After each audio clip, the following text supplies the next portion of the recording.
Hey, welcome back. Our trip, Karth and Zapper. Thanks for the resubs. Is that, Analyze getting head pats? What is that emote?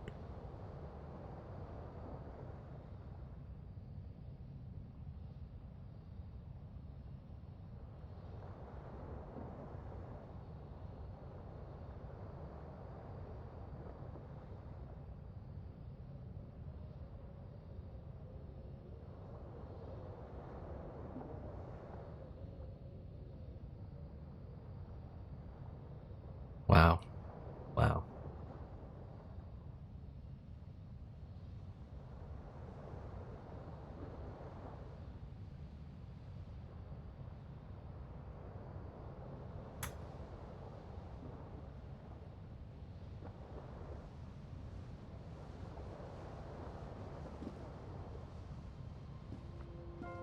Is he as invested in the story as I am?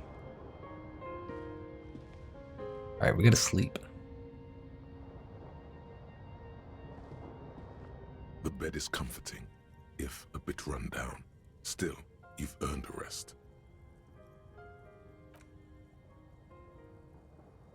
The place feels almost like home now, quiet and dignified around you. A new life by the seaside. You're incredibly tired. The darkness and warmth come fast. You're falling asleep.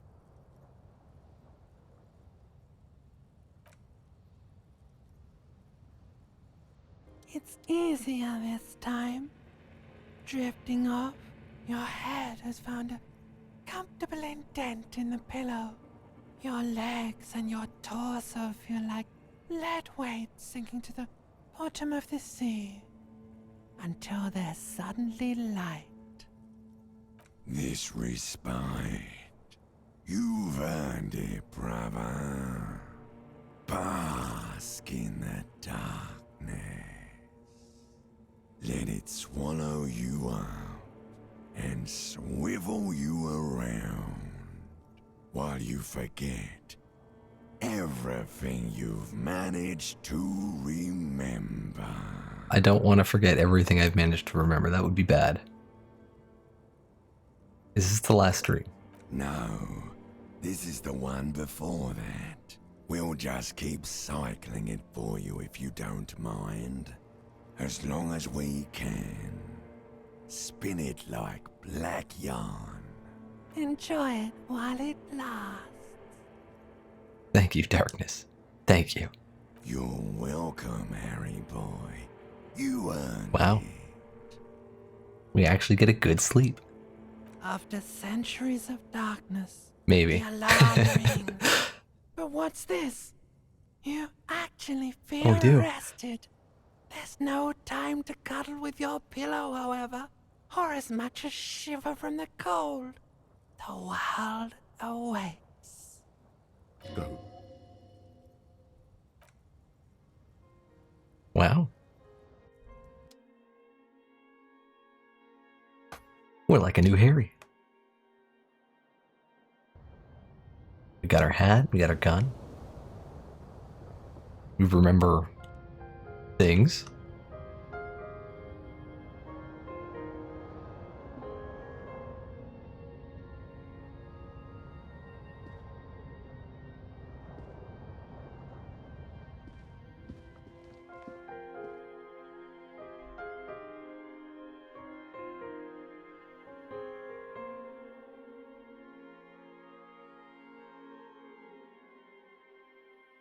So this other person playing Trails, does he have crazy theories like me on the go?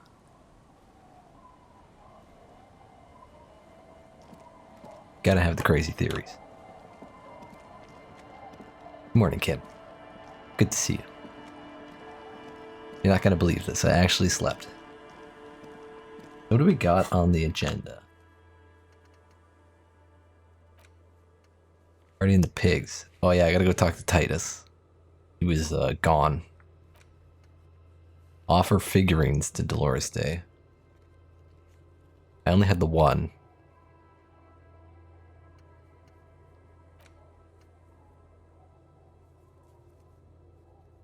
That's the FELD building. Part of determining where the shot came from. Can't get the boots. Can't get the ice cream maker open. Oh yeah, I gotta read this book. A brief look at inframaterialism.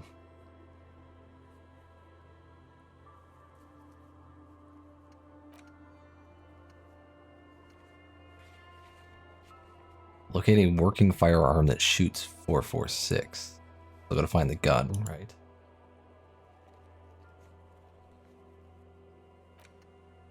The nightclub thing, which I can't do until I can help student with their project. Okay, well, let's go see Titus. Assuming he's there at 7:30.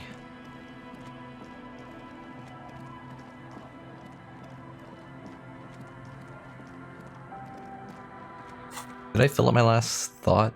I did not yet. I should probably do that soon here.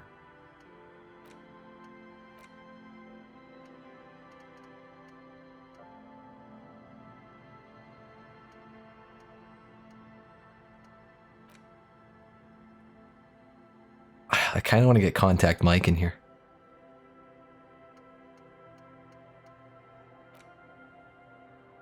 One more door might be nice. It is very my character. Gotta open every door.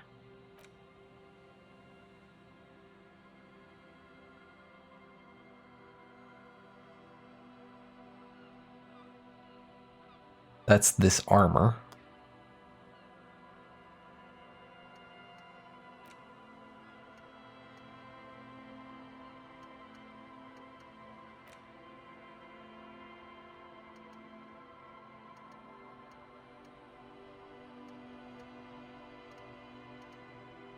Yeah, I've only got one more slot too.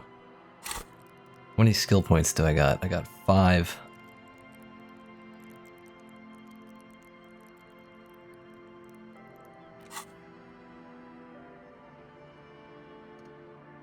Man, I got a lot of minuses.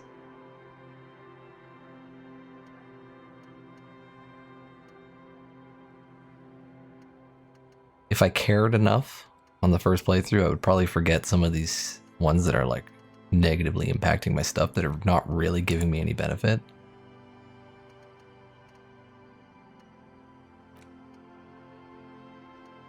Like, that's not really...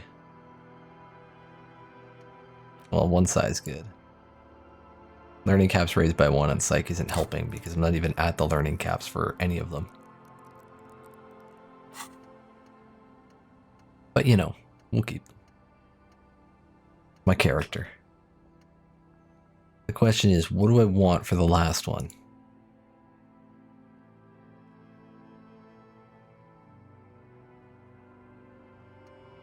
I kinda want one more door.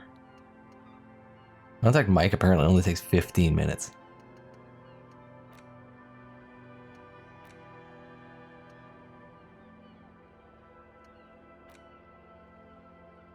Oh, I thought I had this unlocked.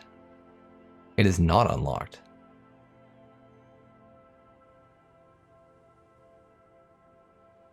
Alright. Guess I'll just unlock it. We're about to get another level too.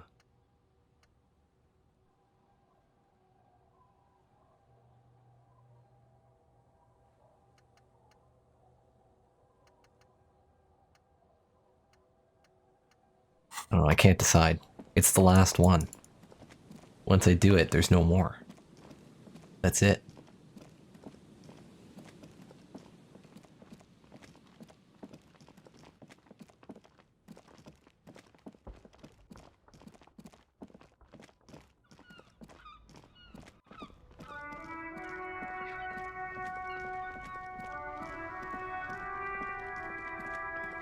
Let me chime into my station real quick. Inside, you see a set of steering levers, a radio microphone, a pull-out toolbox, and the... This is Precinct 57. How may I assist you? Yes, send me to 41, please. Just a moment, officer. 10-4, come in, officer. Over.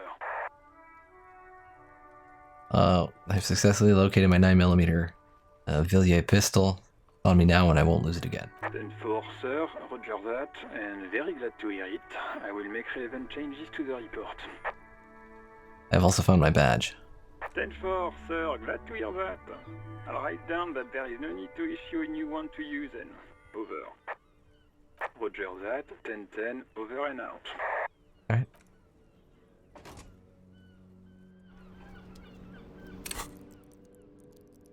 Cool. I should start investing some skill points, though.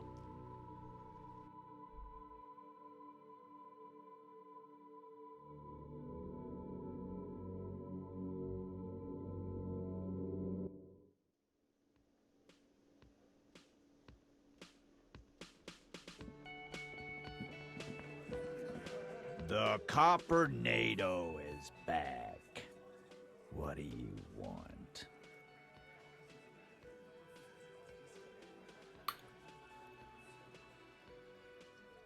Yeah, there's an old catatonic lady in the old fish market on the other side of the bay. She needs help.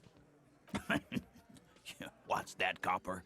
You want us to help little old ladies now? You're local law enforcement, aren't you? Helping troubled civilians should fall under your jurisdiction.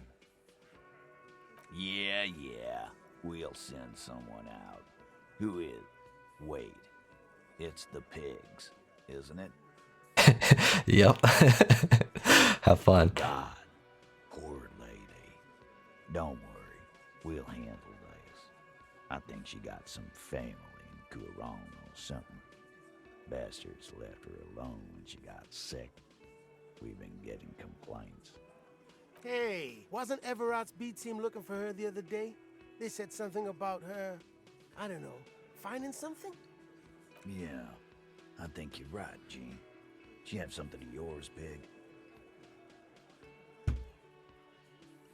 Whatever you do, do not admit to these punks you lost your gun. You will suffer if you do. Nope. She didn't have anything of mine. No? Well, whatever then, Copper. No. They totally said what it was. What was it? Anyone remember? No, it's okay. You don't need to remember. Don't try too hard. I was fucking drunk. Let me know if you figure it out back there. Now, anything else we can help you with?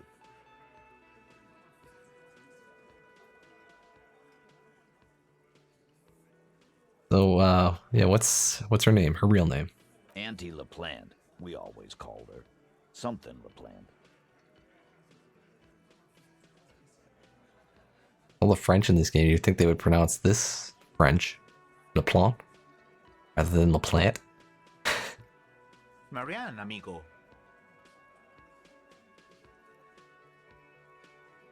Okay. Marianne LaPlante. Be anything else you wanted to know? Who was she? Yeah, no, he's very much not French. I just think it's funny. Was, like before, just an old lady. Her kids moved away years ago. Never come to visit. Never took her calls. She gets out every now and then. She did right by lots of us when we were kids. Always was a little off, but still. Yeah, I'm not French. I don't really know French. But because there's a lot of French influence in Canada, like, I know that it's LaPlante rather than LaPlante. And you just think with all the French influence and stuff that's in this game, that at least Hardy, who works here, would know that it's LaPlante, not LaPlante. Us kids, that must have been ages ago. She was better then.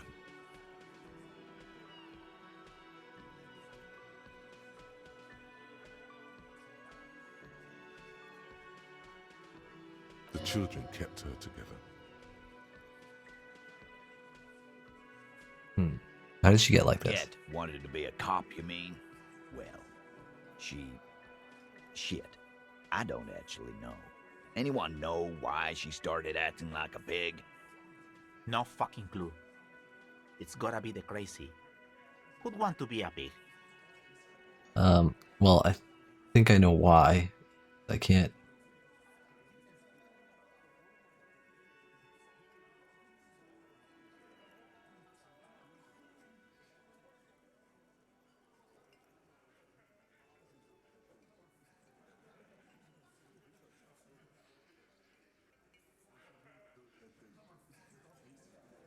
Law enforcement is a respectable occupation, sir.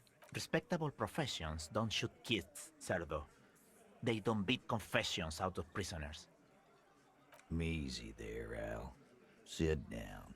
We got one of our own to take care of, so let's not get worked up. So, where'd she get all her cop gear? Dunno. She lives by the water. Shit washes up all the time on the beach. Police paraphernalia doesn't just wash up on the coast, people. It's not like we dump it at night. She bought it, collected it. Station 41. A man carries a crate of rusted, unused badges. You think these would net us something at the annual auction?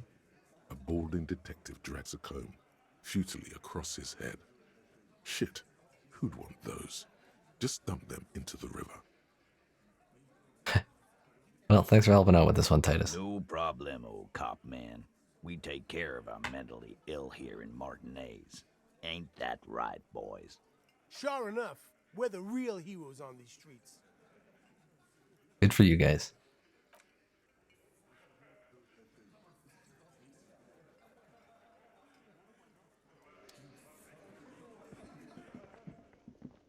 Get out of here with your French, Hardrip.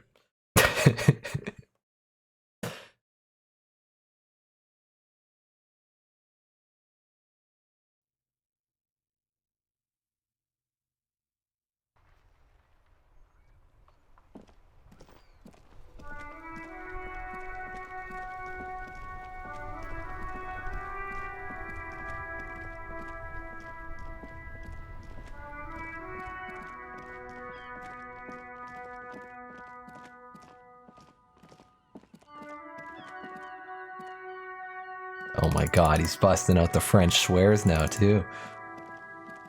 And tabarnak. I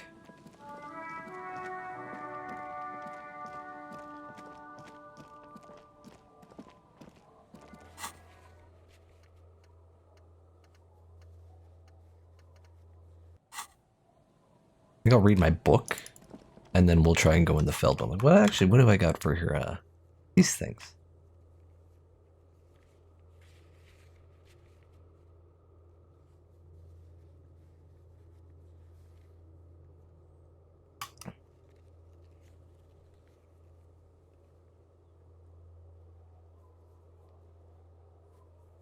Were they French Canadians?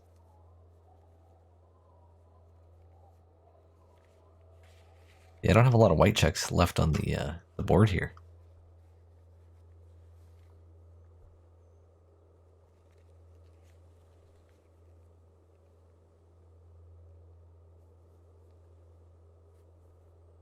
I wouldn't mind trying the electronic doorbell again.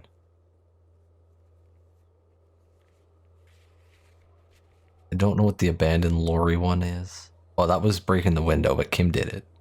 I don't care about beating Measurehead. I don't remember what this is. Oh, he's dead, so that doesn't matter. This one I can't seem to find in the book anymore. It was lit up before, and I never retried it. So I don't know why it's no longer lit up. That body's down. I don't really care about the dice maker so much. I can't even find this in Joyce's conversation. I don't know what category it's in.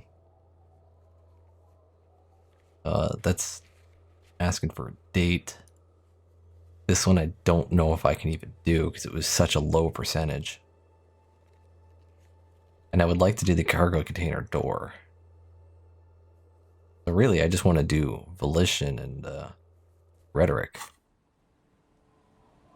But let's read my book.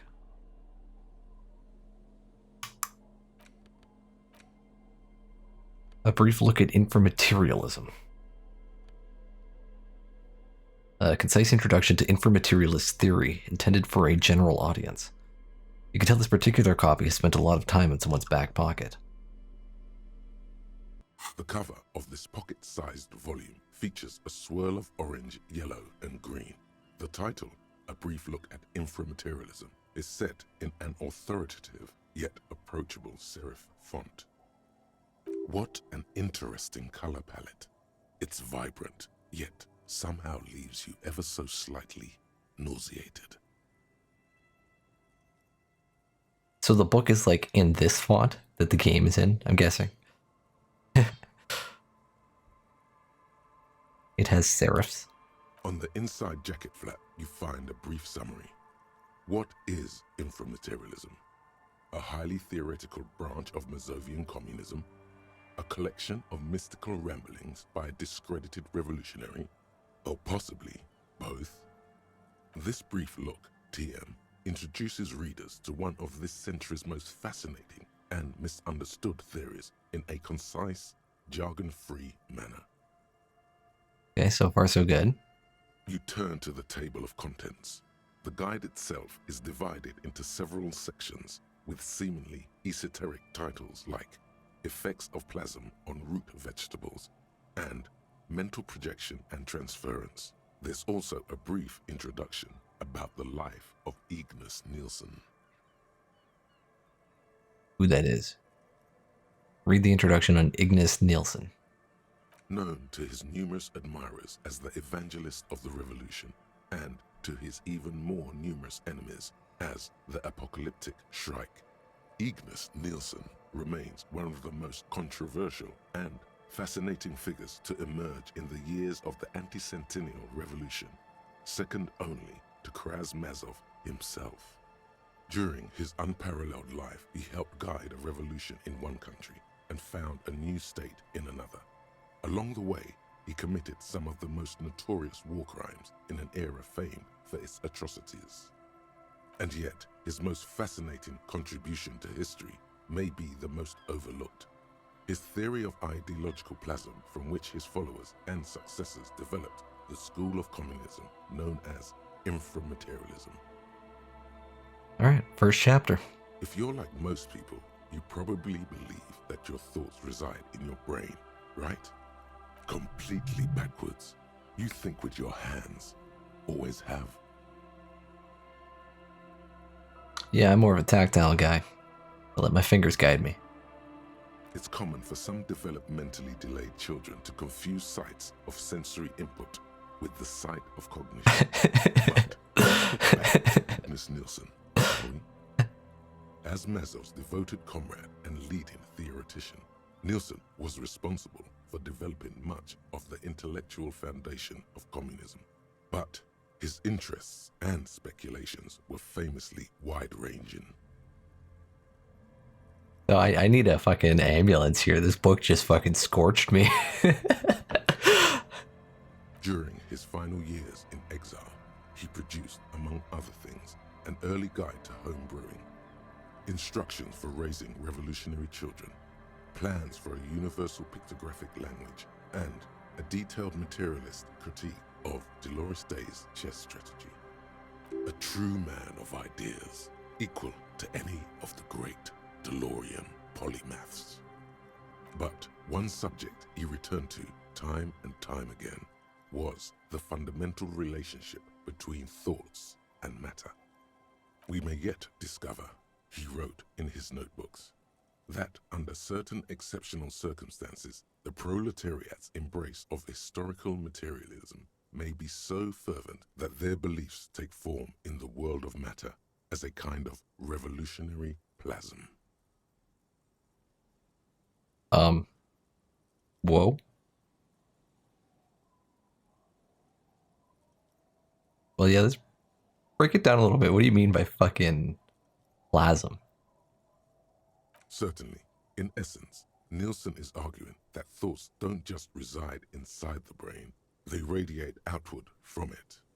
According to this idea, the brain is an ideological transponder, constantly emitting waves of highly politicized energy, which Nielsen called plasm. Okay. Stay with us a moment longer. What's more, Nielsen speculated that this plasm, when it becomes powerful enough, might begin to influence the material reality surrounding it. Hence the name, inframaterialism. Unfortunately, Nielsen passed away before he was able to develop these initial ideas into a full-fledged theory. That work was left to subsequent generations of communist theorists. Building on Nielsen's basic insight, these theorists reached a startling conclusion that a sufficiently revolutionary state might begin to exhibit certain extra-physical effects based on the amount of plasm generated by its citizens. This isn't even Nielsen's theory, it's followers. Correct, though certain particulars of the theory are commonly attributed to Nielsen himself. The evidentiary basis of those attributions has always been a point of contention between inframaterialists and their critics.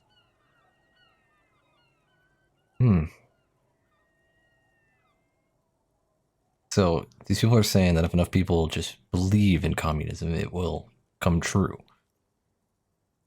The actual theory is highly technical, but for the purposes of this brief look, TM, that's a fine working definition of the concept.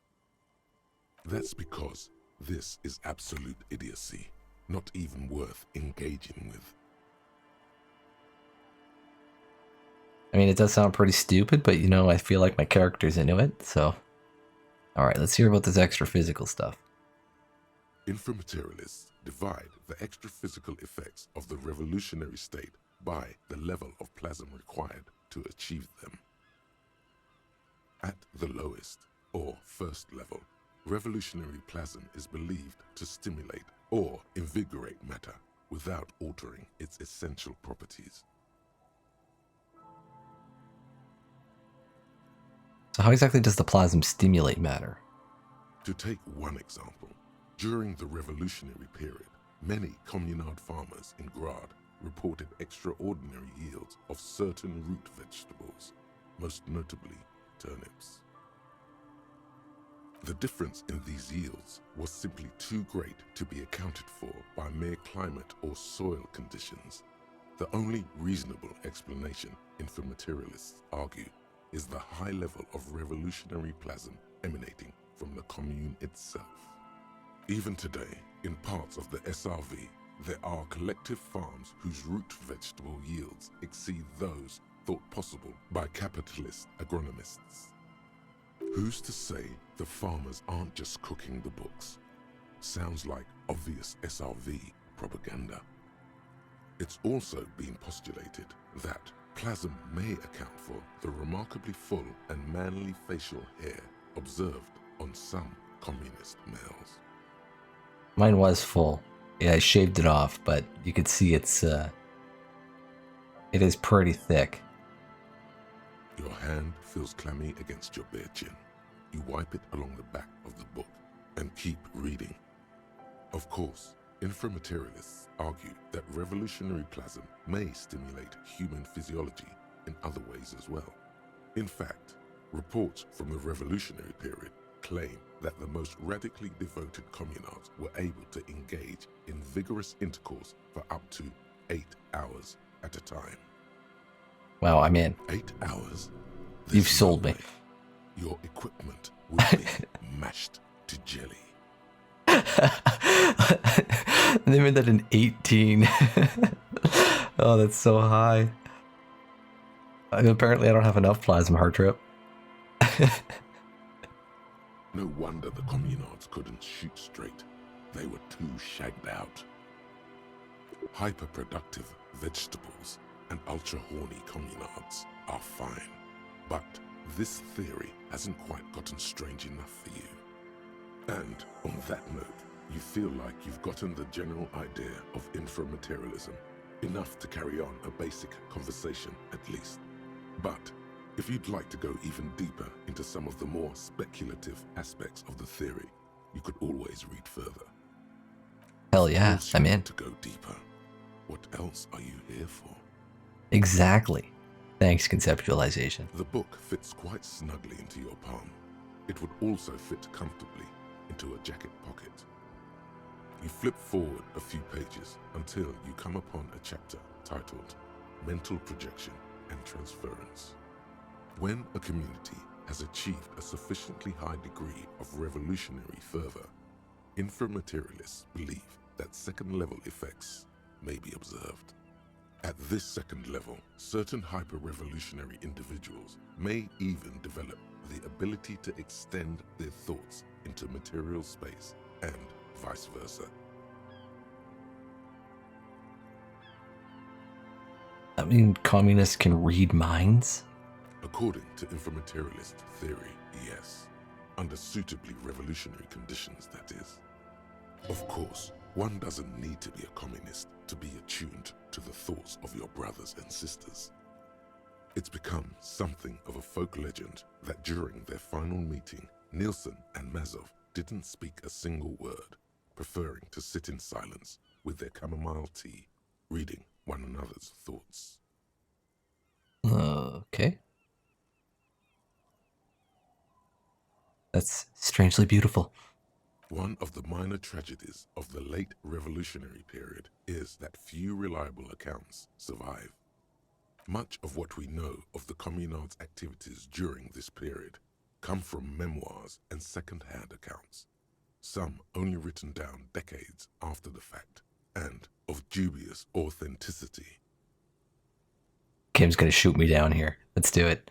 You'd say we share a pretty special connection, right? I suppose we do work quite well together. You and me run the same wavelength. That's why we're always finishing each other's. Words hang in the air as the lieutenant in his notebook. At some point, he realizes you're waiting for him and looks up with a tightly knit brow. Sentences. The lieutenant looks at you evenly for a moment, then returns to his notebook without a word. Kim, you left me hanging there. What's up? Did I? My bad, detective. Won't happen again.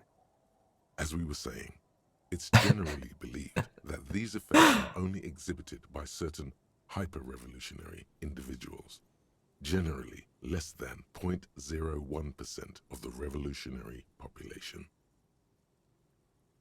So why do these effects only work for hyper-revolutionary communists?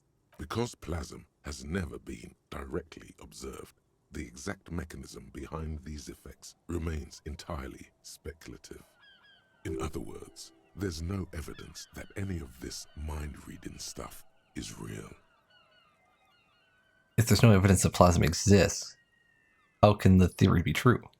Most inframaterialists would argue that the inability of skeptics to detect plasm is simply evidence of their own insufficient revolutionary enthusiasm.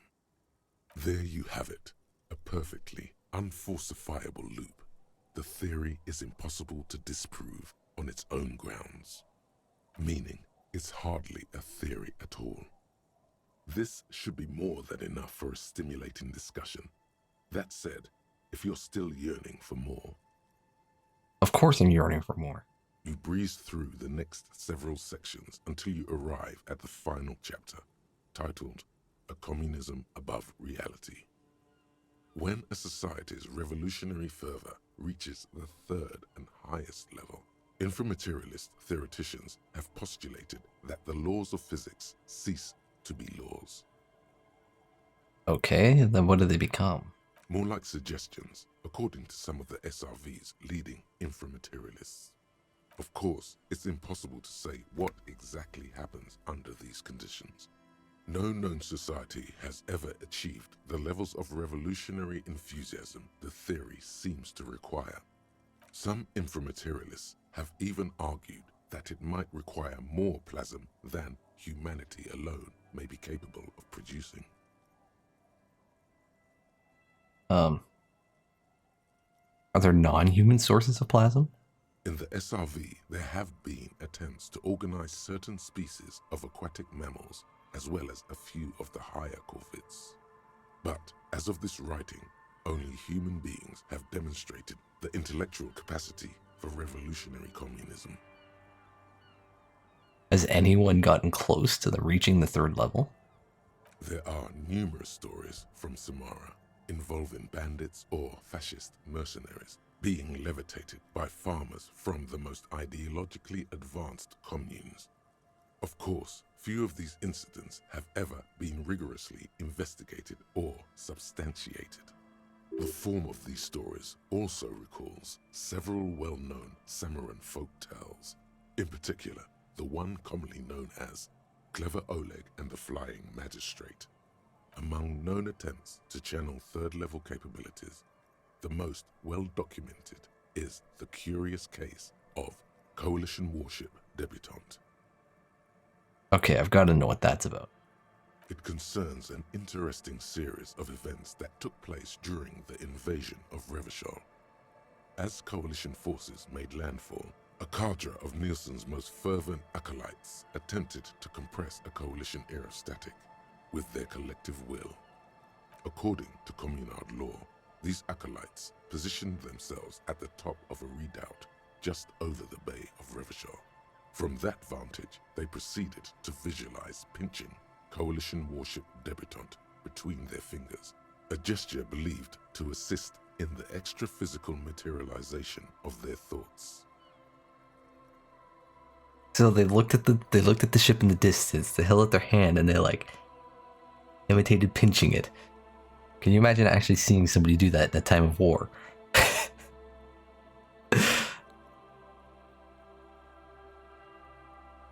Why didn't they just get some high-powered Mercury? The Communards were notoriously under-equipped against the much better-funded Coalition.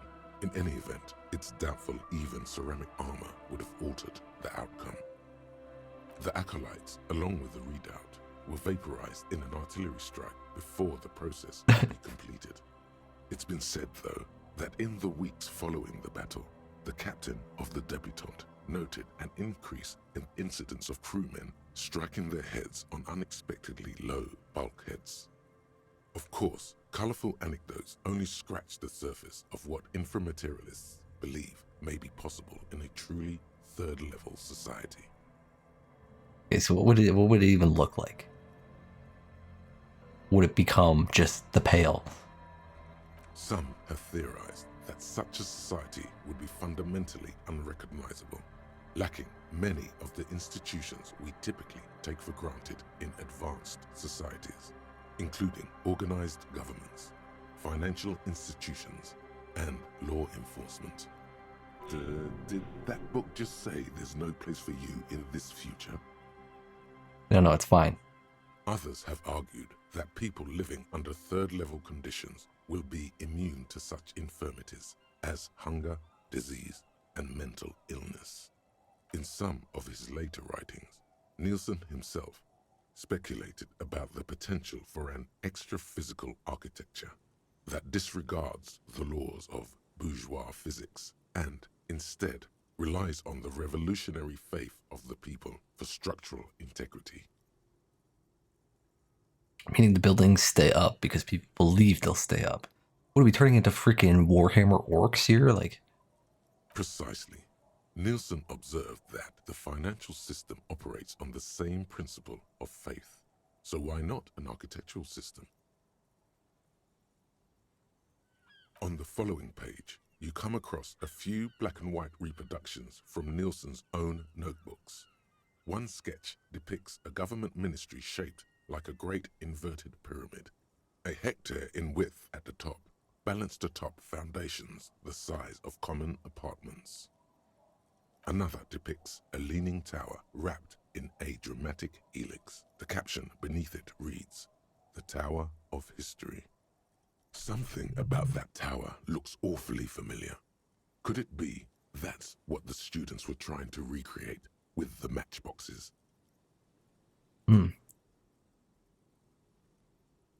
What if people stop believing the buildings collapse? In the corner of one of the reproduced notebook pages, you can make out the following words, written in Nielsen's distinctive slashing script. A state that has lost the faith of its people has forfeited the right to exist. Okay. Plausible or not, there's something beautiful about this idea. Is there any more? There is no more. You've reached the outer theoretical limits of communism. And in less than 200 pages. Give me like 2.5 If you'd hours like to read read this. further, may we recommend a brief look at Occidental architecture? Okay. I don't even know where I would get that book.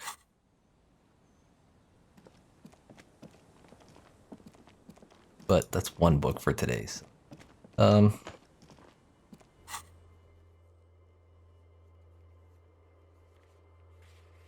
want to go to the cargo container door and the doorbell.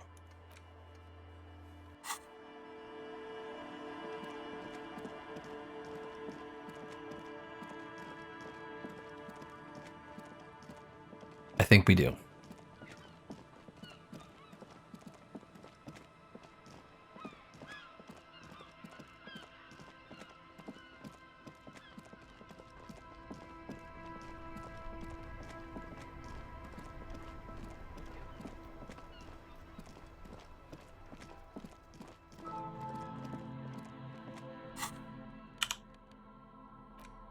It was volition.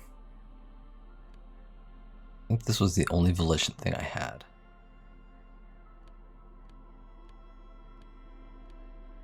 Volition increases morale.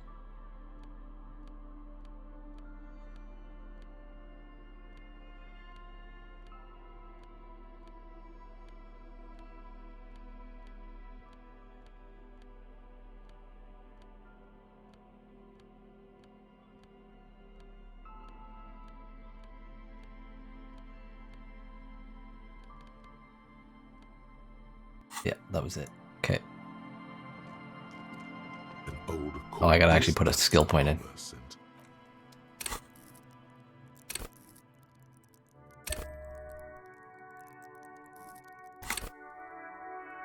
An old call box with a matrix of push buttons lists all the companies in the East Delta Commerce Center.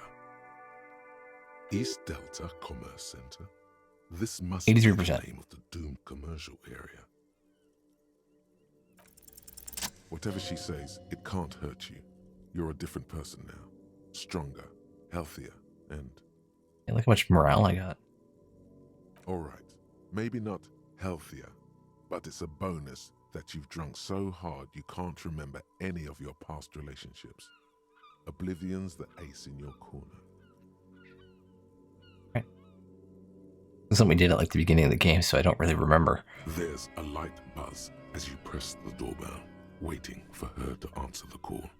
It's cold outside, and you can hear the wind blowing into the speaker. There's the static again, whispering like a seashell pressed against the air. Yes, hello. This is Tricentennial Electric. Have you come to place an order?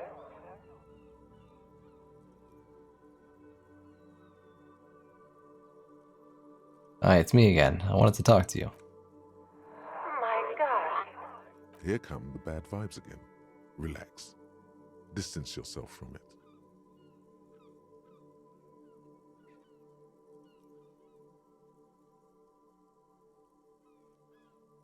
Please don't hang up. I just want to explain myself. It's you. My God. I didn't think I would hear your voice again. Wait, is she...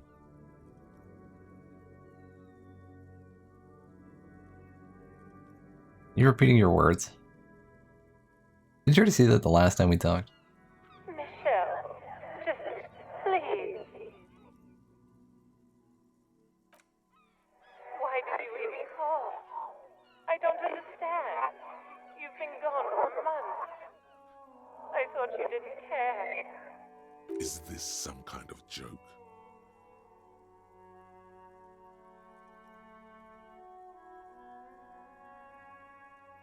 Doesn't matter what I say, you're just going to continue, right? The voice from the intercom doesn't answer, but you can hear her breathing. Wind blows into your microphone again, crackling and echoing in the box. Is it over? Can we talk now? Ever since I came to work here, it's been different. As if my mind's been wiped clean. It's so nice. It's so nice. forget about you. And then it hits you. Yes, it's a recording. She tries again not to cry, and still doesn't succeed completely. Her quiet sobs sound old and distant, as if her voice is being played off a wax cylinder. Real or not, your mirror neurons react. It feels painful to be listening to this.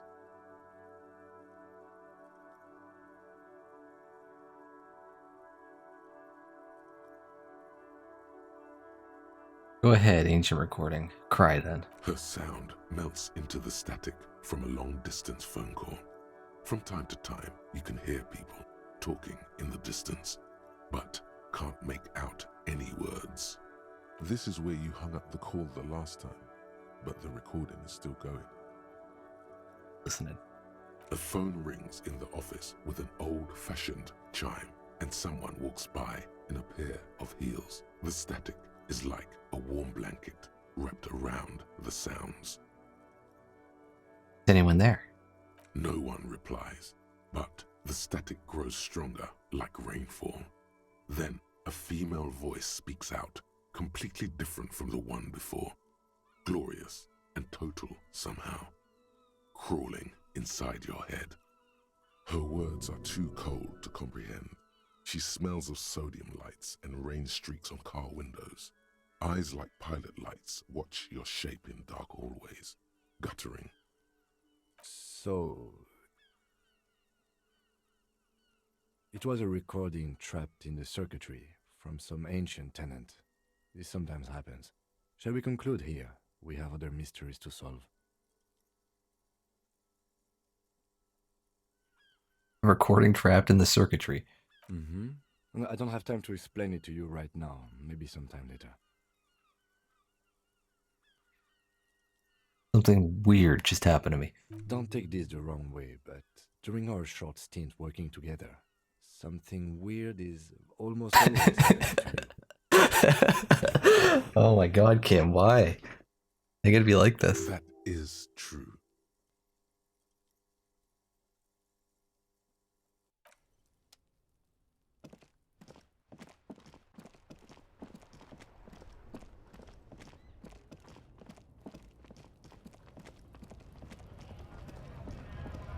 Ghost in the Shell is one of my favorite anime. It's because of the themes.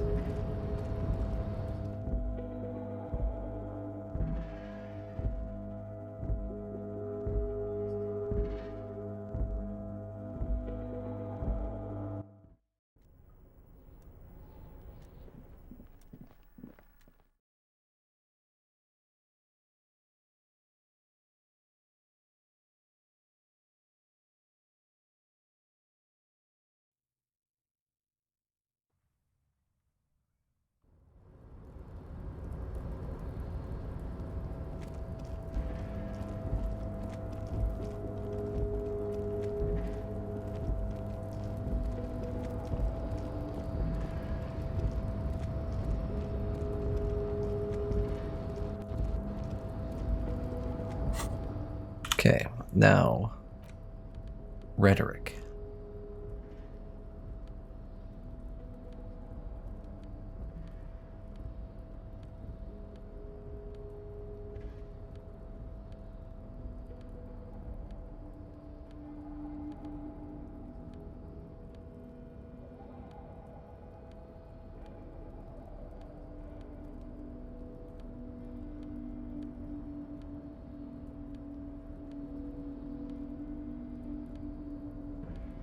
A lot of stuff that is minus rhetoric.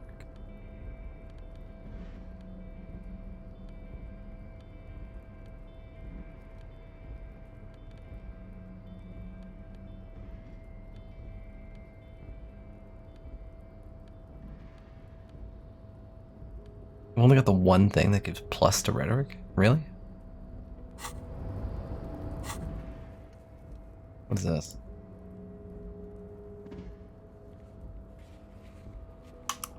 Why did this update?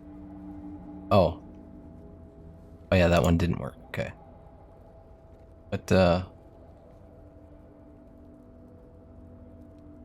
I'm allowed to attempt the FELD mural again, which I think was grayed out before.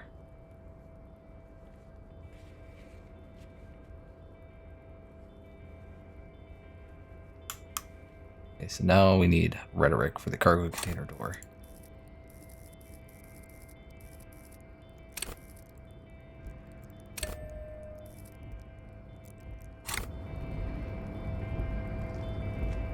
You're back before the cargo container.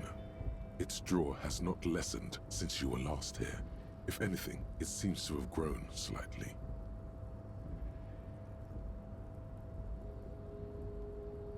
Yeah, I was thinking, like, if I could pass this, I was thinking about just pumping up, using the rest of my skill points to pump up some skill.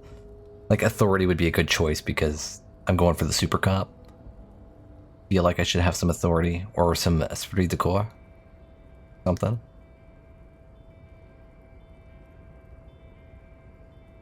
I'm just gonna give this one shot. And as it's always been, it's I needed a impossible 7. to open a container with the rhetoric. Maybe you're losing your mind.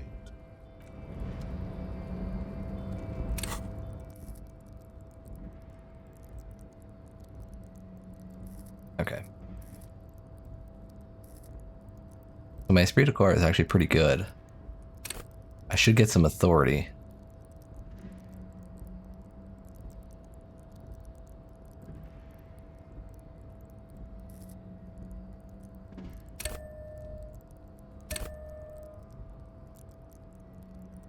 Pump that up a little bit.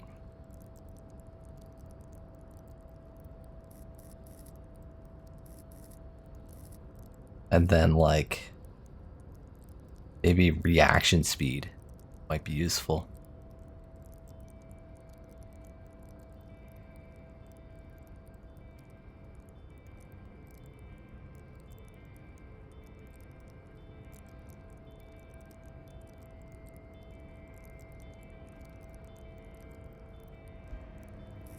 Or I should save these points for the moment.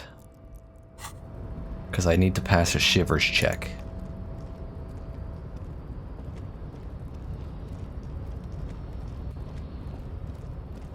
That was labeled as impossible. Come on.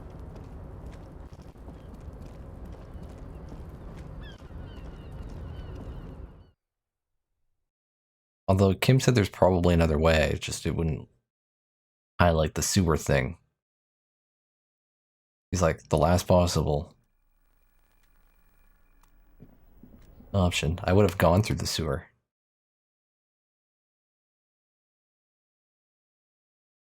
Of course I'm a god tier gamer.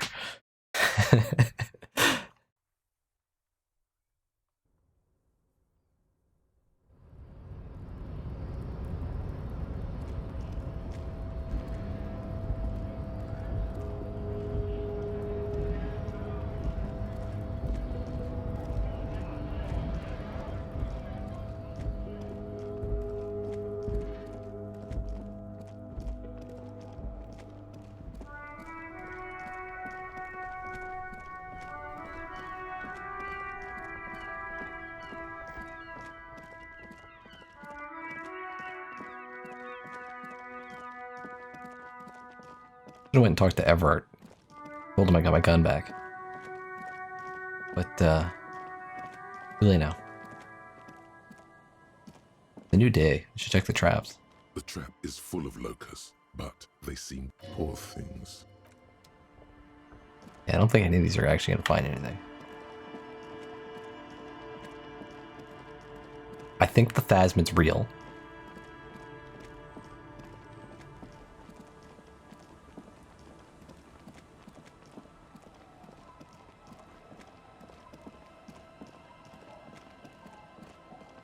If the Pale is real, the Phasmid is real.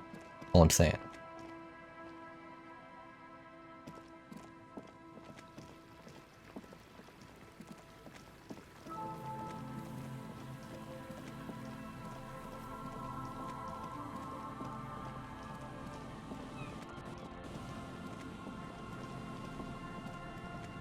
A few locusts trudge along, poor things.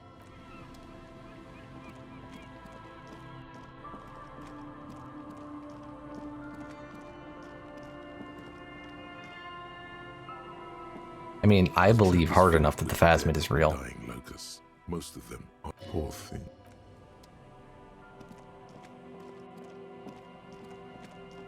So, if we bump into a phasmid at this point, it's not because the phasmid existed, it's because I believed it into existence.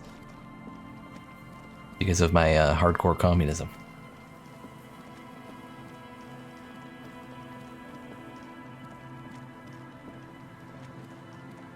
Which proves both the existence of the phasmid, as well as communism being the one true government.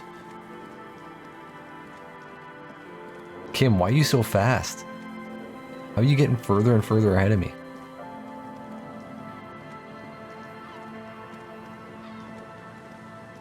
Just dead and the poor thing. Not here.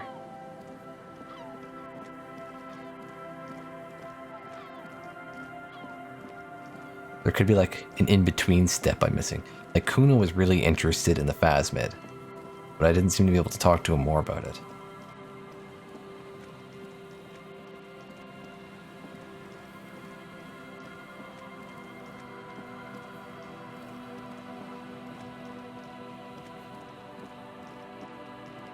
Jesus Christ, Kim.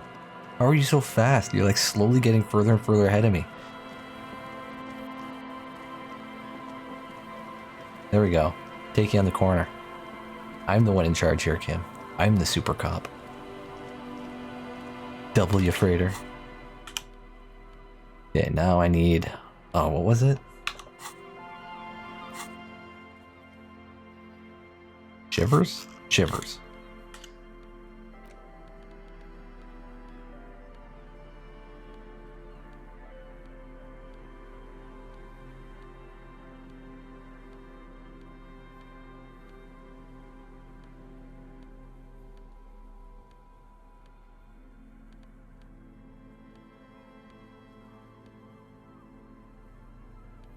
This one had something else for shivers.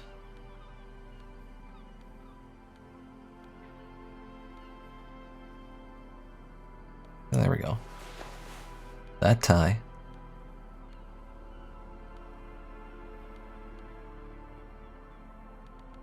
And this shirt.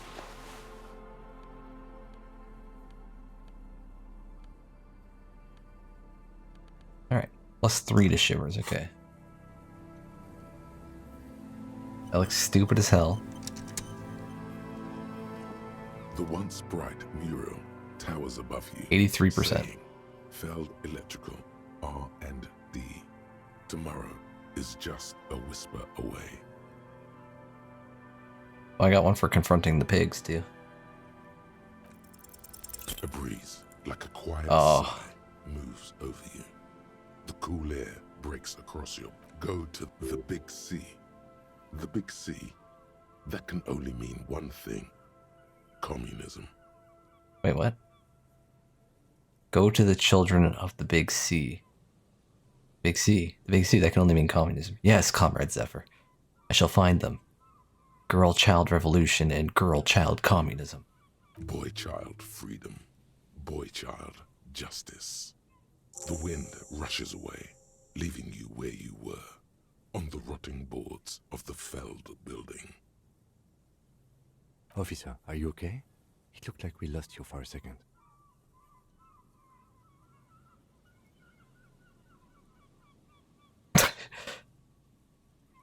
I need to go to the children, Kim. Girl-child communism, boy-child freedom. Right. Well, I'm sure that after... You mean we should do that right now, don't you? Done after the murder investigation. This is part of the investigation. Communism is a murder investigation, Kim. We're about to understand whose boot heel killed the human spirit. I see. Political theory is detective work. Right. After you, officer. Trust me, Kim. I know what I'm doing. Okay, I was not expecting that outcome, but sure. Let's go talk to some children. Maybe the children are going to be the ones that tell me to go through the sewer. Which Kim already suggested doing, I just can't seem to be able to do it. You there. boy freedom.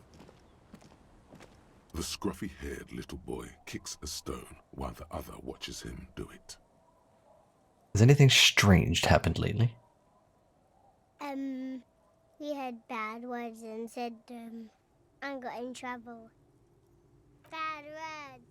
Bad words.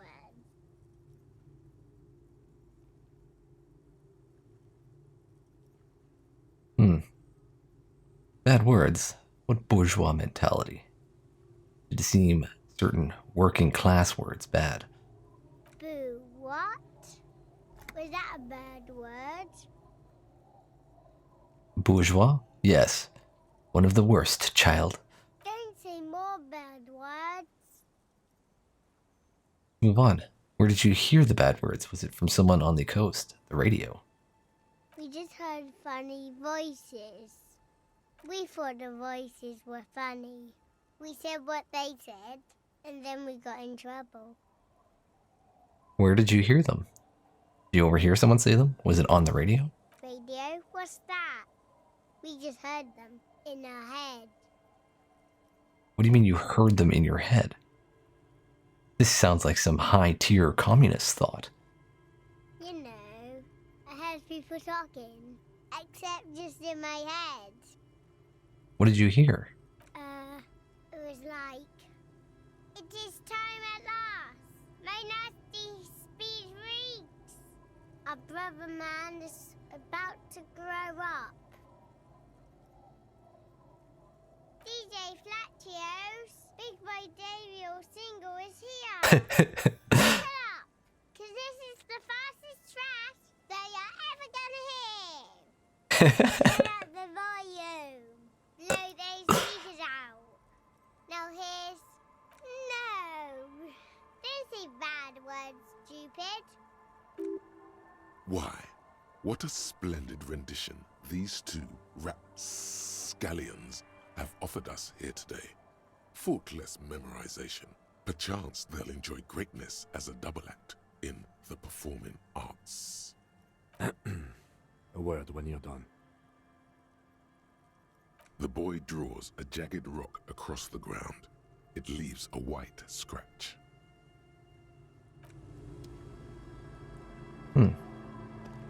Detective, about what the twins had to say. I believe they heard something. And given the poverty of this part of town, I don't know how they could have heard the radio. I don't know how they heard it, but I know the station they imitated. So they must have heard it somehow. What channel was it? Speed Freaks FM. Speed Freaks FM, huh? Yeah, local station, known for its kinetic music and aggressive style.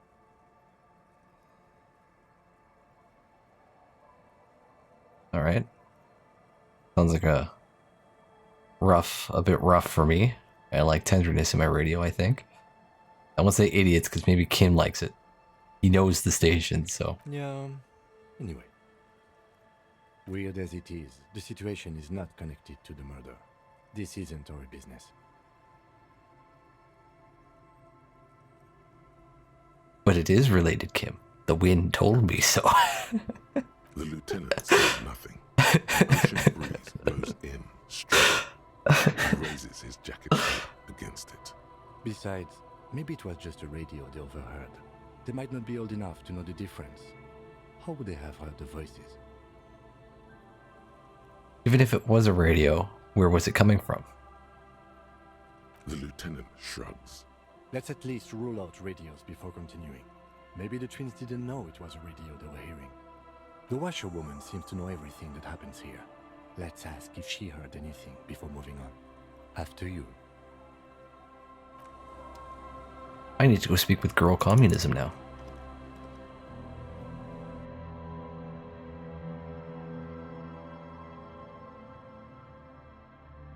I don't know how Kim puts up with my shit.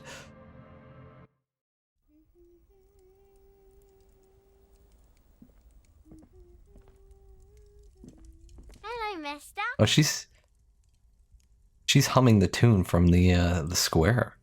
Bye.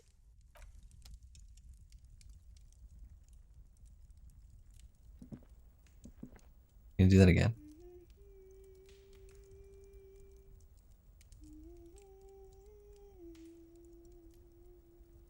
Very quiet. Yeah, she's humming that tune.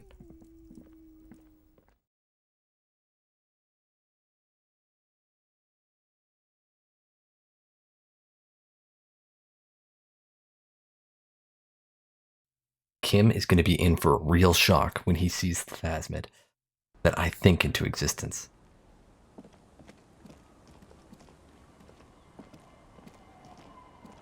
Our tenant, the policeman. I hope the waves don't keep you up at night. What can I help you with? Have you heard a radio on the coast in the last week or so? A radio? Ah, no. We play no radio here. There's one in the shack, but it's never used.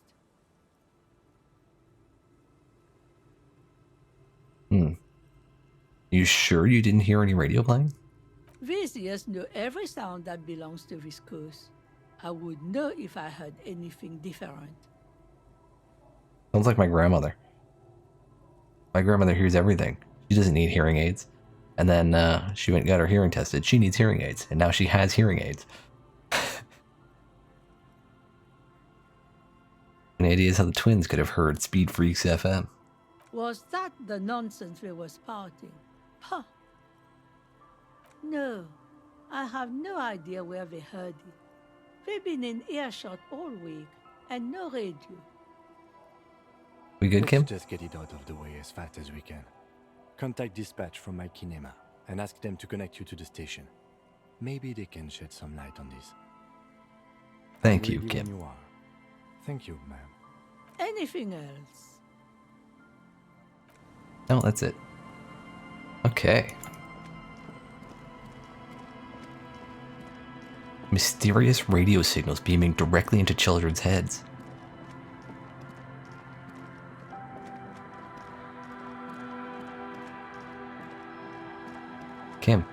Kim, why? Why are you faster?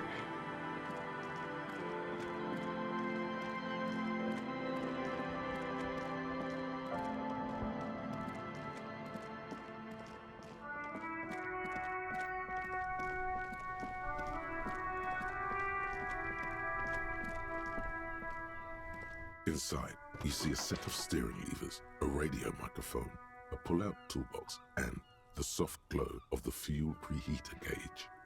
This is Precinct 57. How may I assist you? I need you to connect me to Speed Freaks FM, please. Come again, officer? Speed Freaks FM, a radio station. It's for the case. Okay, officer. One moment.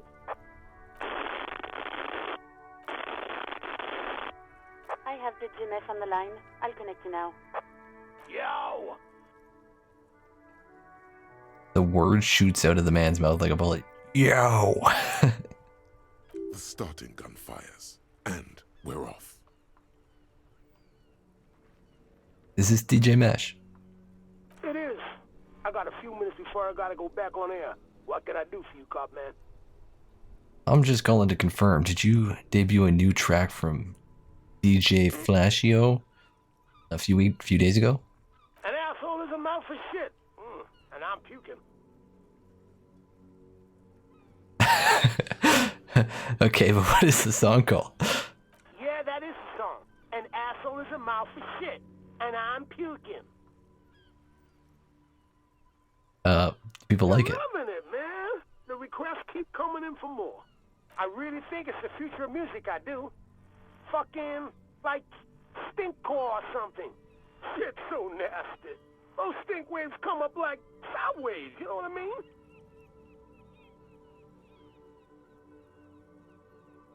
Sure, man. I'm young, cool, and with it. Yeah. Very cool, man. I'm dead serious when I say Fellatio's gonna make it big in this world. Wait, is it fellatio? It sounded like you said fellatio, which is like something totally different here. I'm not even gonna ask if it's legal to play. Okay, let's move on. We talked to some kids who said they heard it in their heads. You know how that could be possible? Is that what this is about? Listen, it's not our problem if kids decide to tune into River Shaw's hottest station. It's not that they played it on the radio. They heard it in their heads. You know how that's possible? I don't understand. I Are you asking if we can, like, play our station into people's brains? Yeah, like a new way to equalize people, getting them all in the same station. A great tool for communism. Right on, brother. We got to make sure everybody tunes into this sonic revolution. But we didn't, like, force it into people's brains. Got no idea how you do that. Short of them just tuning in on their favorite radio receiving device. Okay, I'd recommend looking into it though, for the revolution. Revolution Brain Broadcast. Got it, yeah. We'll look into that. Is there anything else you wanted to ask? No, that was it. Thank you. Nah, man. Thank you. This has been an absolute pleasure. He's gonna play it on the air. He's been recording. He's gonna play it on the air. He's like, listen to this lunatic cop that phoned me asking if we're playing music directly into people's heads. Is there anything else I can do for you, officer?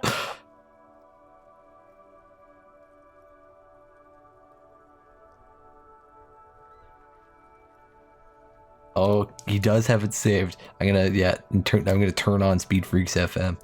It requires no adjustment. The radio is already set to Speed Freaks FM. I knew it. Kim was a Speed Freaks guy. Spoke to the wildest cop and rapper show. I knew it. Didn't even get his name. But whoever that mystery cop was, we salute him. Right away, the lieutenant reaches into the cabin and turns off the radio. He's not looking at you as he says, Someone must have been messing with the radio, or maybe picked up a random frequency. You wanted a prime line, right? He's still avoiding your gaze, and his ears glow red.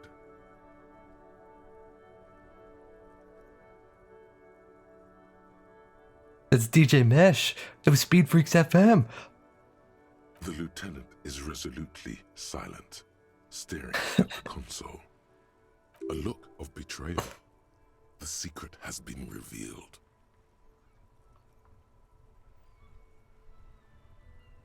Oh, you should have told me you liked them. Could have asked for a shout out. I don't listen to them. It's okay to like what you like, Kim. I don't like it. I don't know how that channel got marked. You lying to me right now, Kim? Excuse me? Come on, you could tell me. The lieutenant raises an eyebrow. The ocean wind blows, bringing in the smell of salt. That eyebrow. He's using his authority against you. You cannot resist. I'm sorry, Kim. I didn't mean to pry into your secrets. He remains silent. Right, you don't want to get into this. No problem. Nothing to get into, really. Sure, let's focus on the important things.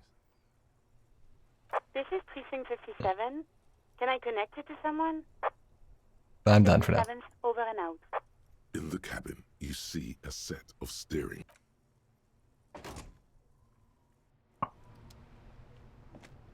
Okay, about that call, let's start from the top. There's no doubt that the twins heard Speed Freaks FM. I still don't know how without a radio, but they did.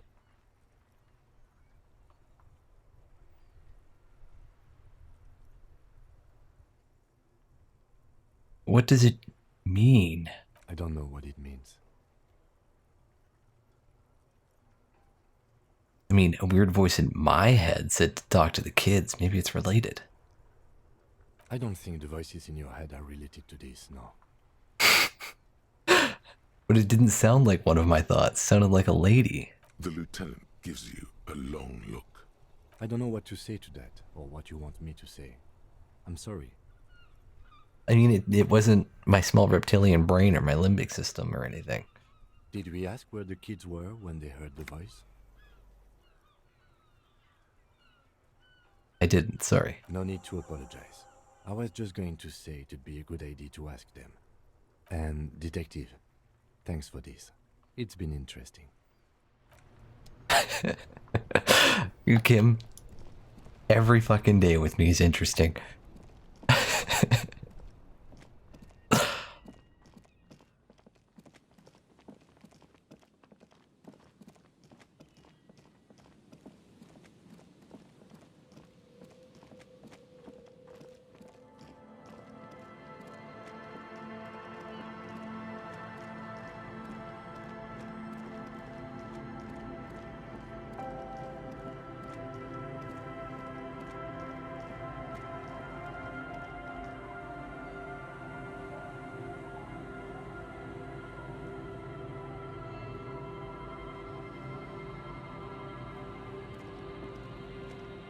scruffy-haired little boy kicks a stone while the other watches him do it. See, that makes me want to actually try a racist playthrough. Because I don't think I've ever seen Kim really lose it. Where were you when you heard the voices? There. Towards one of the ruined monoliths nearby. There. Oh, the FELD building. Huh. I knew it. Full circle. Back to FELD, then. When you're ready. The boy turns the rock over in his hands. He looks to you, then his brother, then back to you. Take care.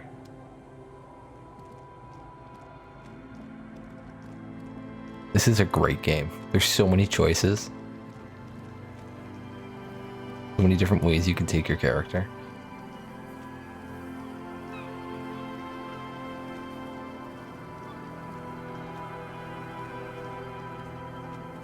Alright, I'm assuming I got a +1 on this.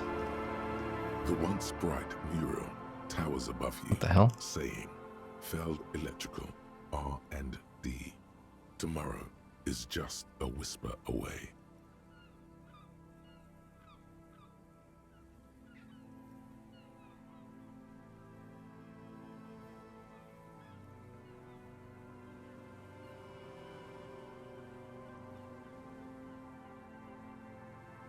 Oh, nice. Okay, so this should be like a guaranteed success.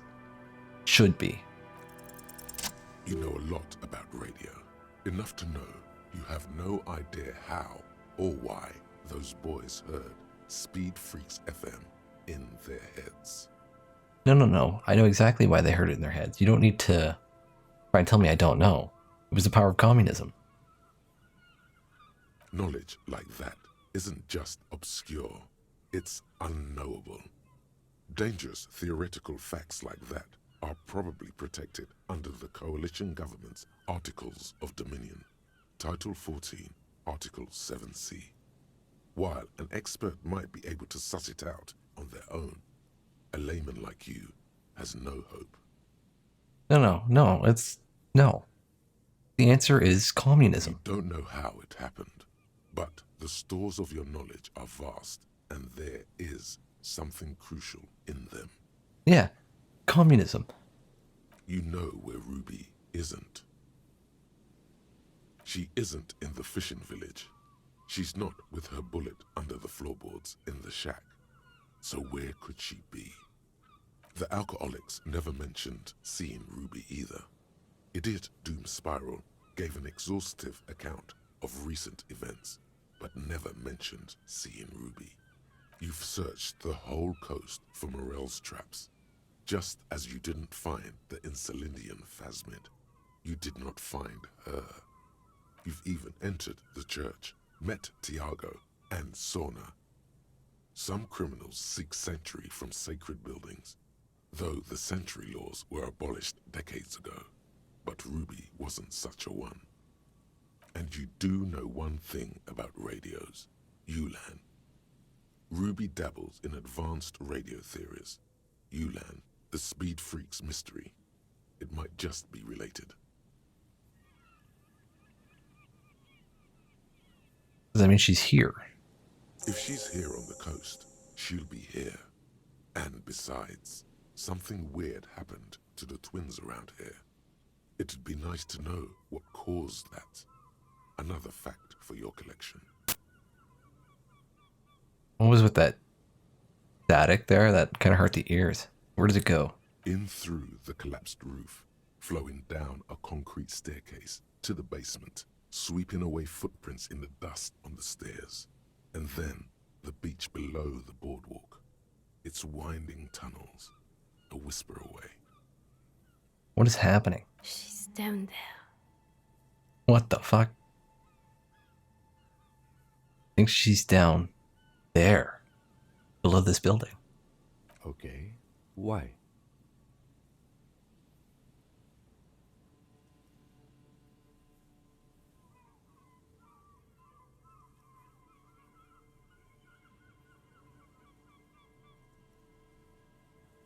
The twins did hear the radio from here, so something is happening. True. And Ruby does have radio experience, as evidenced by her lorry. But how do we even get in there? The doors were on the collapsed side of this building. They're gone, basically. Finally, my time to shine. There's a ladder next to the sign. Perhaps we can climb it? Enter through the roof? Perhaps you can climb them. We are not climbing anything. I'm 43 years old, and I plan to live to see 70. Okay. We separating here, Kim. Leads to the rooftop. Some of the rungs are missing. Yeah, that doesn't look good at all. Alright, let's assess it. The distances between the remaining rungs are rather wide. You'd have to use the mounting brackets. However, they seem corroded and the peeling rust is razor sharp. In addition, the first rung is going to be tough to reach. It's what, 3 meters above the ground, and you're 180? 190. I'm a giant. Okay, but still, the roof is collapsing and the wind gets pretty brutal up there. Dismounting from the ladder is going to be hard. Perhaps if you were to not climb the ladder. Instead, what if you were to do something more subtle? What if you were to reconceptualize climbing the ladder? What if I don't climb the ladder? What if I just teleport? Teleportation is not a thing. Even if it isn't, no one told you.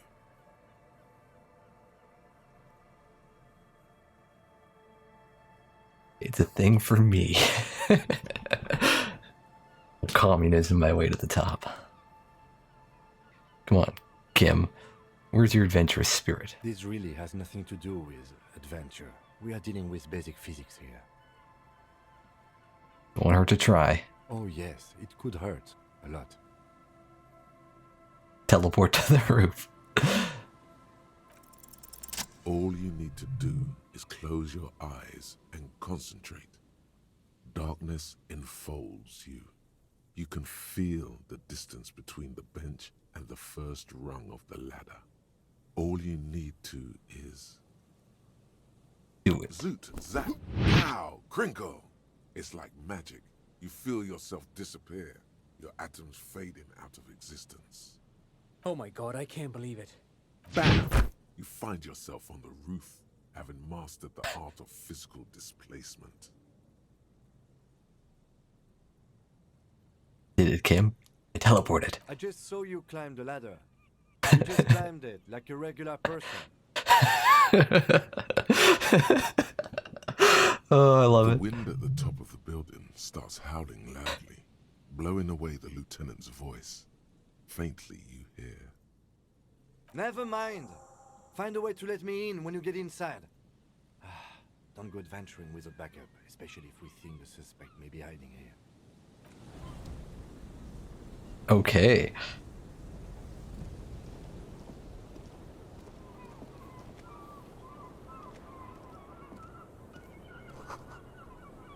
The central support beam has been destroyed by artillery fire.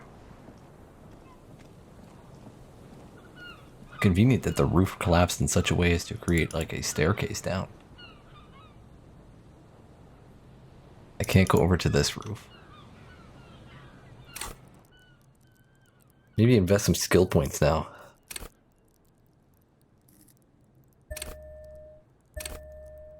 I want to put 2 into here.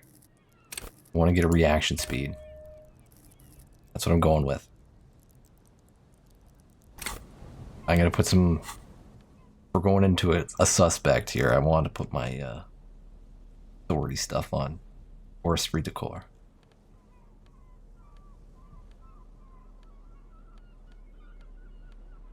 Where's my thing? Give me some morale.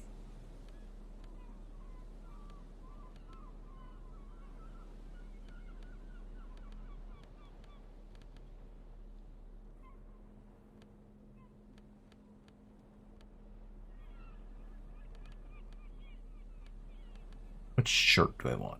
Just put the Bolo.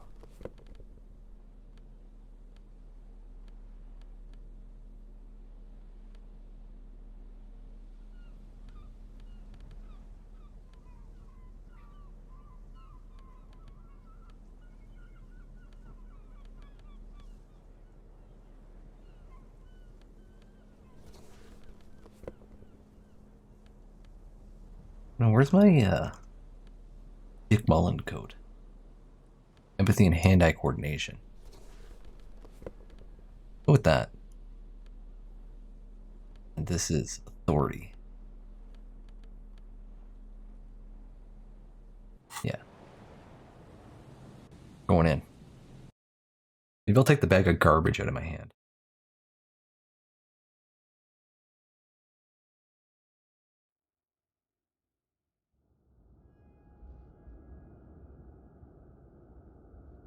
Kim, how did you get in here? How did Kim get in here?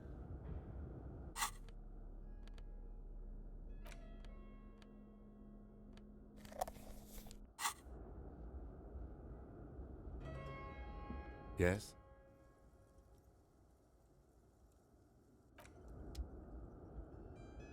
A communism Kim to the inside.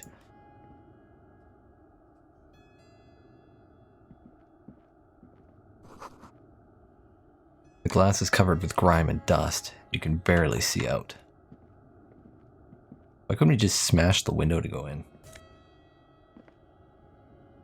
Postcard, Martinez 98.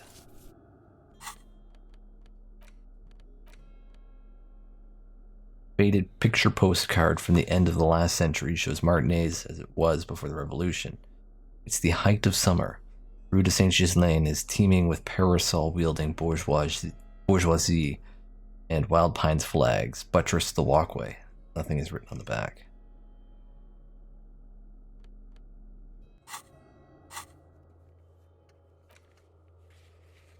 Enter the building and let Kim in too. Kim's in. I don't know how, but Kim's in.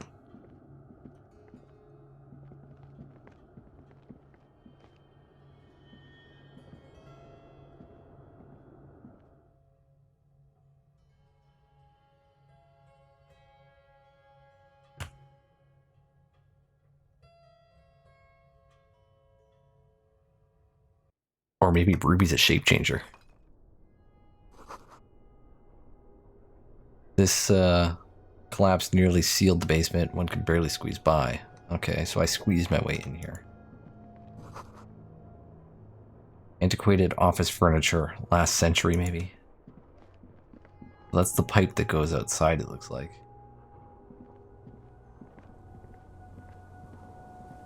Two rusty metal plates that slide apart form a crude door.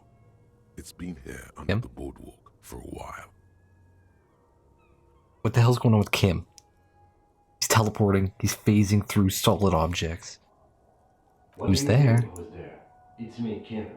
Stop playing around and help me get it What is going on, Kim? Kim, stop it. You're scaring me.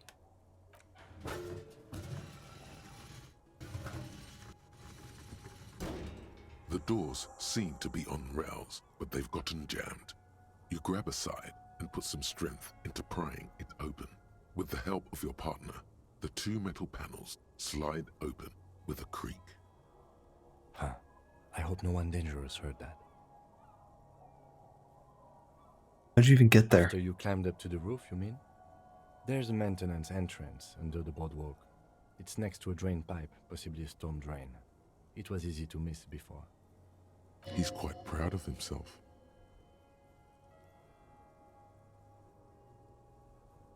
At least now we know a quick way in and out. Yes, we have an exit, so let's get going. Time to investigate these passages. What just happened? Like, what is going on here?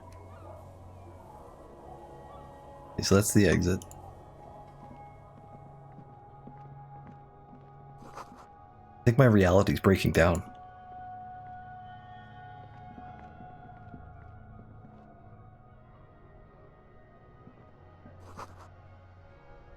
Old file folders in the cart. Documents, silvery with mold.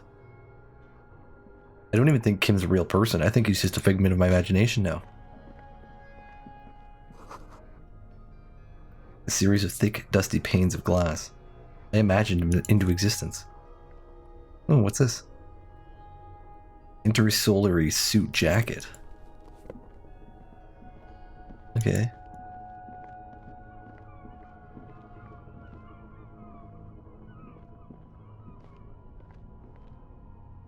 What is the wall made out of here?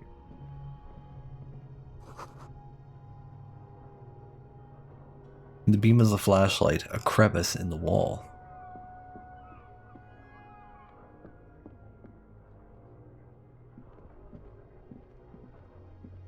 Oh. Huh. Stale fabric smell and dust. No one slept here in months, maybe years. Revolutionary propaganda on the bunk. Ancient flyers and brochures. These pots and plates are full of dust and spiderwebs. Same slit window you saw from the outside. We could have came in this thing and just been like right in here. Wow, revolutionaries. That +1 to Mazovian socioeconomics. What did that do again? I remember it wasn't good. -1 authority, -1 calculus. But left-wing dialogue options give +4 XP.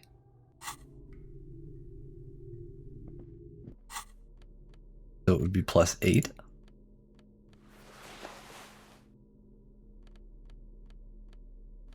Right, I'm not gonna wear that for now.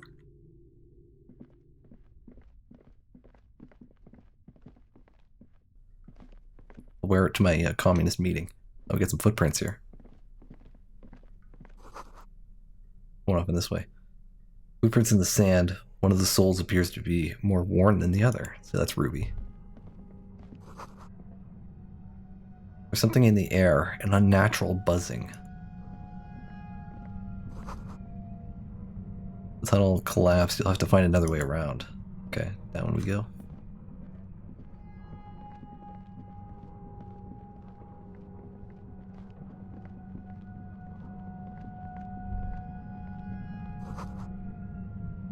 Getting louder. The buzzing sound. There it is again, like a swarm of hornets buzzing under your scalp. A strange tingling you can almost smell. Lieutenant, do you feel something? No. What do you mean?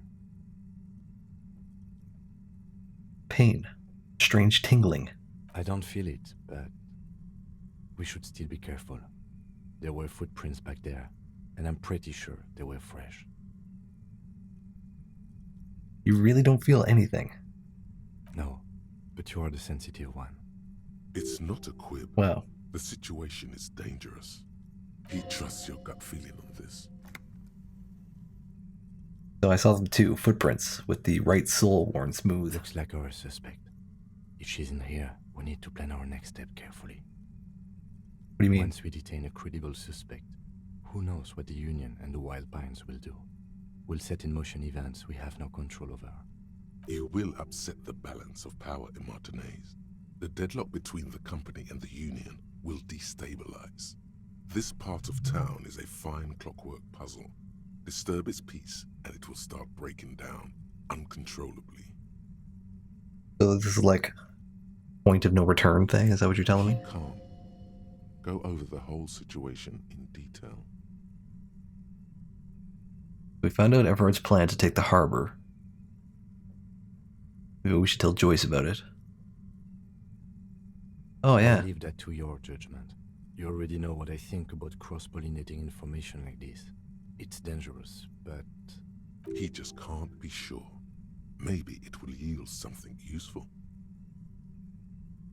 How bad do you think things could get? Well, we are not responsible for what we can't predict, are we? I don't think the entire city will be razed to the ground. Let's try not to worry, he thinks. If you can't predict it, there's nothing you could have done. Alright, what do you think is waiting for us there? I think I see a cavern. Maybe more sellers? I think we've been careful enough. We still have the element of surprise. I wouldn't be so sure. You haven't exactly been sneaking. Or maybe not. Either way, once we go deeper, there will be no turning back. Okay.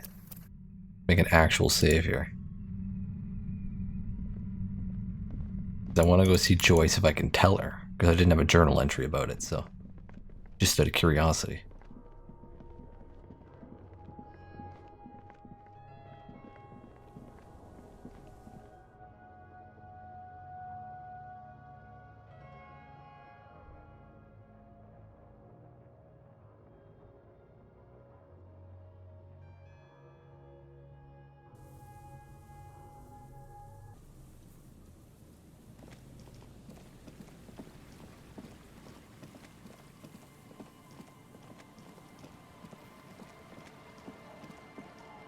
Shannon's doing some weird stuff with the flashlight.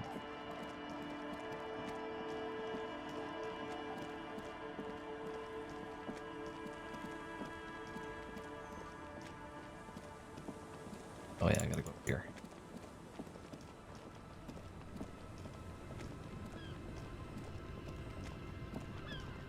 You're back. Good.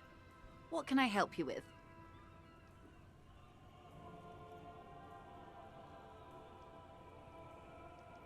Of course.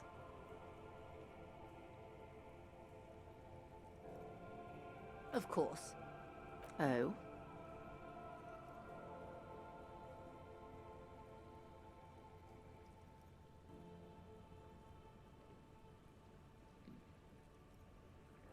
The whole thing is a takeover. A takeover? It's not a strike. You aren't being let in because there's nothing to negotiate. The Union is taking the terminal.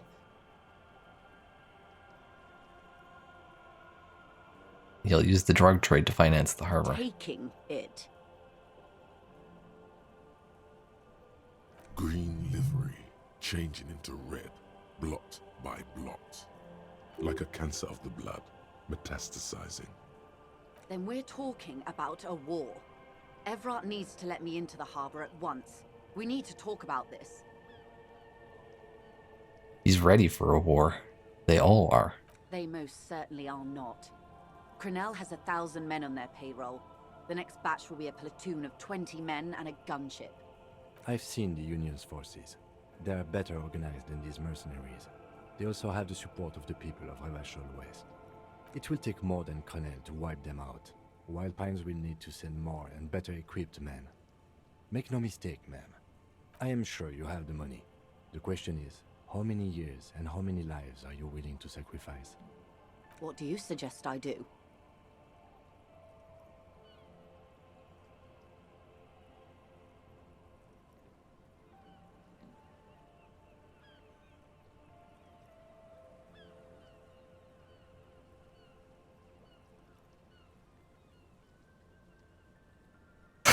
I wish there was a disco option.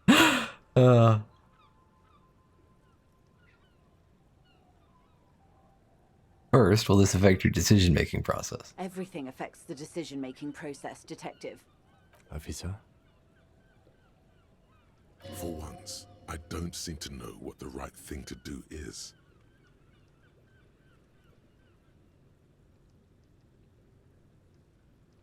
You know what? It's really not my decision to be making this. Oh, did it not update? Well, that's a shame.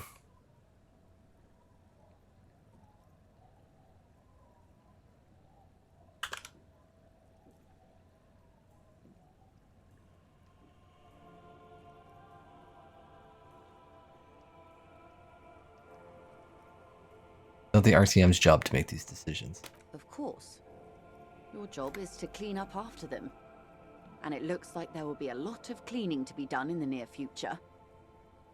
So, what are you going to do? What will I do? Her arms fall to her sides. Her spine relaxes. Did I ever tell you how they discovered this Isola? During our reality lowdown? You said you would one day. It may be the only break we've ever caught as a species.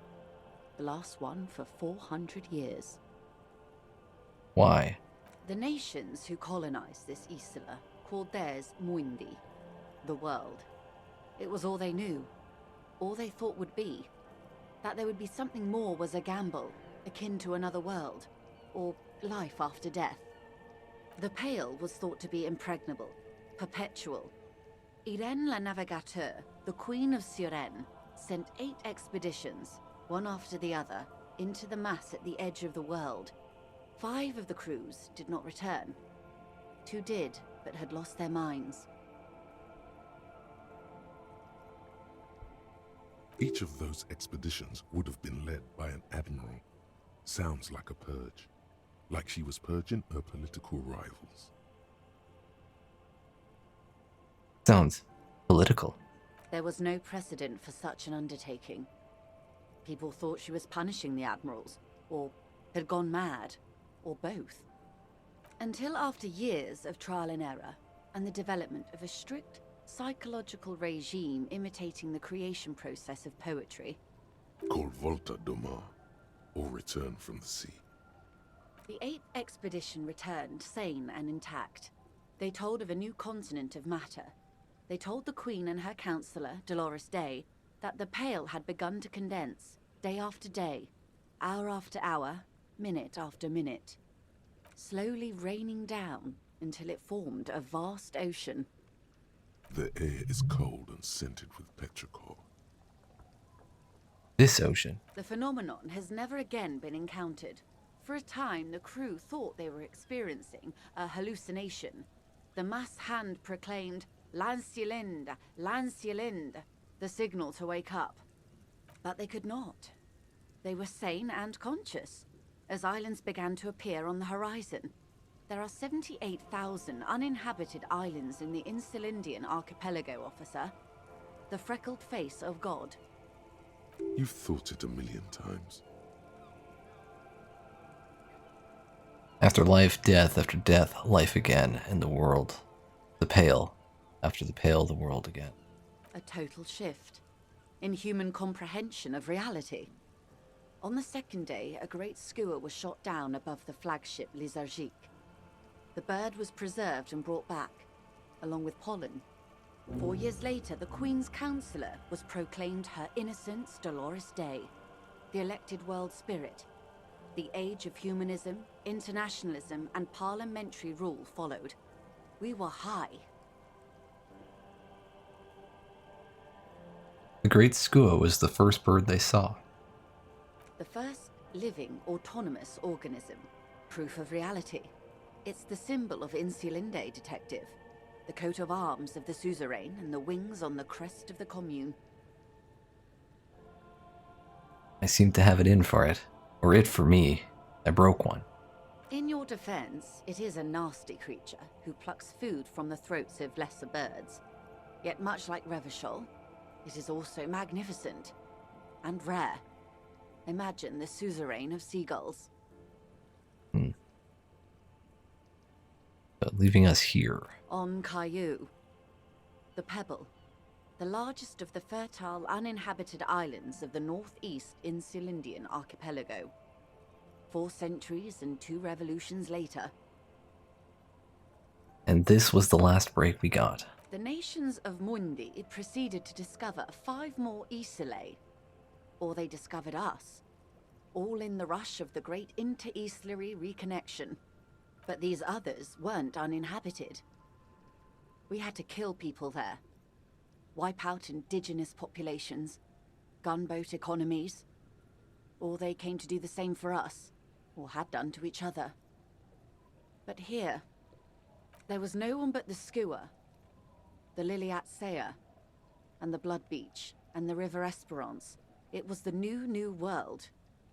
The Mondials used it to amass the greatest concentration of wealth mankind has ever seen. Revachol, the suzerain. What happened? Revolution, poverty, and the mercurial rise of capitalism. Okay, so what will you do? I will surrender Terminal B to the Union. Is that within your means? She puts her hand in the rain. She's silent for a second. We will see. It is. It is well within her authority. It's been clear for some time that this woman is more than she lets on. Ma'am, this may well unravel property law this side of the river. If that occurs, we may never see the end of this kind of confrontation. The next time there will be 2 strikes, then 4, then 100. What happens will happen.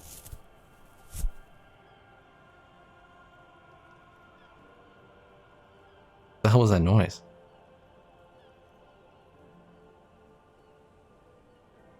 Takes the end of a rain slick hand and starts untying the knot. Well, I guess it was the sound of her untying the rope. The age of capital has only begun. I will talk to my employers in person. We will amputate and cauterize Martinez. If you handle the situation on the ground.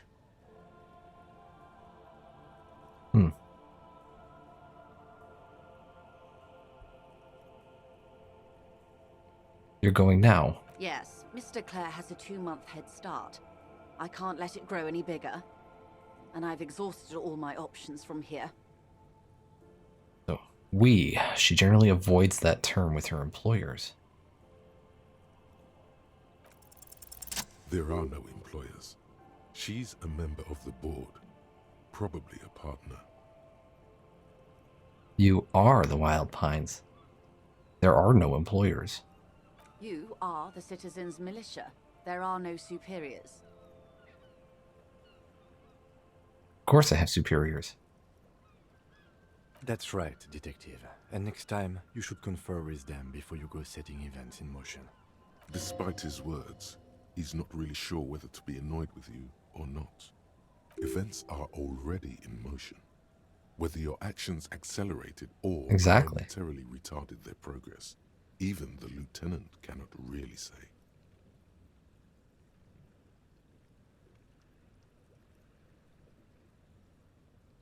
So even after all this time, I still don't really understand who you are or what your angle is.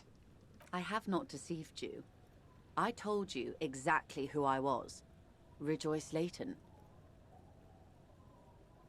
Okay, understood. Keep the peace, and I will keep my end of the bargain. How far along is Cronell's investigation? A confrontation is imminent. They have followed in your footsteps. As your investigation reaches a climax, so does theirs. They are your shadow. Arm yourselves. Armor yourselves. Protect their targets.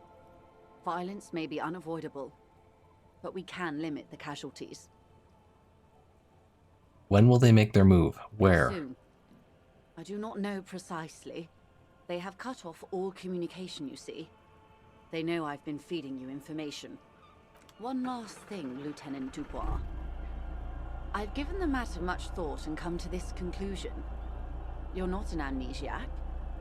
You're insane. I know, because I too am insane. I just hide my illness better. And I'm rich.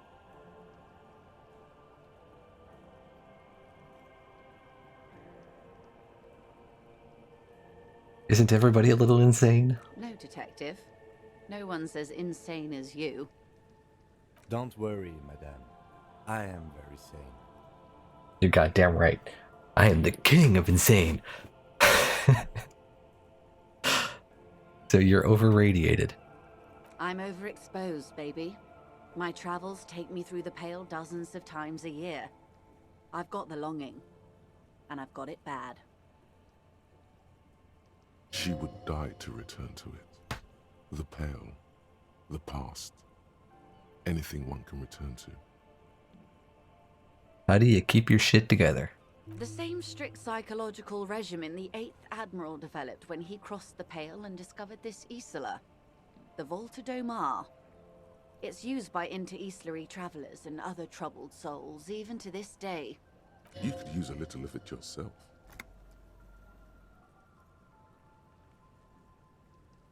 Goodbye, nether creature of the Forbidden Swamp.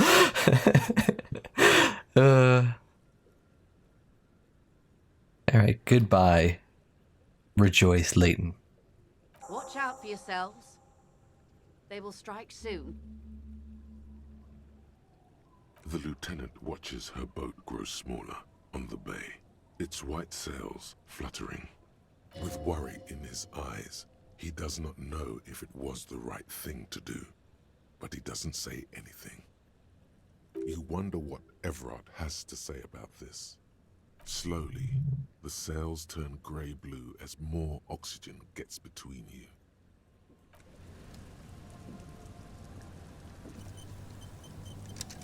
Okay. Personally, that's probably the better choice to tell her. Otherwise, they probably would have just kept sending dudes, killing all the citizens.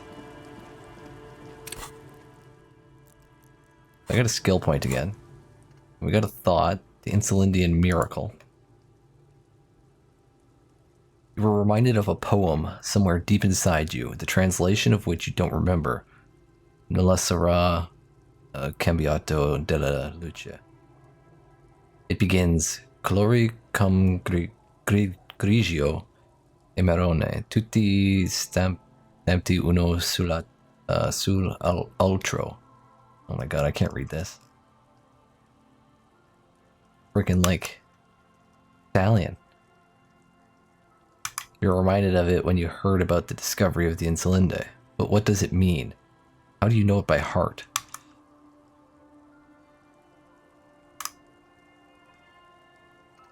You know what, let's throw this one in.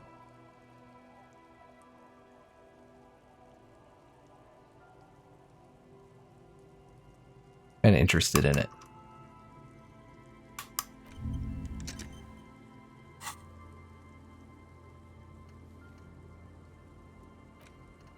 Done.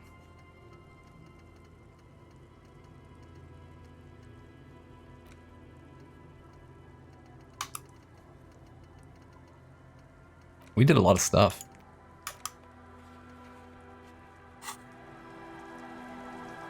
Alright, let's go see Everard real quick.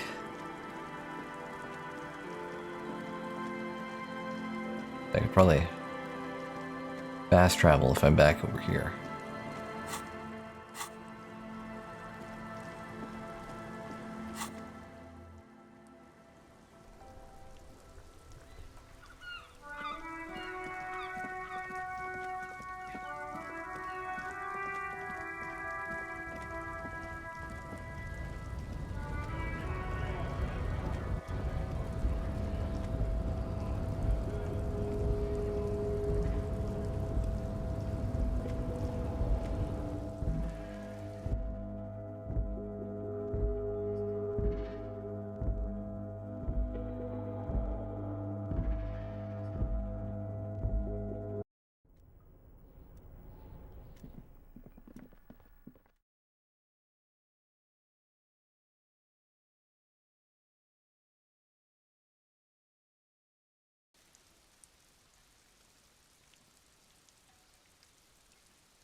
It would have been nice if they had a fast travel point over here, because there's like 3 loading screens. 2 loading screens? 3 if you count Everard's office.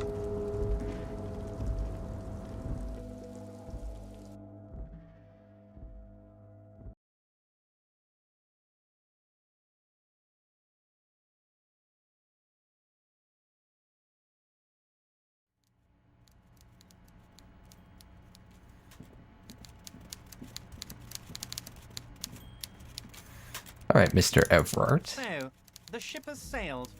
Did you see it? I know you did. Tell me, what did it look like as it grew smaller and smaller when that mainsail dropped behind the horizon? Did it look like a germ? Did it look like a piece of bacteria? No, it looked like a boat sailing away from the coast. No need to be overly dramatic. Jeez. What's wrong with you? You wanted us to relay all this information to her. That this is a takeover? That I want a war? God, I hope you also told her about the drug trade. They absolutely hate getting their hands dirty with that. You can kill 1,000,000 people, but if you do something the police doesn't like, well, then you're out of the yacht club. Goodbye, you inhuman fuck.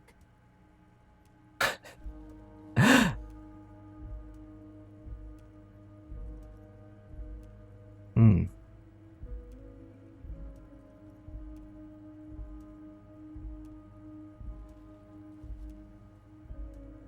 Now I know why you've been so forthcoming. No, Harry. What we have is real. We're working men. This here is real. All right. You used me. Harry, you made a conscious decision to relay that information to her. You could have kept it for yourself.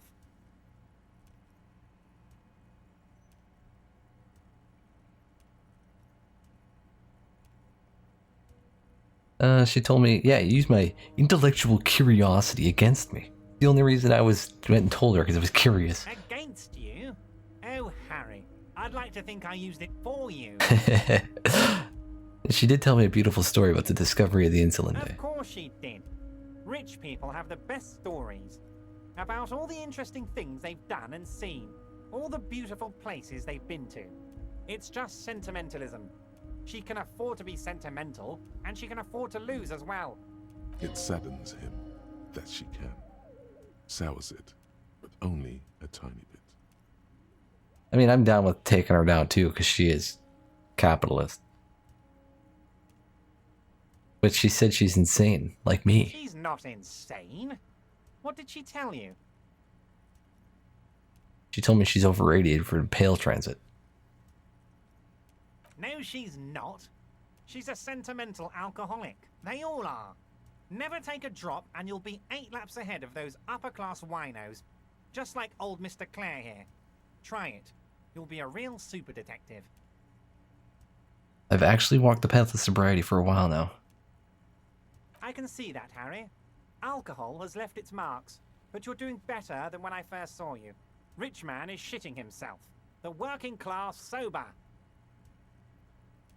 What's gonna happen now? What was always going to happen? We take the harbour and she fucks off to Ozon, uncorks a bottle of wine, calls her partners, and says they need to distance themselves from this nasty business before the big shit spinner splashes everyone. Only difference is the Union doesn't have to lose 2,000 men to machine gun fire. That's the only reason I told her, because I don't want you to lose 2,000 people.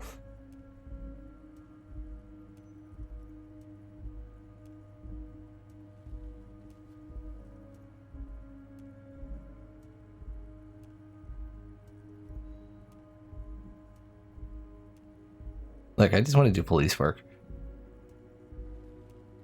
Yes, of course, Harry. That's why you went to her and relayed every little thing I told you. You knew something. Something big. And you wanted to see what happens when you tell someone. So you told her. Anyone who's ever been close to power will tell you. Inside information is the sweetest thing in the world. It's better than money. It's better than pussy.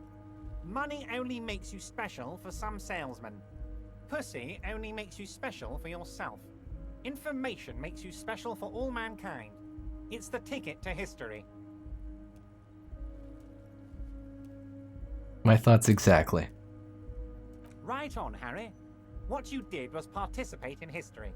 When history calls, you have to pick up. You had no choice.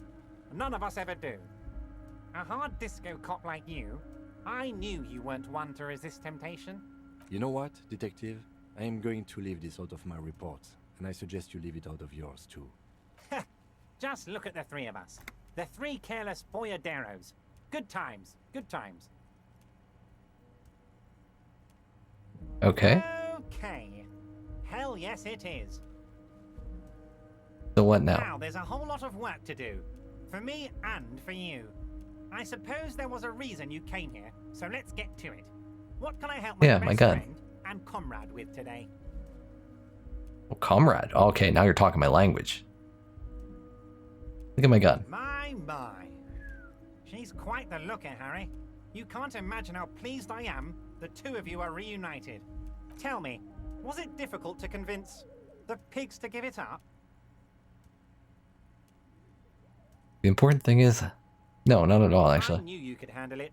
I know my special policeman. Anyway, I'm glad you're all right and armed again, Harry. Now, what can Everett Clare do for you? Alright, that's all.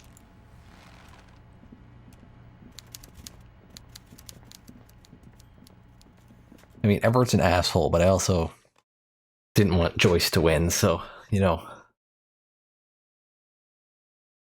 At the end of the day, I saved thousands of people's lives.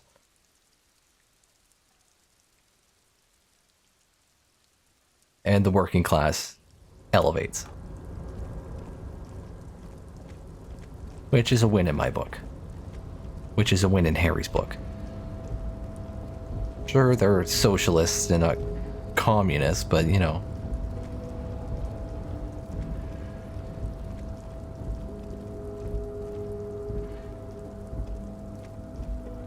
Not that far away, I guess.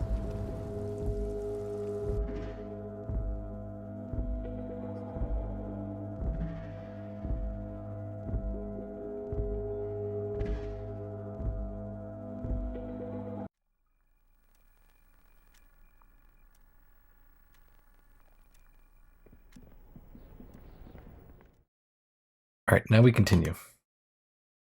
Into the FELD building.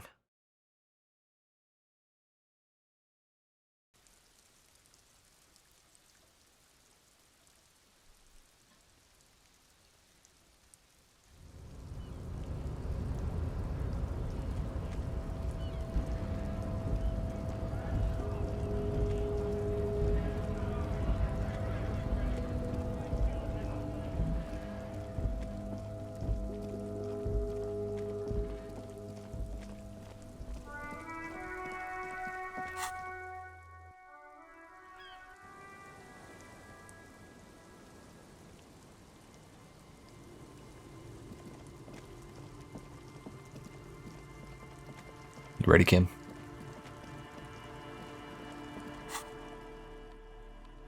Probably get my, get the gun out. Holding the gun feels natural and satisfying. It's like an extension of your arm, the polished wooden handle almost fusing into your palm. I think my hand recognizes it. It reminds you of the day you first held it, with fear. I got morale back, wow. Hoping you don't have to use it in vain. The sun was out in Jamrock. It was so long ago. Sheathe your sidearm, officer. A serious law official, cop by the book, should know to only unholster their service weapon when using it is unavoidable. Okay, well I guess I'll put it in my bag until I'm inside the building.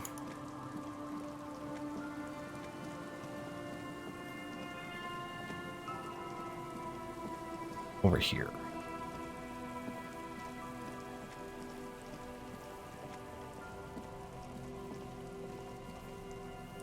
I thought we were gonna crawl in like that pipe or something.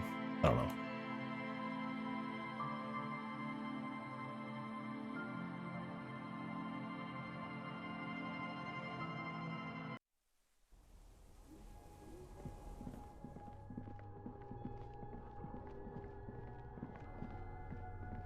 All right, Kim.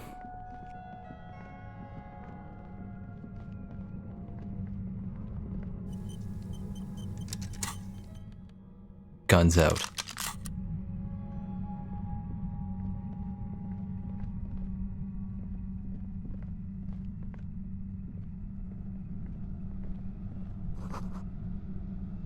Concrete pipe buried in sand and dust. Ooh. 40 cents. $1.15.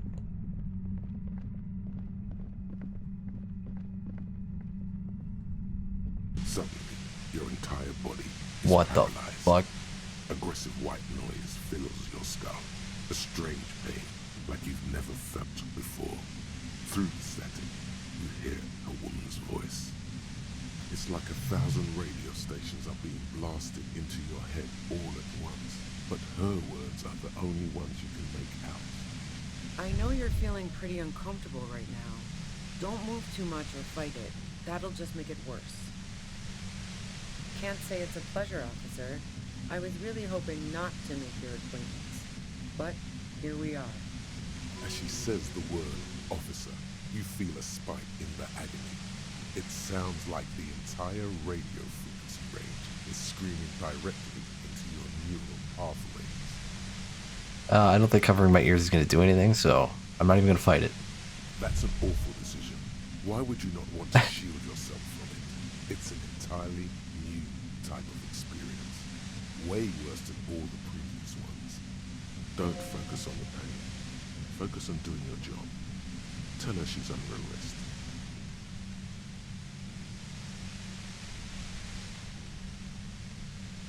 You're under arrest. Really now? Check this out. I'm dead. With a new surge of violent static.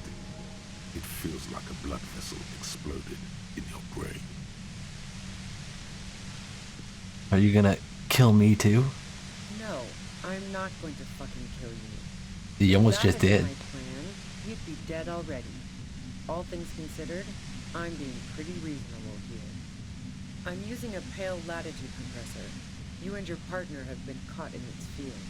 The explosion of static you're hearing is the ULAN frequency, blasted from that pale emitter that Angus mentioned.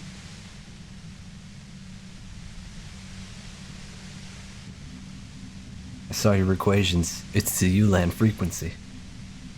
Saw my equations? You've been sniffing through my lorry, right? I expected as much. I am a bit surprised you knew what you were looking at.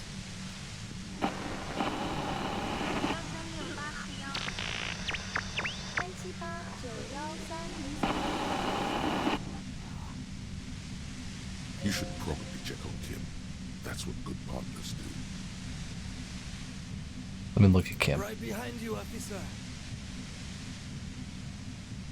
A pale latitude compressor is used to sort of make the pale more manageable.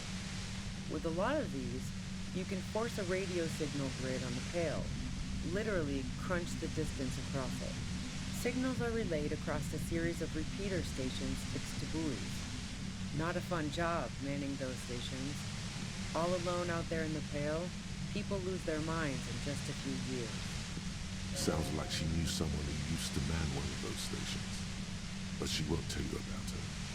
Boy, you're one empathetic police officer to have guessed even that right now.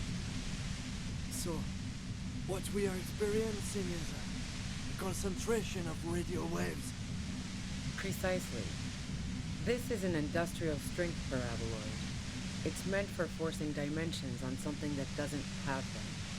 Needless to say, the frequencies used are out of this world.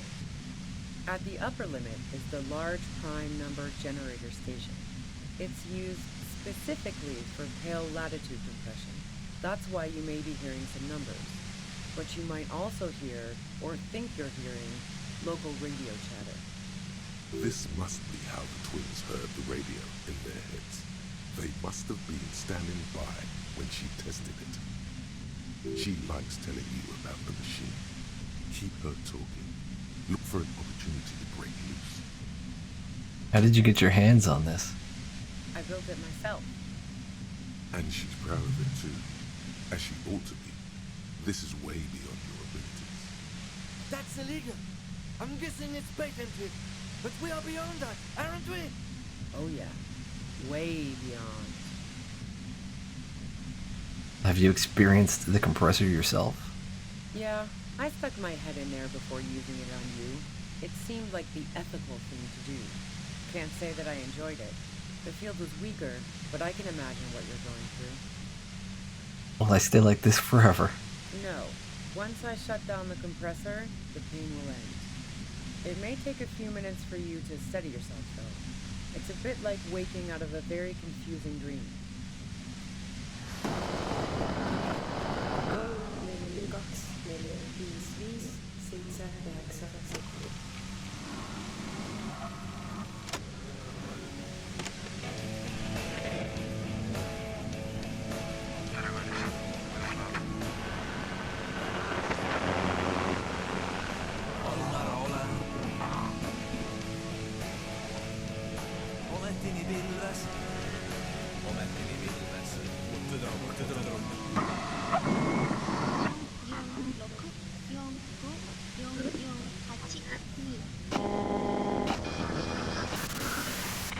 Japanese when it says the numbers.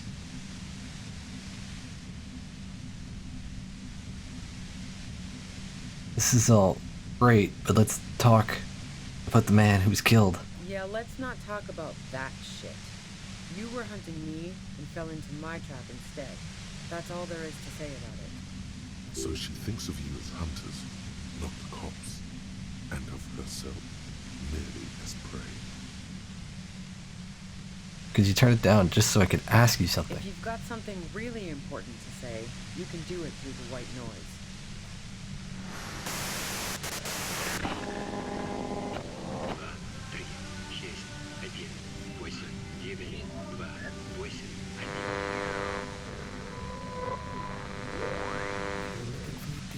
On mattress.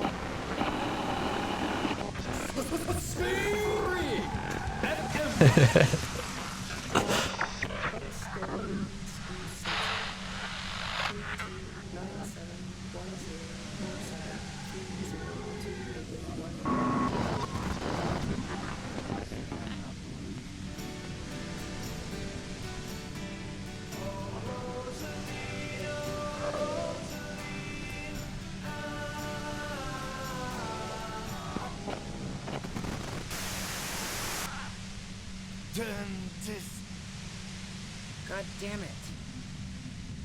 Fine. If you really want to talk, I can dial it down. I've also got a gun, by the way. The gun she's carrying is a two-barreled front loader, not like a murder weapon. Well, it doesn't feel much better, but she can form sentences now. Thinking doesn't seem to hurt as much. There's only 3 meters between you and the machine. If you keep her distracted for long enough, maybe. Be careful when you make your move. That'll be it. Oh my god. No questions. Bide your time. How did you know we were coming? I heard you in the passages, and I've been preparing for quite a while. By hiding bullets under floorboards? So you found my shack, huh? I'm not surprised. Her tone is bitter. She thinks she's been betrayed.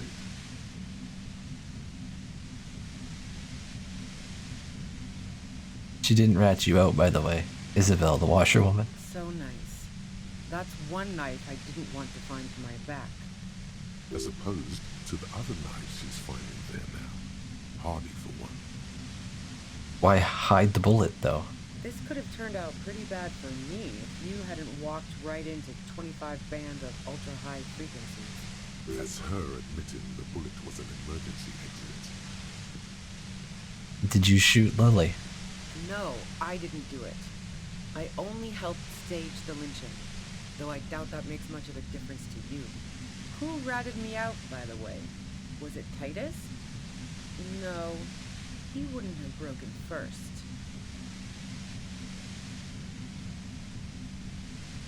When I threatened to arrest her. Last shape broke. She told me everything. Oh. Well, I guess I always knew she was a survivor above all else.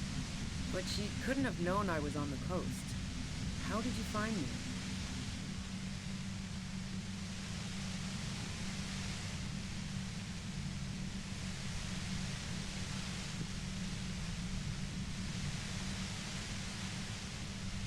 Your own boys told us you were on the coast.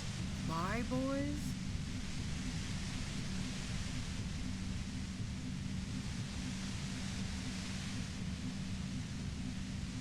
The ones you poached from Titus and Titus himself. What is this? I thought Titus and I had a decent collegial relationship. Oh, doesn't even matter. How could they be my boys when they're not even my friends? Those guys liked me, I know it. This is what happens to people whom people like. A dull despair is creeping into her voice. How the fuck do the rest of you get by?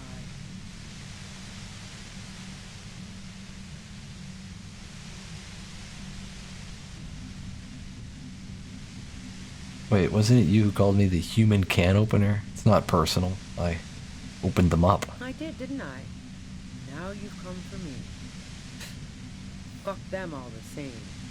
That did make her forgive them. A little.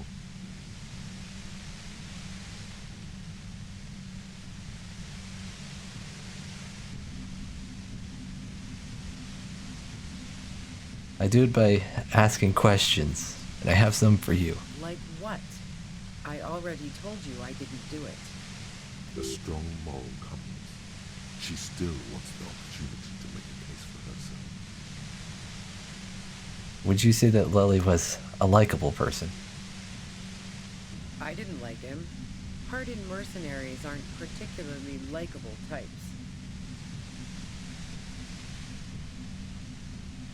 There's nothing more personal that you had against him? Perhaps his way with women? You think I was envious of his conquests? Look, pussy's not a problem for me, and definitely not a reason to off someone. You don't feel any sympathy for mercs. It's hard work. Plenty of broken people who don't come with that kind of body count. Besides, they're paid well for what they do. Did you feel protective of the Union? Yeah, sure. And I didn't like wild pines sending in those foreign hirelings. Me and a fuck ton of other people around here. I hate to be the bearer of bad tidings, but I don't think she's perjuring herself. She didn't hate him, okay? Alright, well, I have other questions. I'm listening. Do you have an alibi? Man, I was with the boys the whole night. I hope they at least bothered to impress that upon me.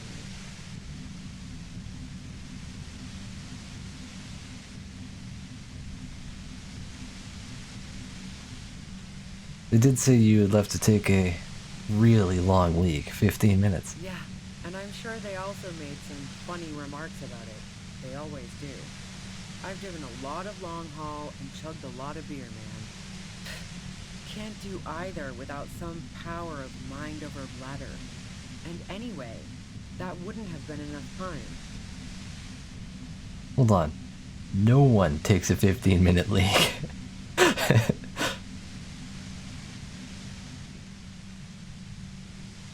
Look, fuck you, man. I might also have stopped by the bar. She speaketh truth. Our investigation has shown that 15 minutes was just enough time to commit the murder. Wow. Now I'm curious. Please, explain. Play pinball much? No. Not since I was 14 and hanging out in the only diner in Dardun. Haven't been into low-risk, no-reward games since moving to the city. Why? There's some mysterious pinball machines in some pretty mysterious rooms in the whirling. Yeah, and probably some ghosts from the time of the suzerain. I'm not really interested in supernatural mysteries.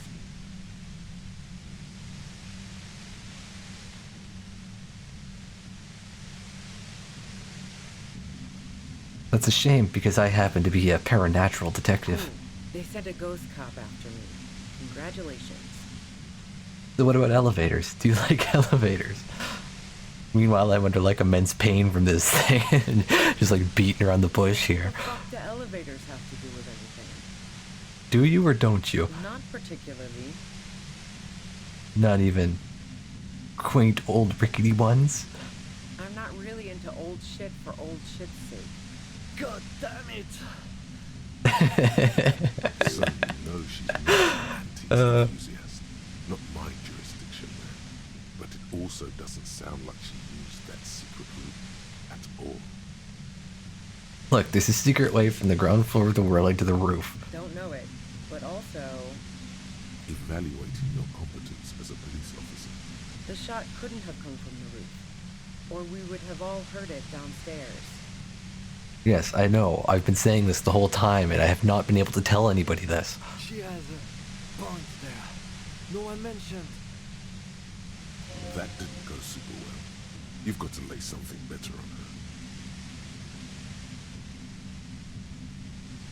You have a gun. I know it's not the right one, but... And? Where did you get it? The gun store. What gun store? Trigger Happy Jacks.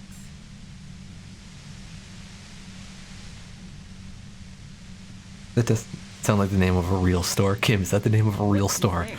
That I'm going to squeal on my gun supplier? Sorry, I'm not that kind of gal. You have another gun somewhere. Well, she wouldn't admit if she did.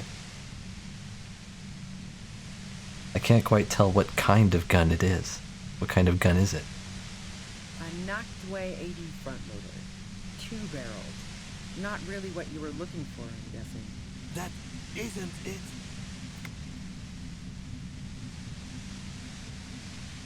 I know you don't like old things, but do you sell antique rifles on the side? Never really got into weapons trafficking. Especially not old weapons. They break too often, and you don't want unhappy customers among gun collectors. Alright, there's other evidence. Oh, they'll just ask, do you have another gun somewhere? A breech loader? No. This is such a wipeout. Alright. Yeah, evidence. Did you leave any flowers for Glacier on the roof? No. Gifts of flowers and candy aren't really my style.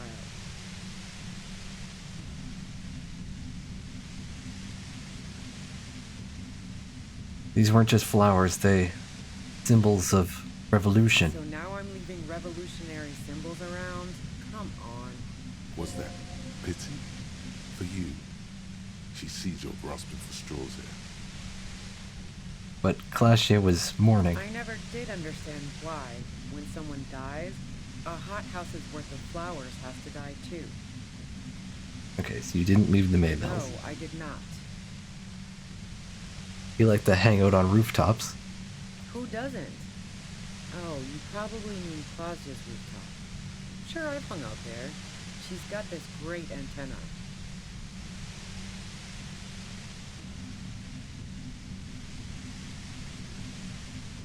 That's the only reason you hung out on the roof. The view's pretty bomb too. But you might say the antenna was the main attraction there, yeah. Along with Claudia. Right, what's so great about her antenna? It's very powerful. I used it to tune into RCM frequencies. That's how I knew to be prepared for your arrival.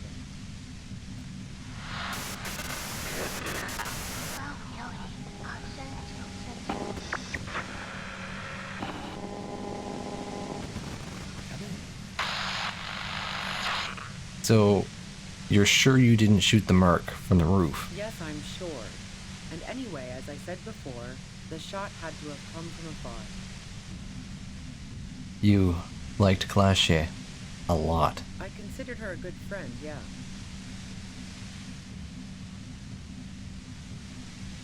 Is peeping one of your hobbies? Wow.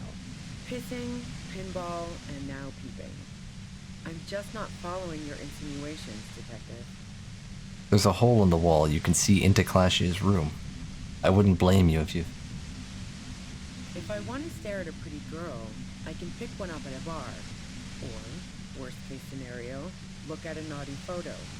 Who has time to go skulking about the whirling, drilling holes in walls?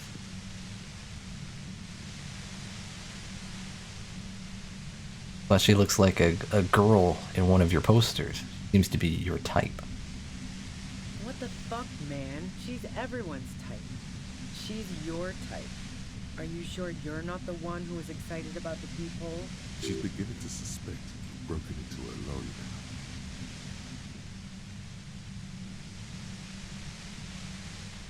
now. She already knows we broke into her lorry. We told her we saw her codes and stuff.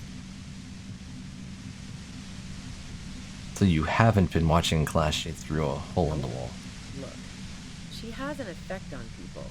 That je ne sais quoi that makes it impossible not to look at her when she walks into the room, and very difficult to look away. But travel enough and you realize, for the same reason that she's everyone's type as an object of desire, she's not irreplaceable. But you wanted to be more than just friends. Oh, so that's where you were going with this. She said you wanted to run away with her. That's a very sentimental way of putting it. We both had pasts we didn't want to catch up with us, and we enjoyed listening to music together. Why not go on a road trip? The lieutenant watches her expectantly, occasionally shaking from the pain. Okay, fine. I was into her. Clausy was into me too for a time, I know it. We even fooled around once. And yeah, after that I thought maybe we could make a go of it. Clausia only said they may be kissed. Someone is lying here.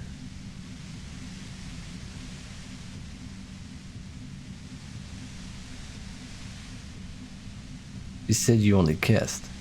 If that's what she wants on the record, so be it. I'm not about to go into details for you to jerk off to later. Seriously, just move on.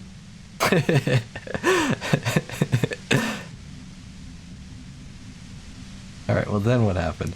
She rejected me with some wishy-washy bullshit about how she was confused because she felt so close to me and valued my friendship so much, and how guilty she felt for leaving me on. I knew that wasn't the whole story, but thought, fine, I'll take it and move on. No ill will there. It wasn't a problem for her.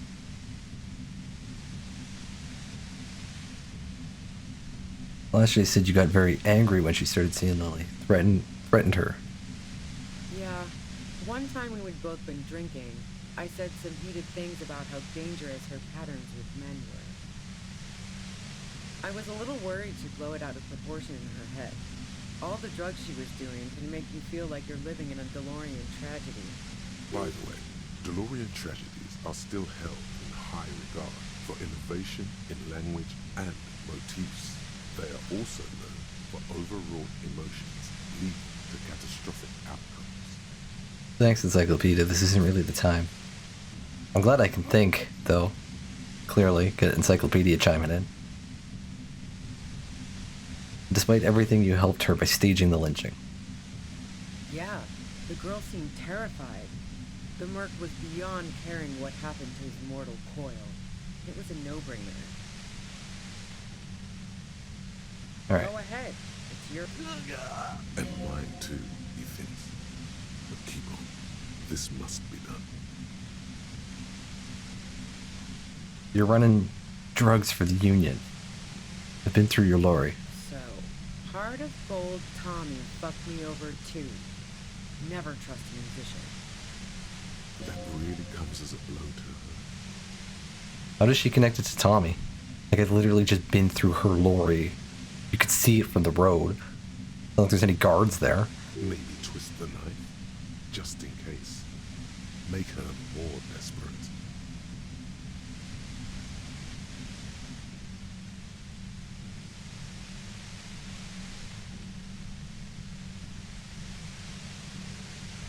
No, I like Tommy. He didn't. I found my own way in. Okay, great. You got into my lorry on your own. What now? You're going to arrest me for drug trafficking?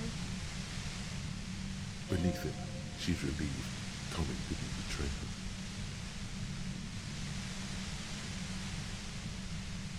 You had a financial incentive to kill the merc. Man, it's to get away from all that murderous shit that I left Jamrock, my previous employer, for the Union. She deliberately avoided the name in the mob she worked for. You might be able to find this out later. I got lucky being a dispatcher.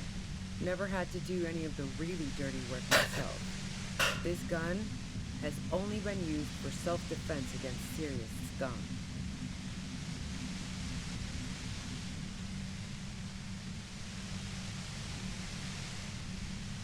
But you're threatening us with it. Based on what I've heard about you, you are serious scum. Alright, let's take a step back here. Where? More questions before doing anything.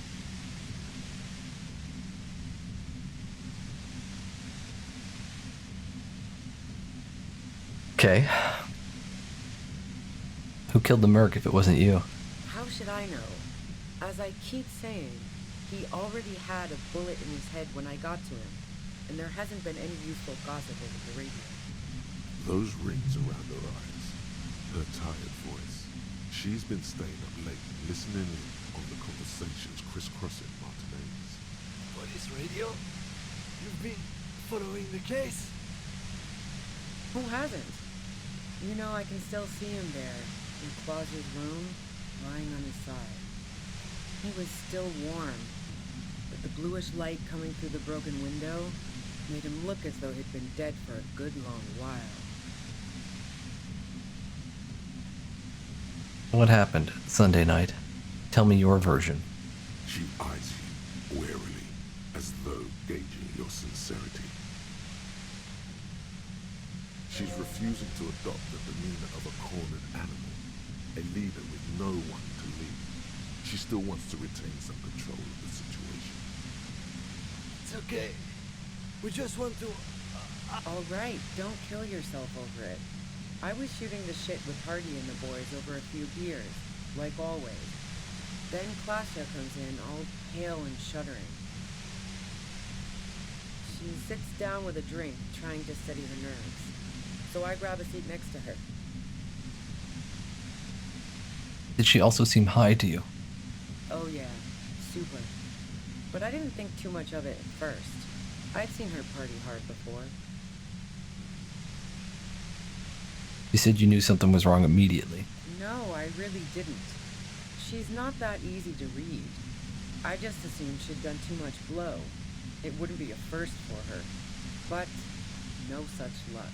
She was in some deep shit. She asked me to come upstairs. The merc she'd been going with was lying on the bedroom floor, dead. I knew she couldn't get the authorities involved, so yeah. You made it look like he'd been hanged.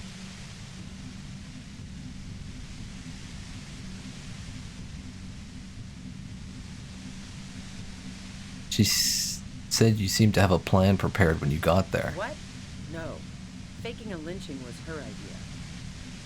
Her idea? Yeah, in cold blood. It really surprised me how quickly she was able to get a hold of herself once we got up there. It was like she was another person. The party girl was gone.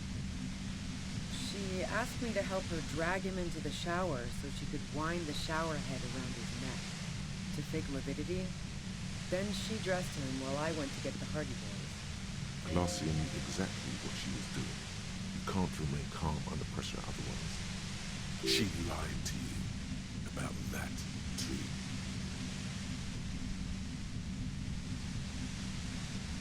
Resourceful.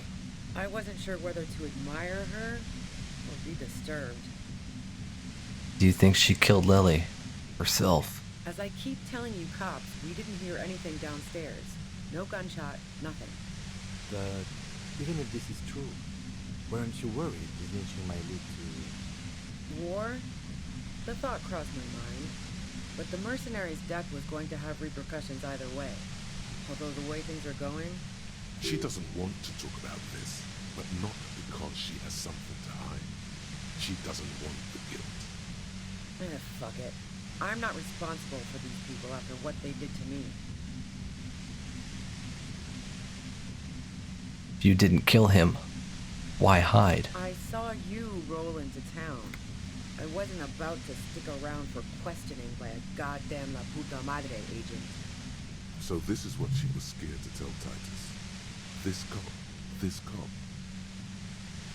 What do you mean, La Puta Madre agent? Yes, you. Everyone says you're his peon, his human can opener. Oh my god, why is this hurting my health and not my morale? Oh. Fucking hell. And why me? You hear through the white noise. I'm gonna have to buy some nose of it. Especially bad something. Felt like a vein exploded.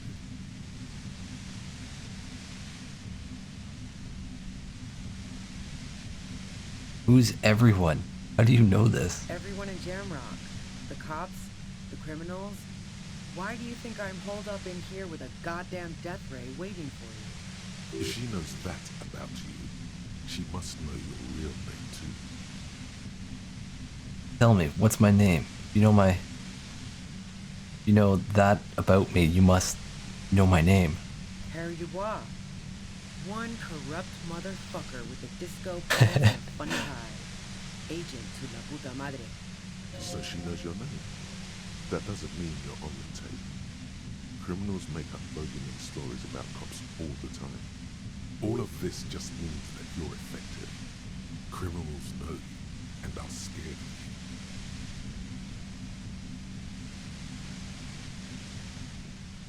you. La Puta Madre. I've heard of La Puta Madre. He's dangerous, right? Is that a joke or a threat? I'm guessing both.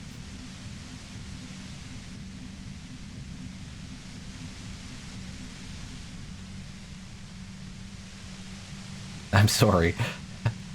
I know I'm supposed to know all about this, but I lost my memory recently. Yeah, sure. She doesn't believe I'm sure La Puta Madre himself will explain it all to you soon enough. What did you do to this Madre anyways? You've been to my lorry. You think the biggest player in Jamrock appreciates competition? Now I have Harry Can Opener in my lair. Fucking Titus. you. She's not going to change her mind that easily. She still perceives you as a threat. Wait, one thing, possibly small, but she said you rolled into town. Was that you singular or plural? She might know something. When I came into town, was there anyone with me? Yeah, you had your death squad with you. What happened to them anyway? Who was in this squad? Is it the two people back at the Whirling? Well, it wasn't this scrawny dude. You had two guys and a lady. The guys Two looked guys? pretty buff. Lady wasn't bad either. What else can you tell me? One of the guys seemed chipper, a blonde. The other had a brooding something or other about him. And the woman was the only one in uniform. All were carrying. That sound about right? No idea who these people are, literally. It's the two people at the Whirling, but I don't know who this third person is. Satellite Officer Vic Mayer looks out of the window grimly, then puts his coffee down and turns to Patrol Officer Miller. We could either take a room here in the work or go home for today. Let's go home, Jean. Nothing's going to happen today, she responds quietly. Jean takes his blonde wig off. Call Heidelstein. He can give us a ride.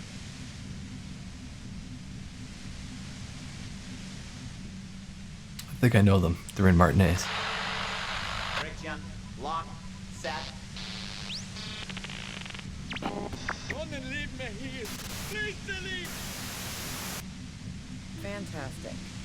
I've got to get on the road. Then you can go find your friends. Unless you have anything pressing to ask me. You know about the bunker next door? What bunker?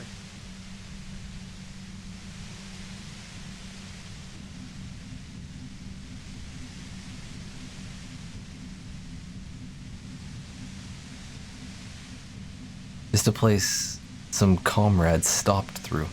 A revolutionary bunker. Don't know anything about it. No one's been around since I set up camp. But I'm sure I'm not the first vagabond to...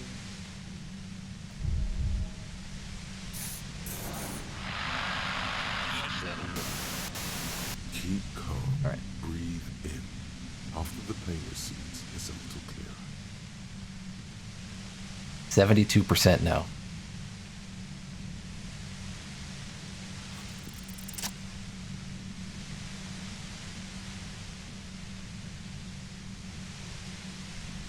Slowest walk. It's like, what are you doing?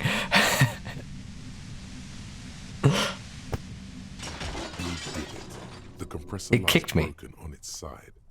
It's quiet in your head again. It still hurts like hell, but... So, Harry dived for it. His hand missed. The leg of the machine moved outwards towards Harry, kicked him, and then fell over.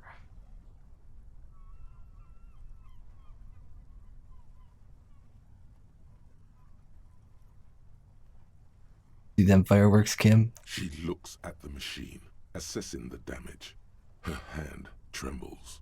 Oh, fuck it. 92% chance to convince her to put the gun down. She's truly desperate.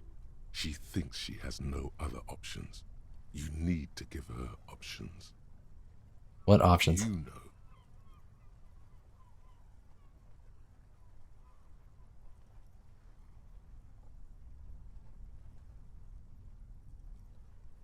Maybe I could still talk her out of it? This is how you talk her out of it. It's the only scenario in which she lives.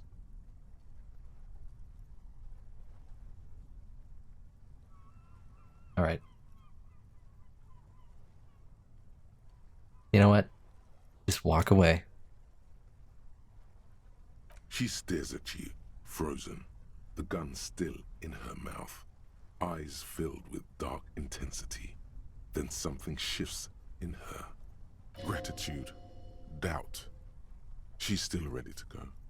Her neck and shoulders relax, and her grip on the gun loosens.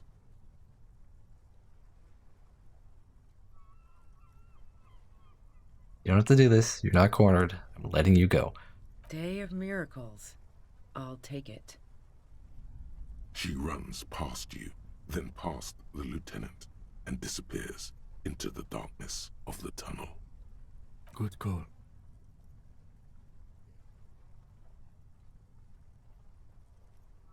Thanks. I would have done the same, had I not been incapacitated. He couldn't take it like you. It irks him. Then he gets over it. I think she didn't do it. Her tent. We should check it out.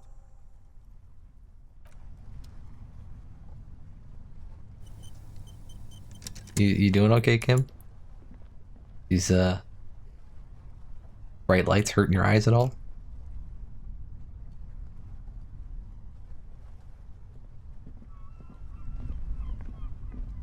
Okay. Was not expecting...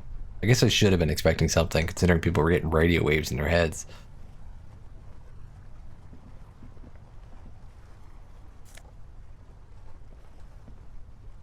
Oh, nice. Get some Dramamine. Well, that brings me back up to where I was. Perfect. It was expecting me to lose 3. Cooking utensils. She has prepared herself porridge with bananas.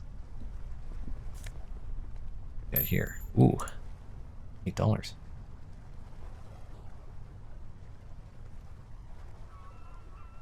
Yeah, where's my tinfoil hat?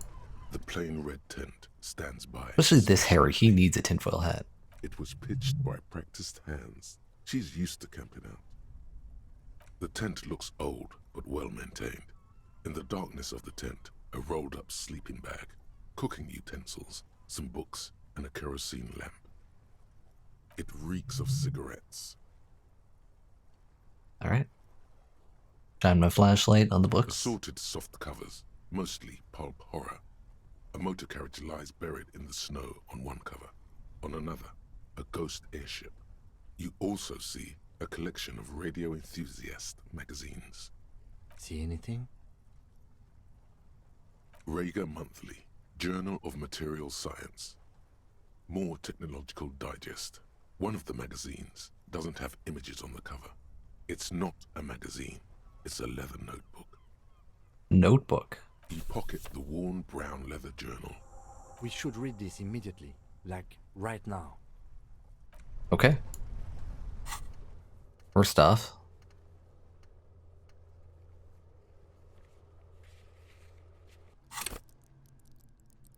and we got 2 level ups out of that.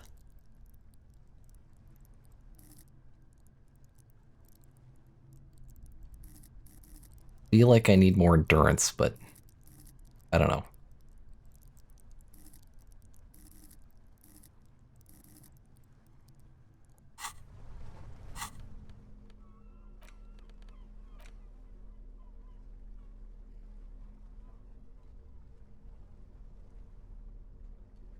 A thick journal. Interact. The cover is worn like someone used to carry it around in their back pocket. Examine. It's made of full-grain leather. The lower left corner of the back cover sports an embossed brand name, Schneller. Schneller is a stationery brand from Gottwald, beloved among architects and engineers. She's got good taste and must have taken whatever she recorded here seriously. All right. Take a look. The journal falls open. About 2/3 of its ruled pages have been filled. The large cursive of someone who writes quickly and confidently, perhaps too confidently. Many phrases and even paragraphs have been crossed out, with tiny corrections scrawled above and in the margins. It's a mix of logistical notes, diagrams, and personal reflections, all dated. It's good she left in a hurry. We could learn a lot from this. What kind of logistics? Hard to tell exactly. It's mostly noted down in code. Looks like contact information, quantities, directions.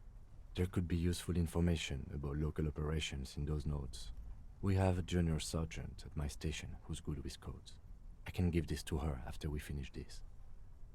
Alright. Diagrams of esoteric radio technology. The most recent ones probably pertain to the latitude compressor, sketches, calculations of distance and density. You make out a familiar spiral shape. anything personal? Short, wry observations of people and places. Probably a way to pass the time on the road. Also, what appears to be attempts to sort through some difficult decisions. There are a few passages with many questions in them. Staff issues. Always tough on the leadership. You smell traces of betrayal.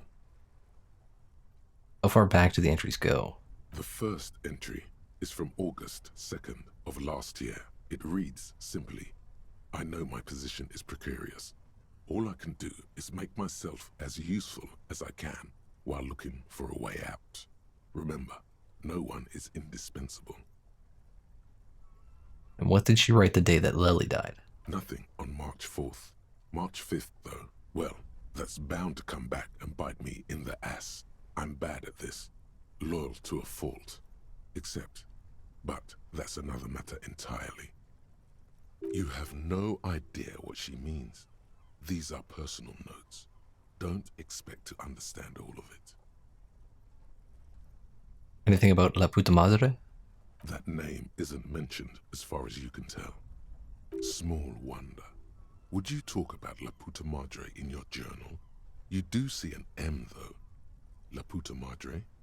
M is mentioned on March 9th and March 15th. Great. M's peon is coming to town, no doubt to investigate the lynching, but also, I feel it in my gut, to finally put a bullet in my head while I'm napping in my lorry or on a smoke break. Well, I won't stick around just to twist my own neck by constantly looking over my shoulder. Then again, isn't that what I've been doing ever since I got the call? The call? Did M call her personally? Why? Been holed up here for 3 days now. I'm used to being alone and all, but I don't know when I'll be able to leave, or if I'll be ratted out. They will rat me out, of course. I've made it a point to believe in the best in people, the boys, for example. But experience tells me, did M feel truly betrayed by me? I was feeling threatened. He'd have to know if he threatened people, they'd take measures to protect themselves. Even I know that. Economic measures first of all. Gotta make a living, right? I can still hear his voice in the receiver. Taste the plastic. The entry ends abruptly. The call was a courtesy. He must have held her in high regard to personally tell her he knew about her plan to run drugs for the competition. The most recent entry. The most recent entry is from today. It reads, even when I leave here, if I leave here alive, what's my next move? Staging a lynching is a crime, even if I'm not accused of murder on top of that. Forever on the run. Not really my idea of the open road. Man, I was really looking forward to winning. It looks like she might have been framed. That would be a first, or a fourth. But who's counting, he thinks. Very rarely does anyone actually get framed.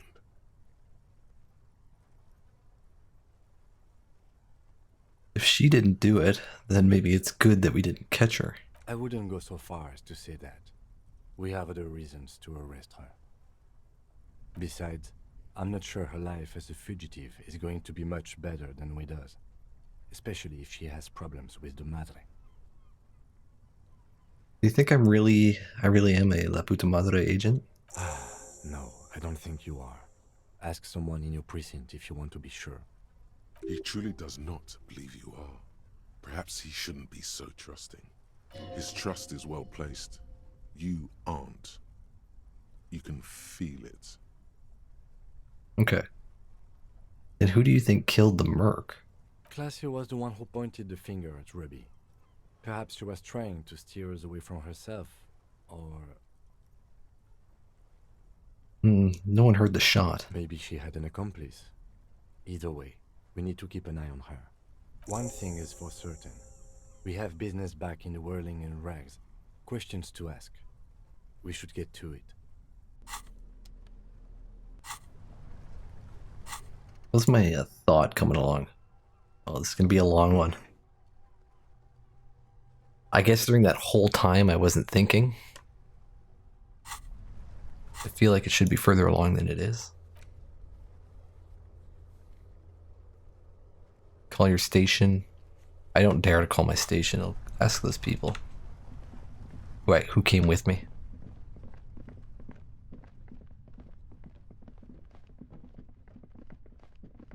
Alright. Guns away.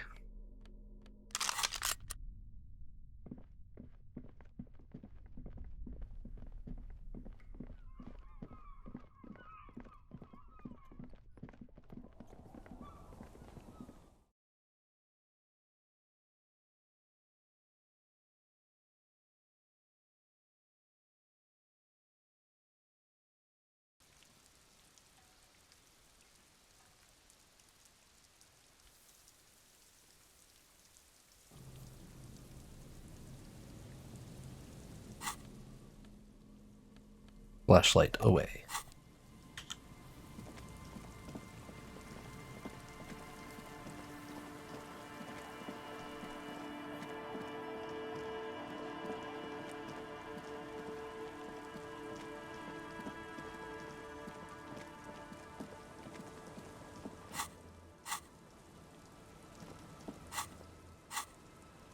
Come on. Oh, where do I need to be? Oh, there's gonna be something that's gonna go down. It's not letting me fast travel.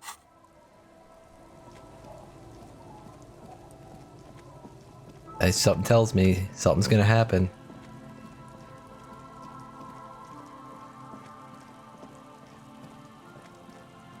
Kim? I know I say this a lot, but got a feeling.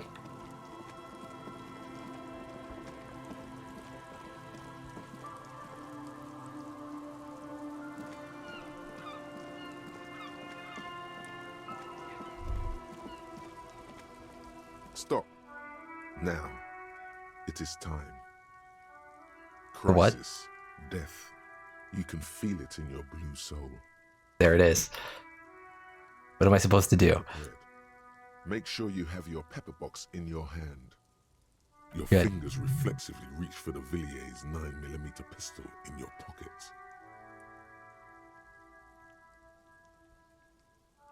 Fight with my bare hands if I have to. It would be better if you didn't have to. It's not just your own life that will be at stake. Kim, guns out. Okay, I got 2 skill points. Let's get, get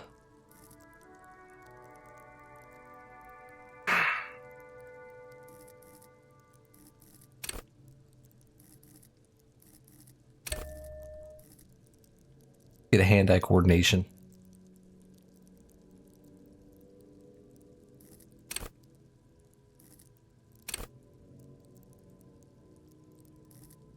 And let's get a reaction speed.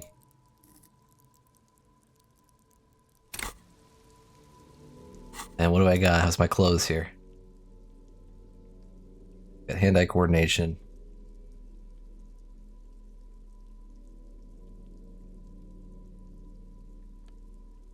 You know what? I'll go with this.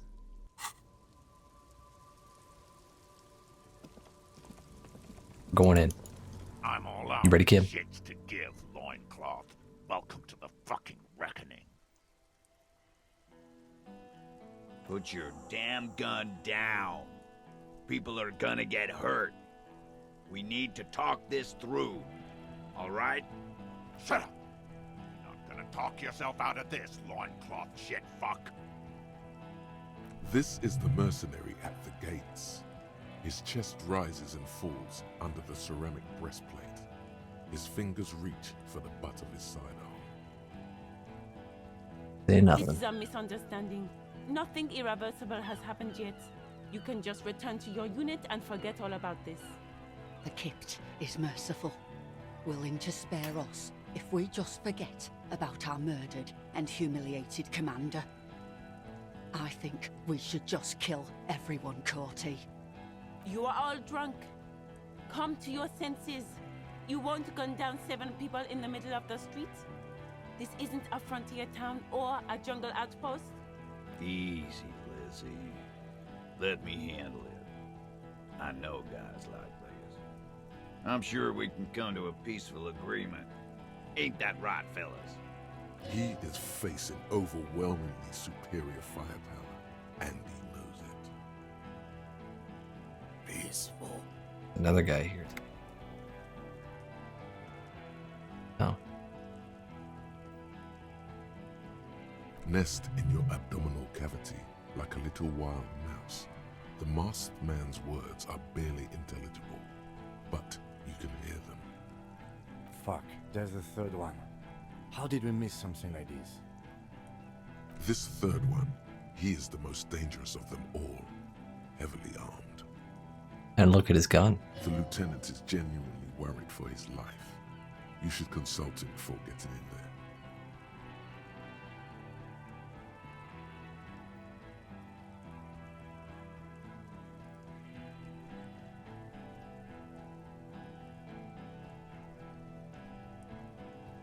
The big one is the mercenary at the gates, the scab leader. If this turns into a firefight, we should take him out first. A sound strategy. He's the leader.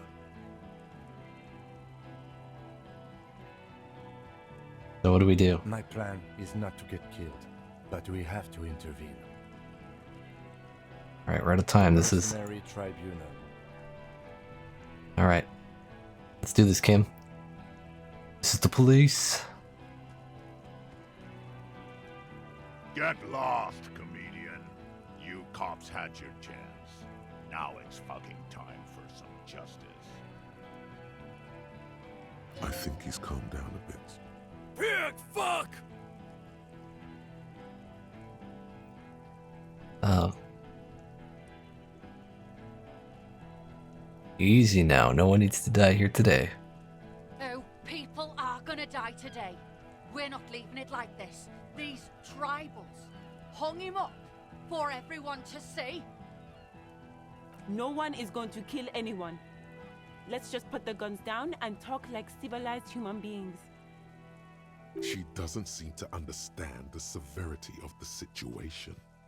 With a wordless gurgle, the killer loads his long rifle. The leader gives a small nod to the helmeted man. Suddenly, the grip of your sidearm feels comforting and warm in your hand. Feels like it's saying, do it. Shoot him in the mouth. Shoot him before he shoots you. No, wait. It's good you have that gun. It really is. Just soften him up first. Present an argument.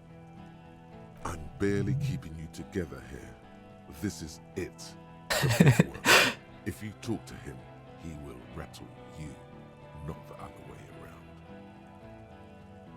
Okay. Peace. Always peace. It has worked thus far. Oh my god. Start with the first idea you have, then move down from that. Please.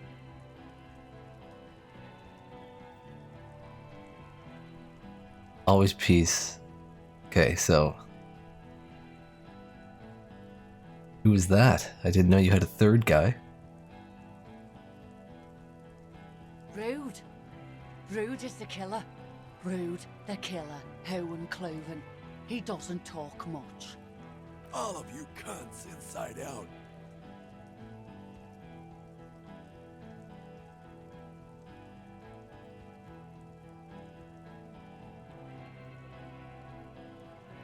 What was that, Rude? Perhaps it's for the best. Him not talking too much. The killer. The gunner. The raddest. The killer. What do you think he does?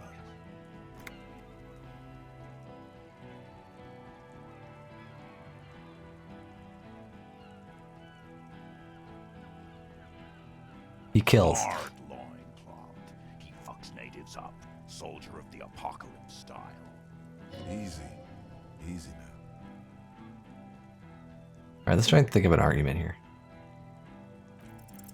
Alright, here we go. This is an illegal tribunal. Krenner would never sanction this. Who's the commanding officer? Take your pick. You only have time for one argument. Choose wisely.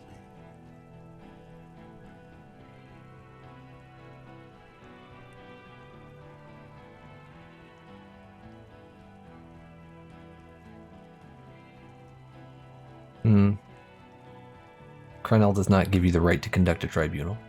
Pops, you have no idea about the rights Crenell extends to us. I don't care. It's not okay to kill civilians and local law enforcement If I officers. fuck and kill you, hang you to that streetlight by your shit pipes, then that's called a necessary display of force. No one's going to give a shit about dead loincloths. That's reality. Okay, it's not much, but he's thinking about something else, and his hand is off the gun. This did something. Easy now. Tell them these men didn't do it. There's a peaceful way out. Alright, listen. They didn't do it. Yeah? Who did?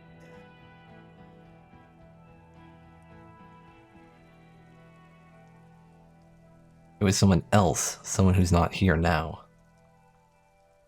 How fucking convenient. His fingers are twitching. That's a draw reflex. He's about to draw. He was shot from a great distance. A sniper did it.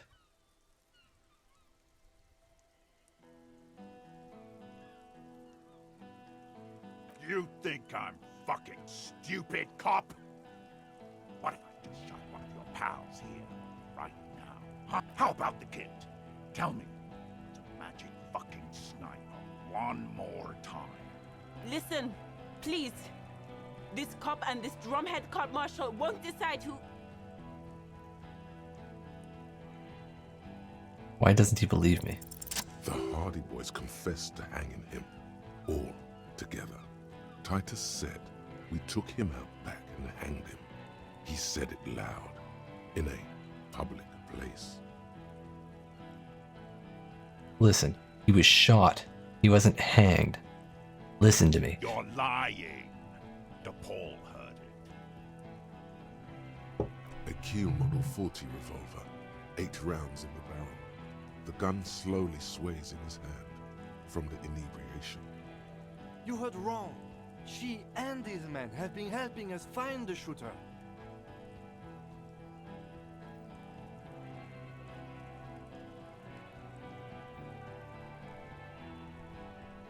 The hanging was only a cover-up. Listen. The shot rings in your ears, a low, tinny ring. Then the Hardy Boys yell something. The young woman stands and looks behind her. The shot has flown over her head, crashing a small pane of the glass window behind her. That it right there? I missed. Not true. He purposefully over-aimed and shot the window. You had him second-guessing himself, only for a second. Do not assume he will miss the next time. I know what I heard, Corty. They said they killed him. They said it was a good way to end a Sunday night. That doesn't sound good. You need to change the topic now, or there will be another shot. Alright, let's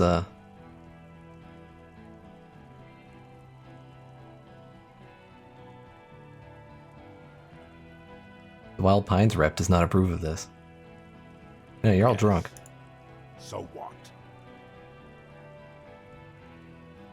Your judgment is impaired. Nah. I'm clear as day. Fucking government ordained super soldier. Enough already! What is this? We didn't come here to fucking chat! Interrupt me again and I will execute you on the spot, Lance Corporal. The outburst is accompanied by yellowish saliva around his mouth. That's fucking disgusting.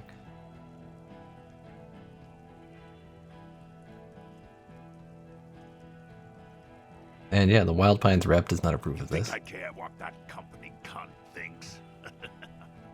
He isn't just boasting. He really doesn't care. Back out of this now, or it'll get bad. Alright. Alright. Let me just say one thing. Waste this fuck! Talk about the Hanged Man. Of course. Nothing bad will happen. Oh Talk about my his god. dead friend. He seems stable enough to take it. Doesn't seem Even stable at better, all. It will further destabilize him, cost him time, and maybe even lives.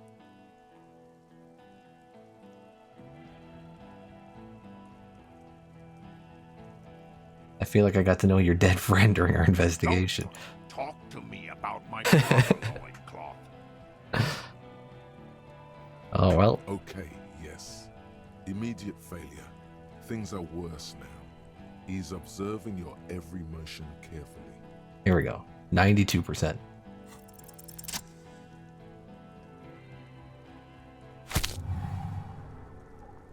Just shooting him. Smoke and fire erupts from the gun. And it goes numb.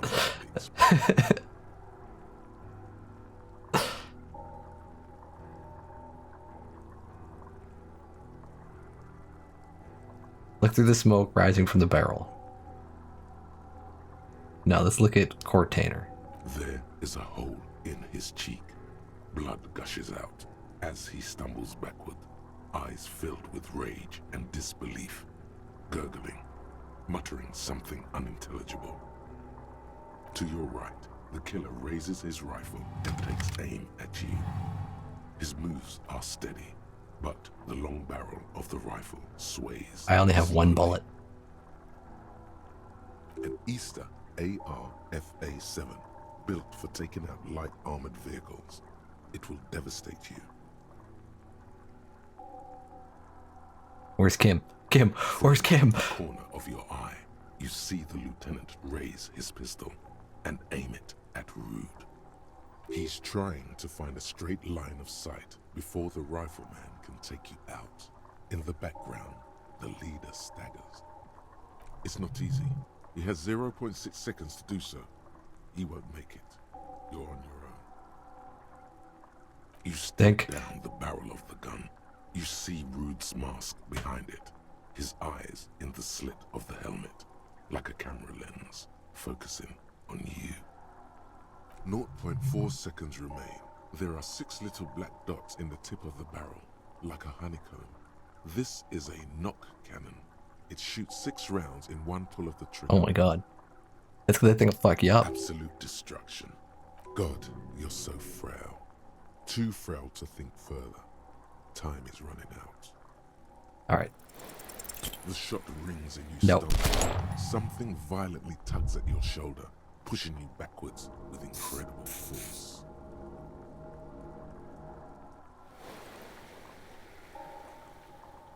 Oh, I didn't even have to use 2. It would only remove 1.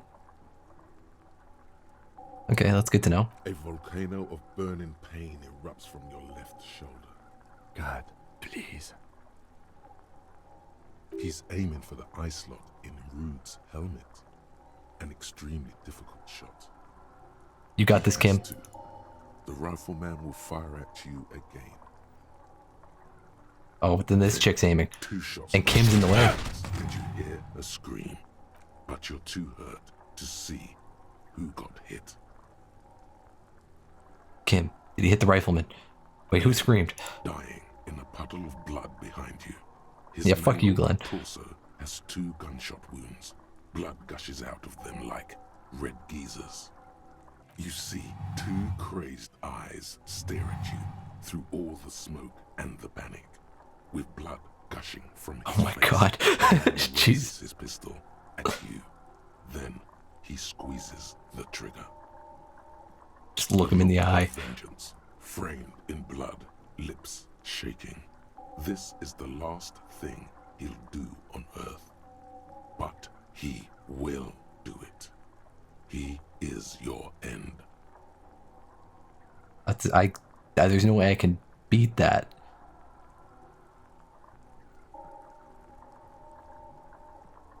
Kim, this is it. Let it happen, Kim.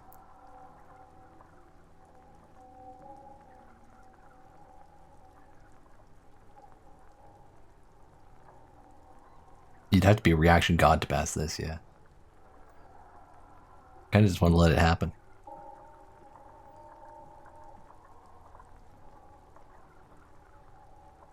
Then we'll take a shot. Failed, but I healed some health. I'm down. You can't. There is no time. Something inside your pelvis explodes. Inevitably Your failed. lower body is on fire and your legs can't support you. You fall down like a rag doll. The pain is too immense to scream. It pushes the air out of your lungs. Everything goes dark. A distant blur as you recede into it. Listen, through the darkness and the The pain. Hardy Boys are screaming, fighting, dying. Someone jumps over you. Nearby gunfire shatters glass. Stop! The cop! Protect the cop! He's down! Try to open my eyes. Nothing. A persisting darkness. Dancing lights of pain. Distant shadows cast by them. Like a hellish play. You're bleeding out.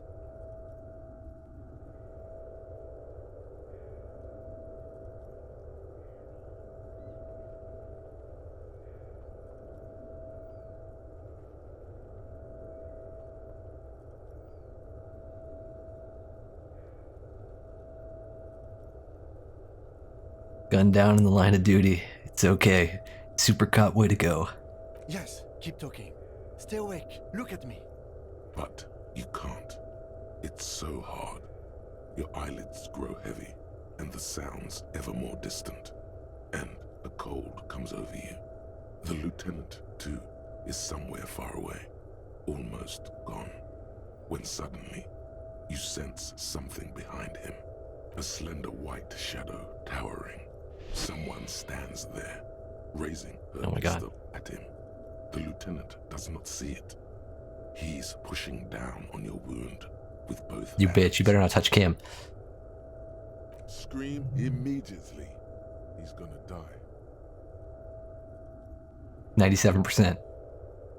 Kim, you gotta get out of here.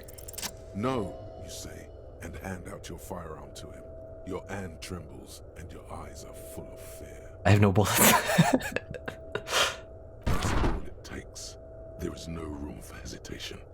The lieutenant moves like a spring unloaded. He grabs the gun from your bloody hand and fires behind him. You hear a faint scream, a woman's. Then the sound disappears, like someone pressed stop on the tape. The woman is gone. So is I didn't Kim. need to. Then the whole world. I didn't even know that was a thing. I thought the authority would have helped me with Ruby. I'm glad. I had way more points than I needed, though. That's crazy. I only needed an 11. This is death. One more door, baby. One more door. I dumped some in at the end to reaction speed and hand-eye coordination because I know I'd need it for this fight. Ooh. Now let me back into the fight. There is is no fight. The fight Would Kim have died there? over. It was lost 1,000 years ago. You have laid here forever. Keep falling deeper. Take the door. He's not taking it. His body is not taking it. Oh God, no. He's not disintegrating. He's swelling up instead. Over the hours, hurting, moaning in his sleep, and rotting, and being disinfected, and smelling of drugs, and feeling saliva in his mouth, drifting in painkillers, thrashing in his won't sleep. He can't go. Not before the case is solved. There is a radio in the distance. A radio of the world. Playing sounds. My palms are sweaty. Elysium. Soon he will return to the world. Hours turn to days. Soon we will get up again and go through it again. Finally, we know what the infernal engine was outside. The clarion call. The engine of a Caprice Kinema. No, it was him. He is the infernal engine. Can't you see? He never stops. He only gets worse.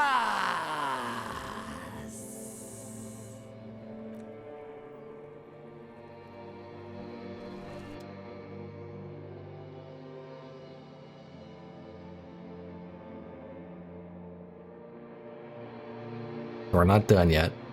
Still got to find the murderer. But the tribunal is done.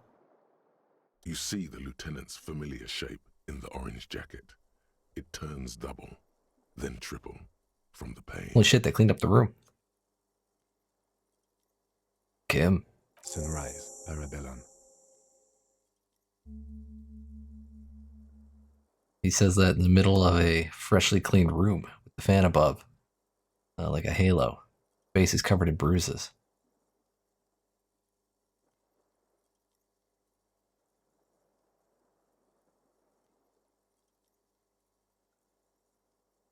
Kim never wore the piss jacket. I don't know why I'm saying that. The room. Or just ouch. It's not ouch time yet. You just got the Dramamine pill an hour ago. Wait until it wears off. Dramamine. Then it's not that bad. Neither surgical nor organ damage bad, but still under the counter bad. The room. It's clean. Mr. Gart cleaned it. It took him an entire day. About fucking time he did it. How long have I been out? 2 days, in and out. Oh my God. You've been up enough to take Dramamine and curse. And drink water.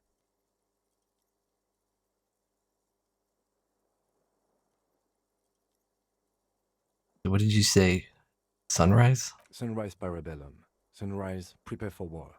It's an old revolutionary saying. Isn't that written on your... My gun. Engraved on it. It served you well. Is it war today? The gates of the harbor are boarded up. The streets are a little more empty. Apocalyptic violence is yet to erupt, I am relieved to say. I think we may have held it off, for now. Barely. Yes, Good. we have also completely failed, but that's okay. What happened? What happened? You shot the major in the face. A fire against you. I remember that. Is he dead? Yes. As retaliation, the rifleman shot you. He hit. With his carabine. I was looking for a clear line of sight. When I found it... He sounds a tiny bit sorry he did not find it before you got hit. I shot and wounded him, while Glenn took a bullet in the spine. It was meant for me. He did not survive. This is not the first person to die in his place. Ego. Titus, Fat Angus, and Oops. Theo charged. Angus and Theo did not make it. They both died before they made it to intensive care. Titus survives. So do Alain and the musician. I forget his name. Eugene? Yes, he's still alive too. You were bleeding out. You said something, I don't know what. And you warned me. I was able to disarm Officer De Paul before she got the jump on me. Thank you. I killed her. And that's what happened. That was pretty freaking intense.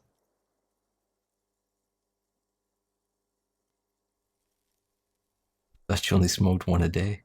This is the one.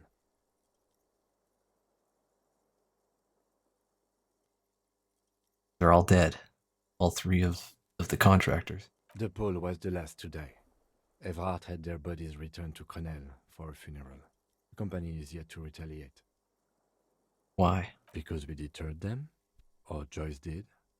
Maybe the harbor in full lockdown is too costly a target. Or maybe they are simply taking their time and will attack soon. I don't know. How many casualties on the Union side total? 4. Glenn, Theo, Shanky, and Angus. The fat one, he took a lot of bullets. That's, to be honest, it's not a bad trade.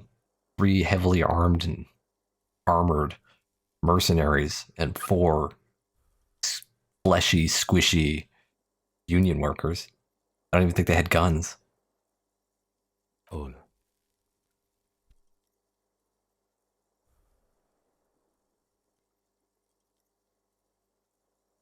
Total shit show, Kim. Yes, officer. 7 people are dead. It's not a success. You say 7, but you write 6. So does that mean there's a way to save at least one more person?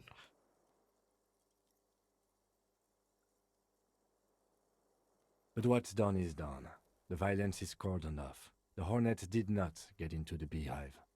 The worst scenario has not materialized. Yet. So I wonder if I managed to succeed that one check that I got the double ones on, if I could have talked them down. And we are still alive. Both of us. He did not expect you both to survive once you stepped between those 2 armies. His smoking, his hunched back. You have it worse, but he took a real beating. That cigarette has medicinal purposes. How bad am I hurt? Pretty bad, officer. You've suffered 2 wounds. The first is below your shoulder. The bullet passed through your shoulder blade, luckily missing your lung and heart. The second shot hit you in the thigh, the left quadriceps.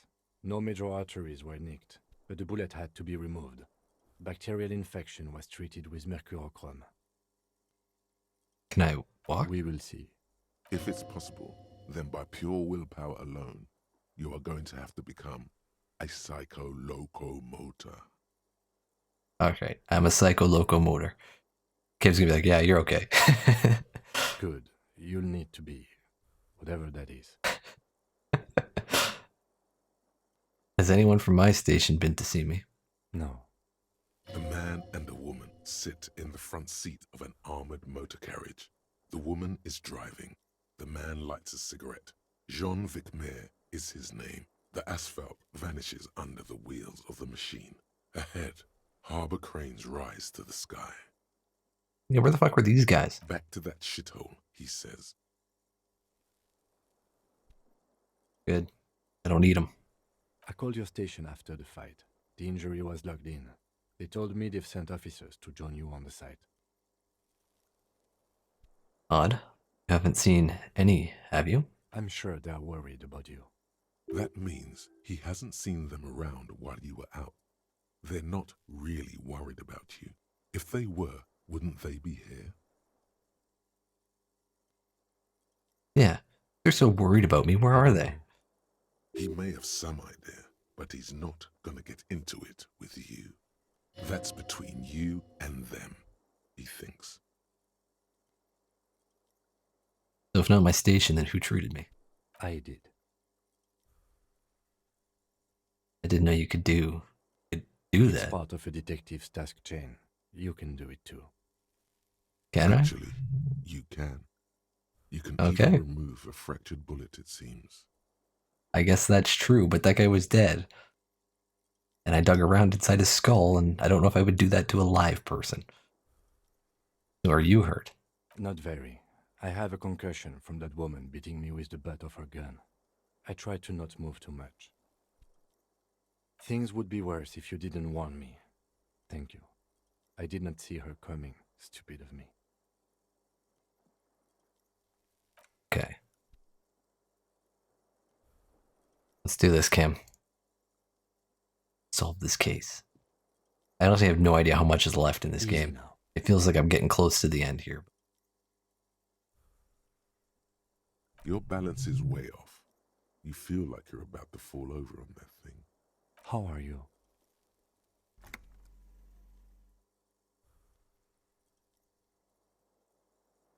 Feel fantastic. Let's rock. He nods. What happens now, Kim? I honestly don't know.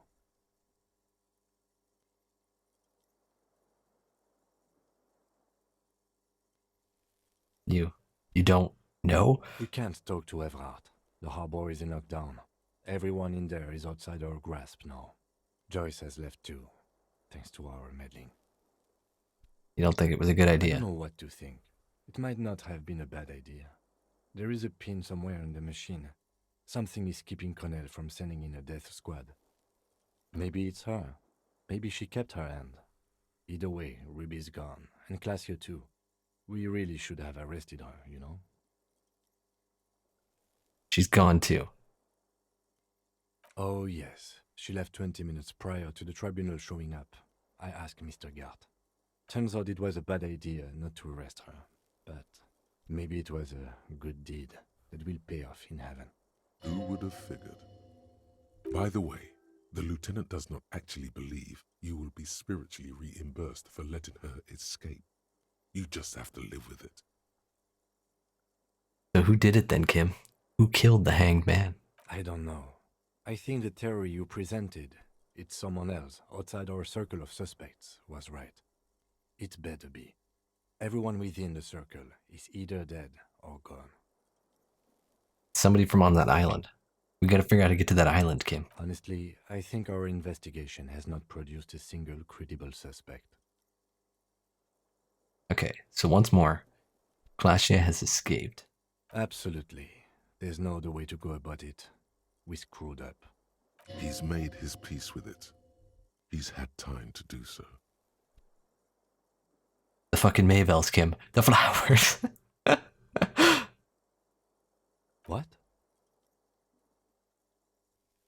This one, Every remember? piece of garbage in the city is not connected to the case. You don't have to keep everything.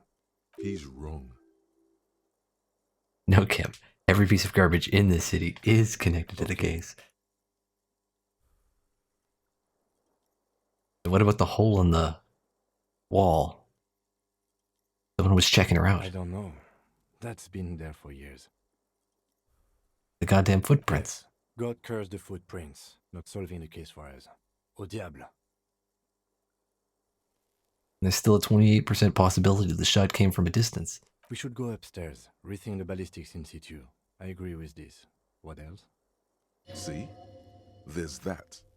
You can do ballistics. An antique bullet from a Belmagrave 446. How hard can it be to find one? How hard can it be? It's extremely easy. There are thousands lying around. We found one, all completely unusable. It's precisely how easy it is to find one that makes the bullet useless. And there are all these old bunkers and weapon caches. Revolutionary era. We could find thousands more if we wanted. All of Revachol is full of them. You know what I think about? Solving crimes. He arches his brow. The ceiling fan patiently spins overhead.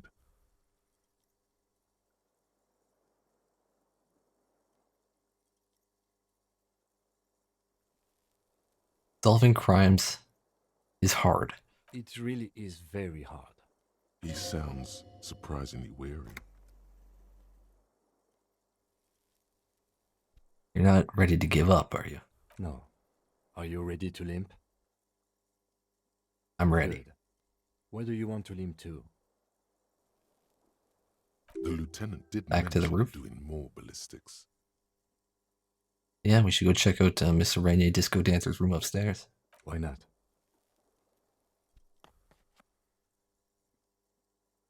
Another look at the window, perhaps? The one he was shot through. I don't know. I can't think of anything better.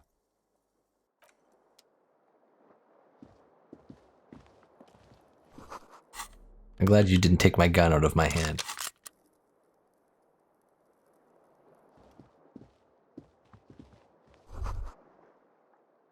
Really replaced glass shining in the moonlight.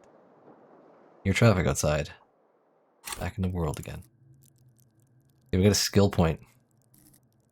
Now what the hell do I put it to? I don't think we're going to be getting in another gunfight.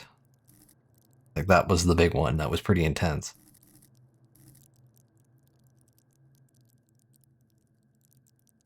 Let's get, you know,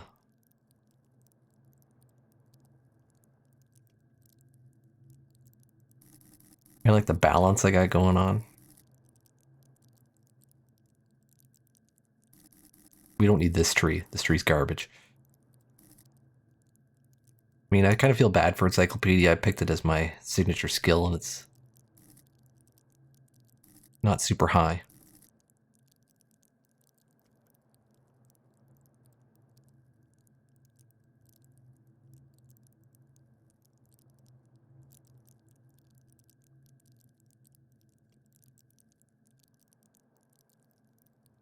Encyclopedia's been great. I haven't been putting points into it because it's constantly going off. Even without points in it.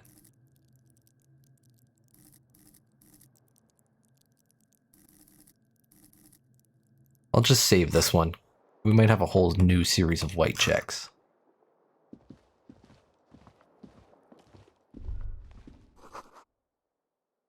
You see gleaming white enamel, no bottles inside. Look, the door is open. You can walk right into Kim's room. Oh my god. The bathroom mirror has been wiped completely clean. You see the reflection of your face in the mirror, such as it is. A regular, clean-shaven police officer.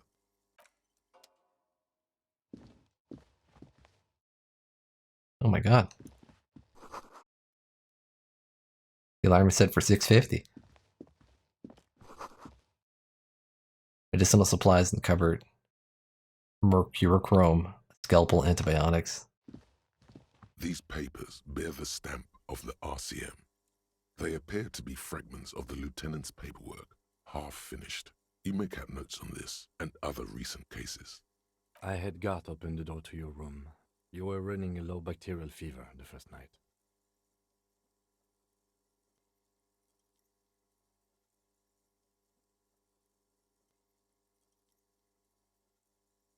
Thank you for keeping this thing alive a little longer. It would have been easy were it not for my concussion.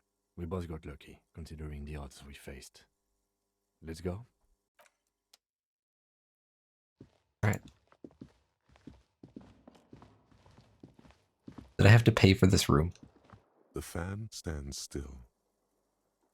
The switch must be broken, because nothing happens. You didn't fix your fucking fan, Garth. What did I give you this money for?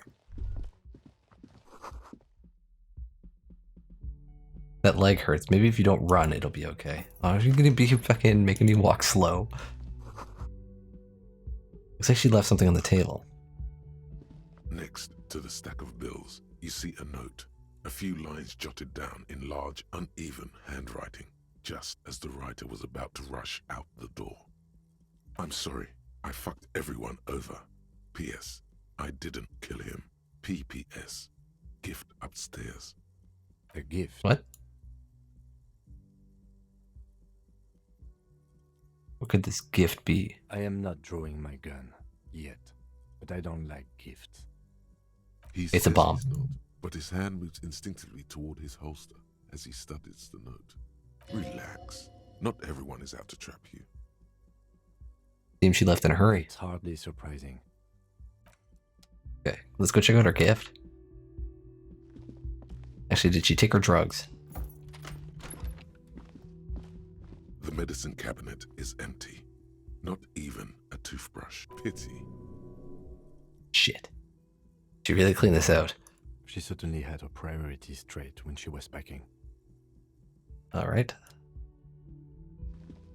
Okay, Kim, I think I'm going to be on the drugs for a while. For pain reasons, you know.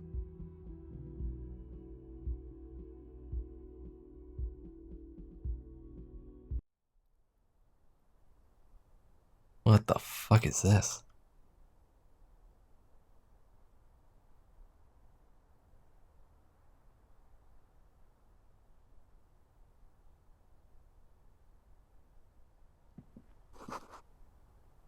A red thread made of nylon. It leads out of the room and onto the roof. You see the same two neon-lit shapes. A man and a woman.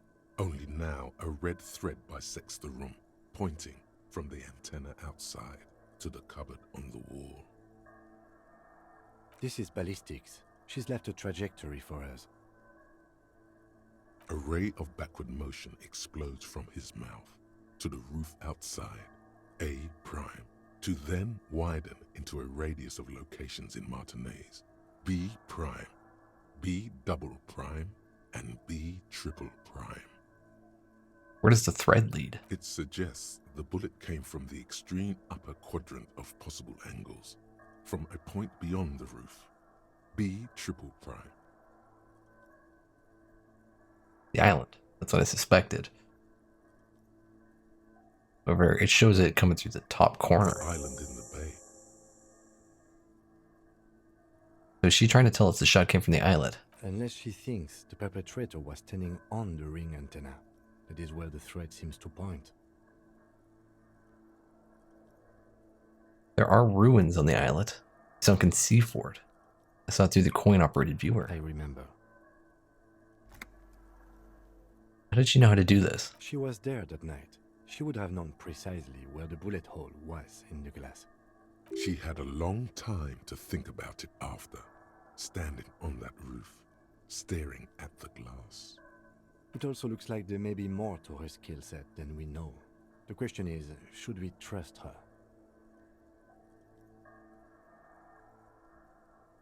Of course, we don't trust her. I don't know. At this point... What difference does it make? You don't trust her, but you do follow the lead. This is also a location we have yet to rule out. So it is. For a second he seems tired.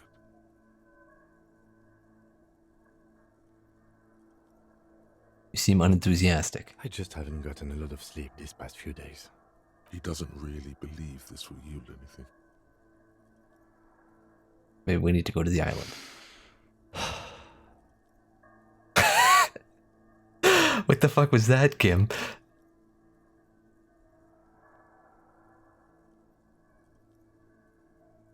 I'm going to the island. Are you in? Of course, of course.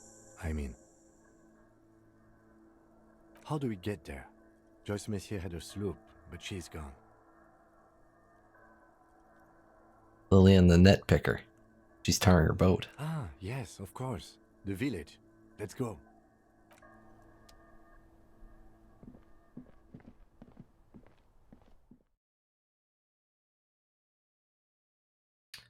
I don't think we're finishing this one tonight, her trip.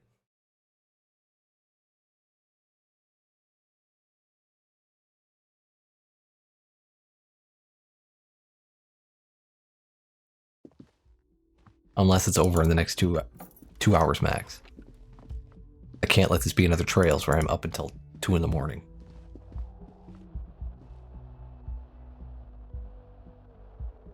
Alright.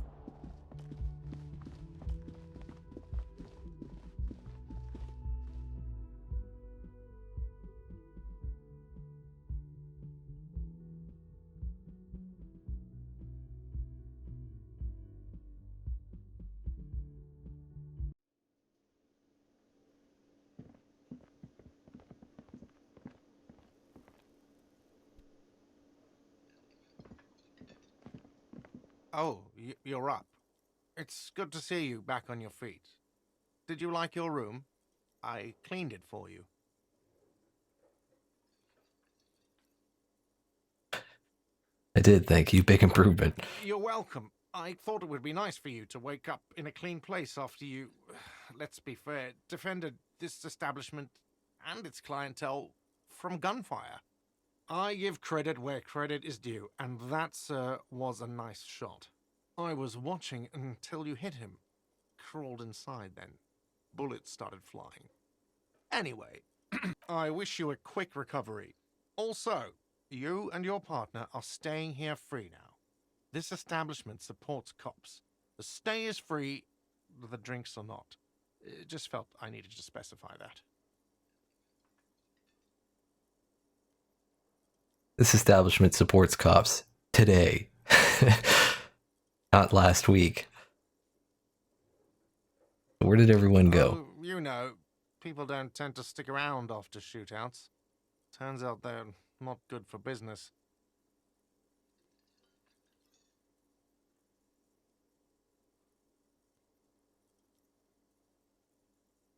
What happened to the man with the sunglasses? I don't remember everyone who comes here, and many people wear sunglasses inside lately. Must be a fad. I guess he's commenting on me wearing sunglasses right now. You have to mention, when it happened, you were right out there on the balcony. Yeah, I was. Yeah. That's because I'm a badass. I guess you are a badass. Yeah, I don't know. Clients were panicking. And also, I guess I sort of found out that I don't give a shit if I die. He means it. It's not just boasting. It's something he discovered about himself. Stepping onto that balcony. All right. Thanks. No problem. That's it.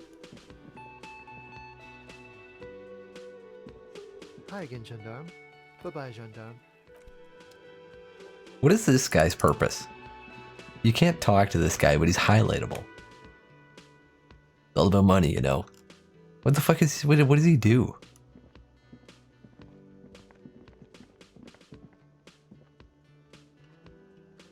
Looking mighty thin in here, Titus. Seeing you approach, the bruised man raises his bear in welcome. Crazy motherfucker. Didn't think you had that fury in you. But I guess I've misjudged a lot of people lately. That was one hell of a shot. Hell of a shot. The fucks did not expect that. I guess what I'm trying to say here is, thank you for intervening, fellas. That was mighty brave of you. This is big. It's as big of a thank you as Titus Hardy can muster under any circumstances. I superstarred the shit out of that. Dead Mullen on steroids. Glenn would have liked you had he gotten it. Never mind. There's a lump in his throat when he thinks of Glenn, lying on the plaza mosaic, bleeding.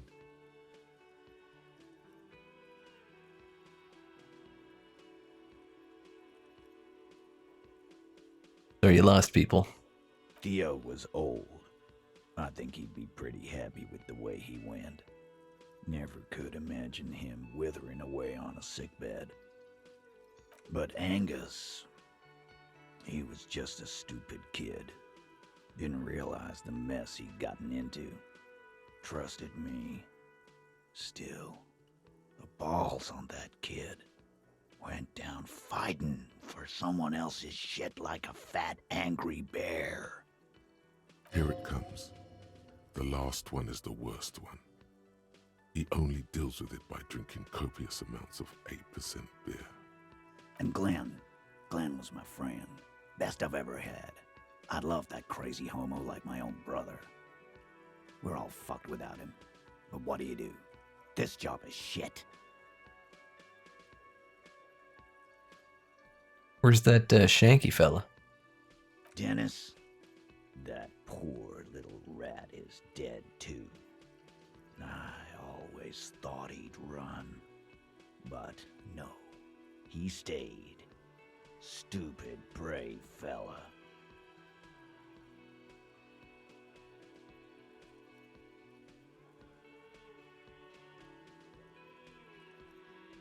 Well, they were good people. Sorry it went like that. Well, yeah. Memento mori. Right.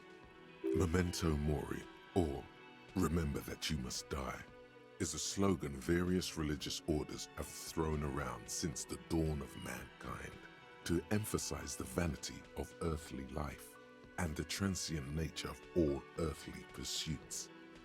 In essence, it means one should live virtuously in this life to live better in the afterlife. Yeah. Totally. Absolutely. Today, I'm going to get drunk, eat good food, and bed a good-looking girl. Cause tomorrow, a motor carriage might run me over.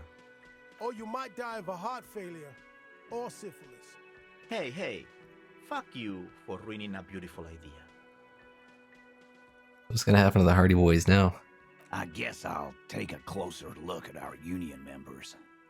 There's bound to be some ambitious fellows there who'd love nothing more than advancing social democracy by busting some heads. Might even ask Tibbs if he's tired of replacing windows, and maybe wants to have some fun with his brother. Anyway, don't you worry. As long as Titus Hardy's standing, there will be Hardy Boys. Do you know what happened to Klassia? Don't know? Don't care.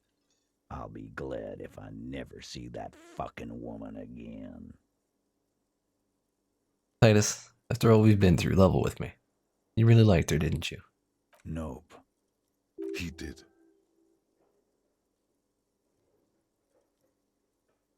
He Got it. nods and takes another sip of whiskey.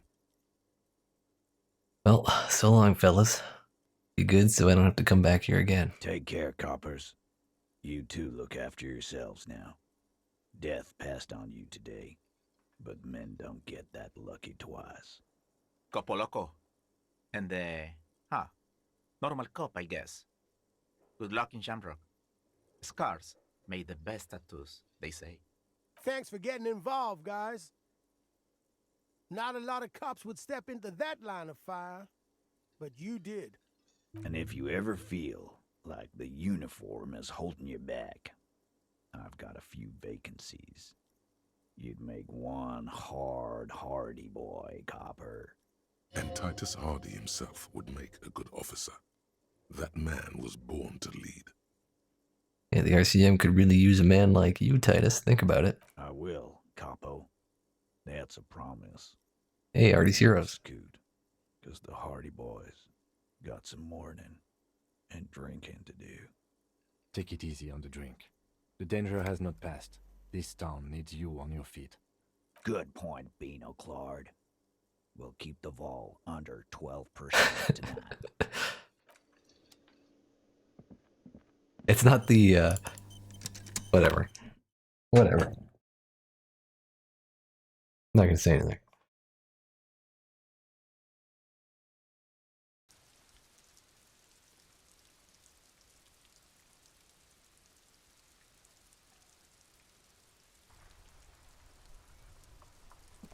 What the hell are we doing here?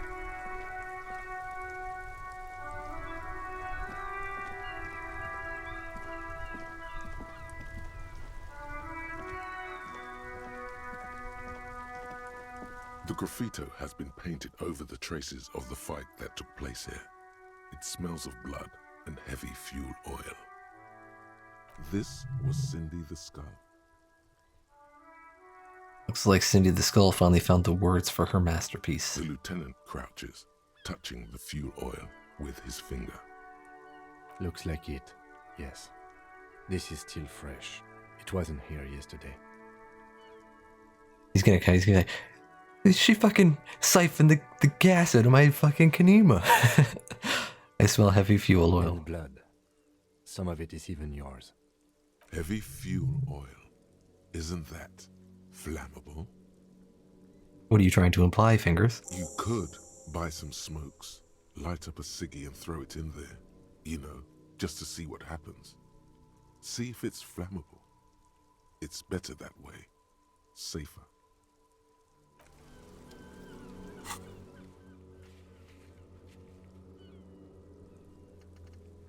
But like, cleared out my thing here.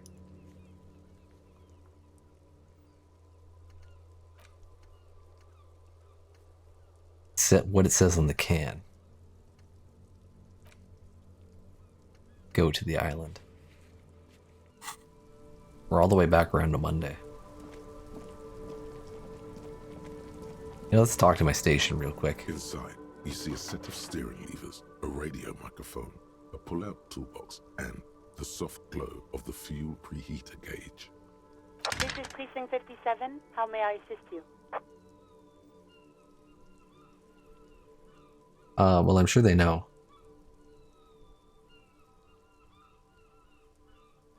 We've been attacked, I repeat. No, I'm sure they know. Connect me to the 41st. Officer.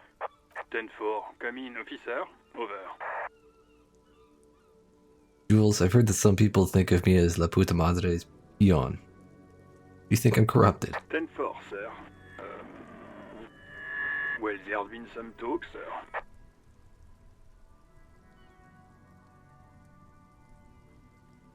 Some talk? What does it even mean there's been some talk? Do they think I'm corrupt or not? I only meant that there's been some talk in the station, that's all. But there's always some talk in the station. You know how officers in Jamrock are. But then again, some of us truly are on the take. It's unfortunate. Over. Alright. Transmission completed. That, 10-10, over and out.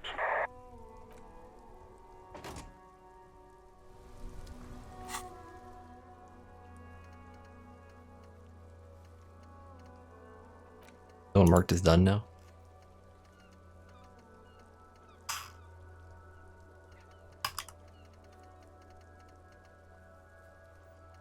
Yes, I guess.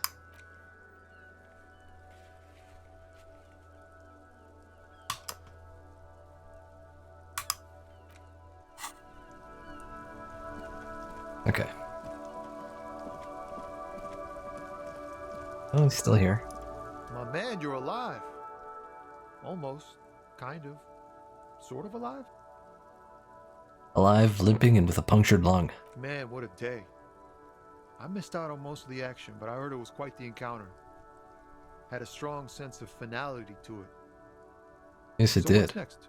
You guys heading back to Jamrock now? Talk is local union muscle were behind it all. I'd reckon the case is closed, even if it kind of turned into a shit show. I'm still looking around. Loose threads to tie Good up. luck with that, my man. Ain't easy being you, but hey, you're still breathing, right? She's called Ruby, by the way. Okay. Is it wise to share information about the case like this, sire? It's The fine. lieutenant throws you a quick glance. What are you doing?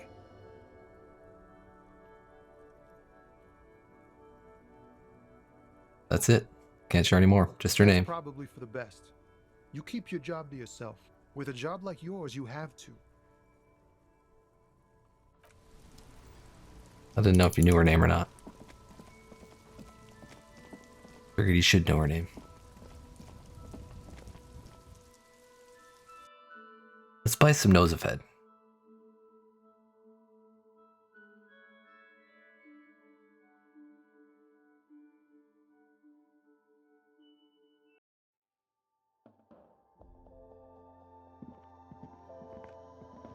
A small cabinet on the wall is filled with various medicine bottles, nasal sprays, and blister packs.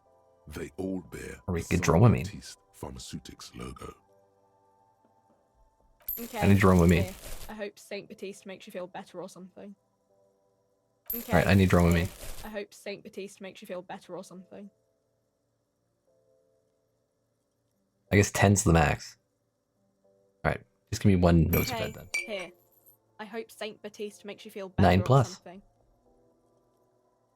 And I'll take some Hypno Gamma. Okay. Here. I hope Saint Baptiste makes you feel better. Okay. Here. Magnesium. I hope. Okay. Here. I hope Saint Baptiste makes Oh, you feel better okay. or something.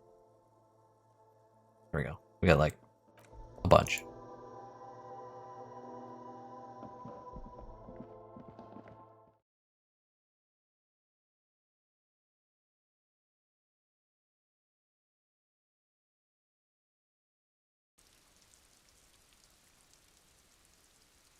Let's see if Kuno's still there in the little courtyard.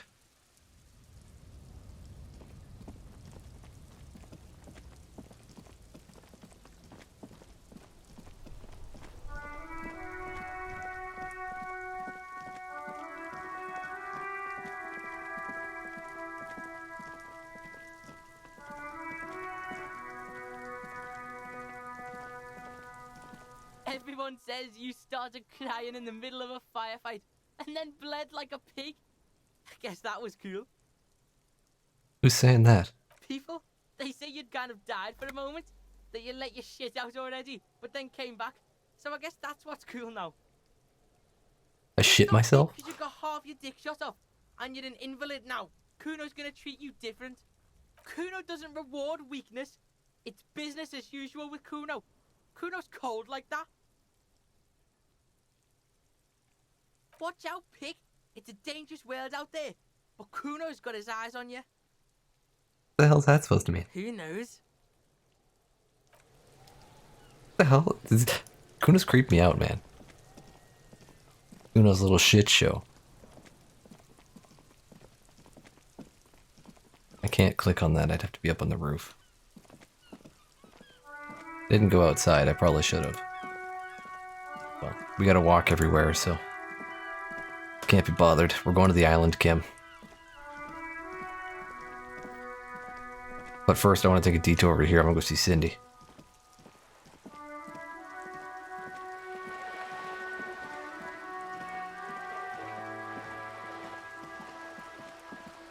So she just, she took the heavy fuel oil and just wrote words on the ground.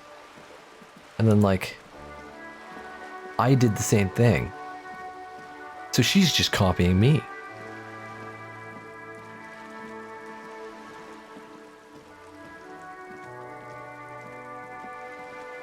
Oh, she's not even there. Is she back behind the Union's walls?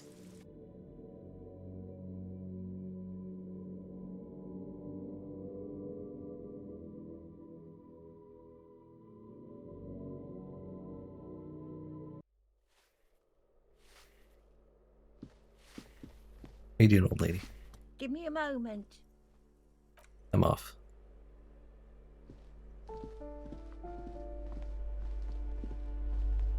Seems like nobody's here.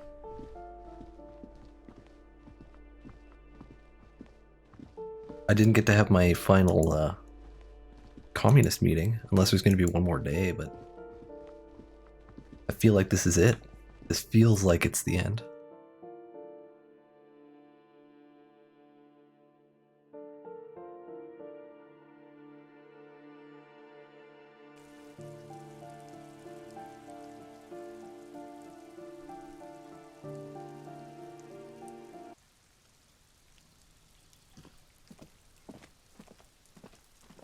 Kim, you said I've been out for 2 days, right? Have you been checking the traps for the Phasmid? You probably haven't.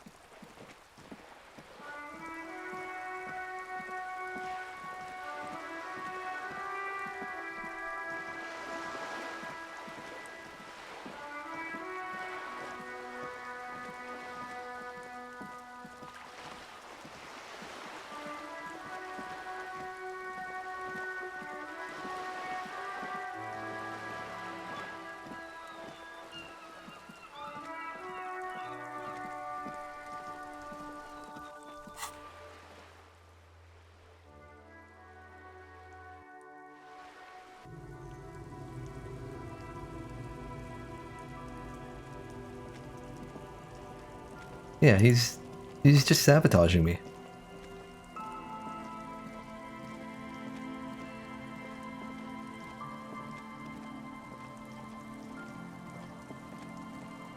I don't really want to walk.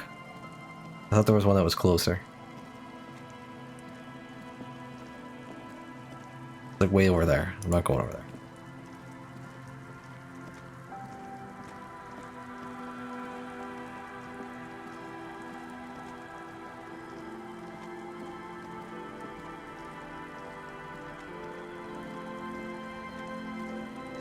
Our tenant, the policeman, I hope the waves don't keep you up at night.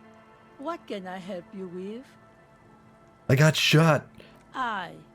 Even I can see that. I told you not to bring your trouble with you, policeman.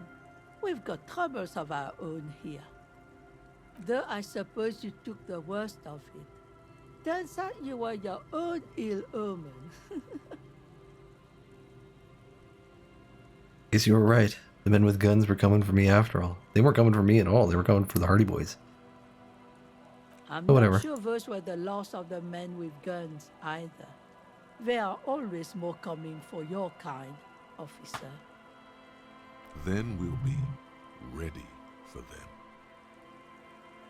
I'm off.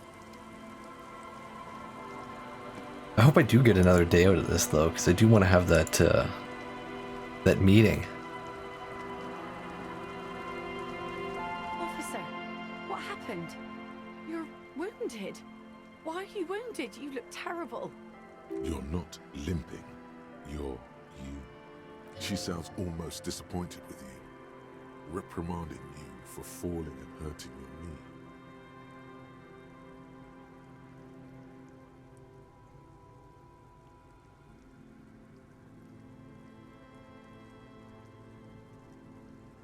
I'm angry. Why? Look at you. You can barely walk.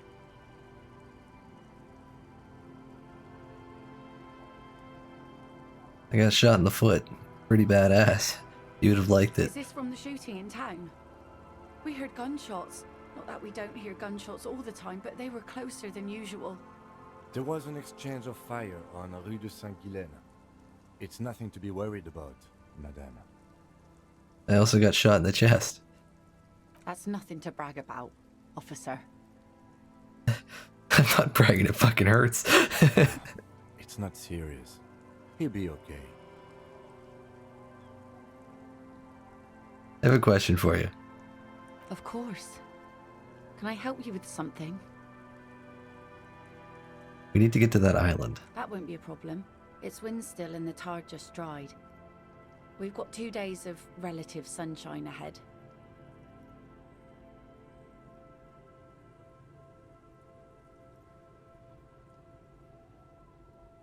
Can we borrow your boat? If you promise to bring it back, and no scraping the hull, I just got it nice and yellow, and no drinking on the boat, and no joyriding either. Of course, ma'am. It's only for a day or two.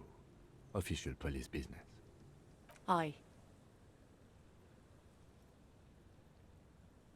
Alright, nod along attentively. The crow's feet disappear from the corners of her eyes as she smiles at you. 2 days of sunshine. Just got a bacterial infection. I'm sad to hear that. Take care of that with ether, will you? Don't get too many RCM men round here. Be sad to lose the first one. So, what's on that island? There's some kind of ruins through the binoculars. Used to be some kind of fortification there before the war. For the communards. An anti-aircraft gun, I think. Bombed to bits in the landing. I haven't been there myself. Always steered clear of it. Hasn't been there herself. Who has then? You haven't been. You said you haven't been there yourself. Then who has, if not you? My husband used to drink there. Him and his drinking buddies. Always seemed like a bad place to drink to me. People died there during the landing, you know. My mother told me. This must be one of the many fortifications that was used in the dying days of the revolution against coalition forces before they took this city. The kids sometimes go there too. I know they do, on rafts. I tell them not to, but they bring back old bullet casings and such. Which kids? The twins. God forbid they bring the girl along on some rickety barge. They're like 5 years old. Can we maybe ask your twins about that place before we go? Would that be alright? Be my guest. They've a strange way of talking. See if you can get anything useful out of them. I seldom do. Is there anything I should know about getting there? Well, most of it's sunken. Underwater.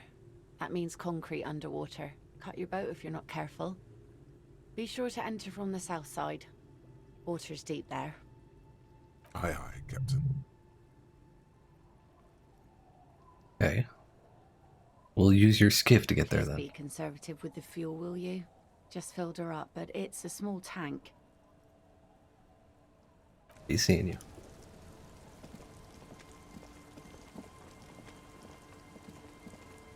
Alright, let's talk to these kids. Change my clothes here too. Let's get let's get our Dick Mullen hat back on. What are these glasses I got? Empathy?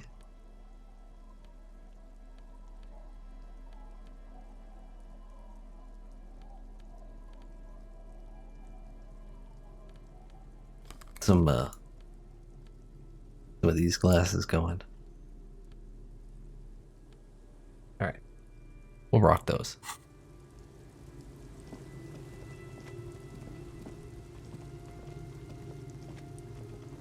The scruffy-haired I feel like I'm gonna need kicks perception, to be honest. while the other watches him do it. Okay, kids, you've been to that island, right? That island? Yes, that one. I need to know what's there. That's, nothing. It's just a seafort and some plants. You can take a raft there. It's great. And we make a fire. We make a fire. Mm-hmm. Gather the sticks for the fire. And bullets. Or not real bullets, empty bullets. Bullet shells. There are a lot of them left over from the war, but this could be important. You mean shells? I don't know what these are. Alright, what then? They're lights. The fire guy comes and asks us to put the fire out. The fire guy comes and asks you to put the fire out. There's light. Wait, what? Your nerve endings sting from the mention of a guy. They must mean a human being on that island, but it's cut off. Yeah, somebody lives on that island? No. Yes. Let's What? go with yes. Why is he the fire guy? Because he asks to put the fire out. Okay. So why does he ask you to put the fire out? I don't know. He doesn't like it. He doesn't like people to be there. You shouldn't go. Yes. Because he doesn't want to be found. Smoke traces. You mentioned something about lights. I don't know. Did you mean there are electrical lights? Yes. Is there anything else you can tell me about this guy? Age? Does he live there? No, he doesn't live there. I don't think. No, he lives there. Been there twice, 2 times. He doesn't live there. He isn't there sometimes. Anything else? What does this guy look like? I don't know. How come? We ran. He just yelled we shouldn't be there. Your father used to go to that island too, didn't he? Our father killed himself. Don't say that, he didn't.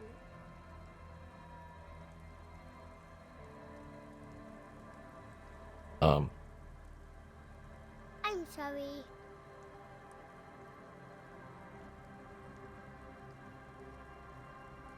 Is that all you know? Is there anything more you can tell me about the island? There's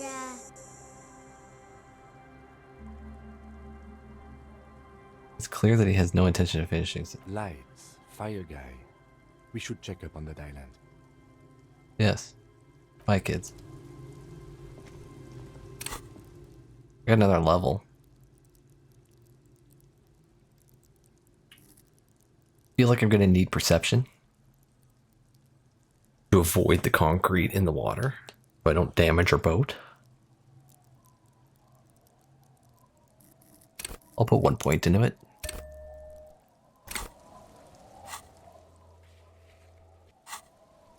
We'll save one. And I don't think I have anything to actually increase perception any more than what I got. I feel like interfacing and perception are what I would need.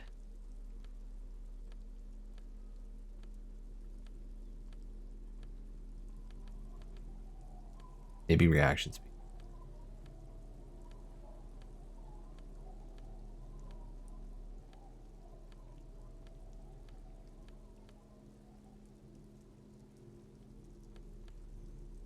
These are my perception boots.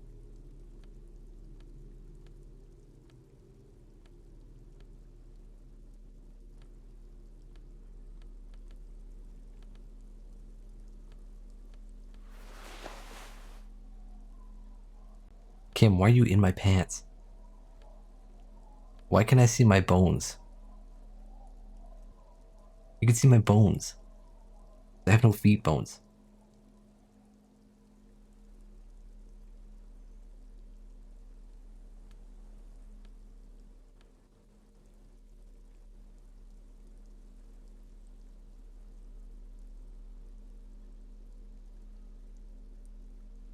Timber. I like it. Welcome back, Endiv. Suggestion. Hey, Kim. There's somebody on that island.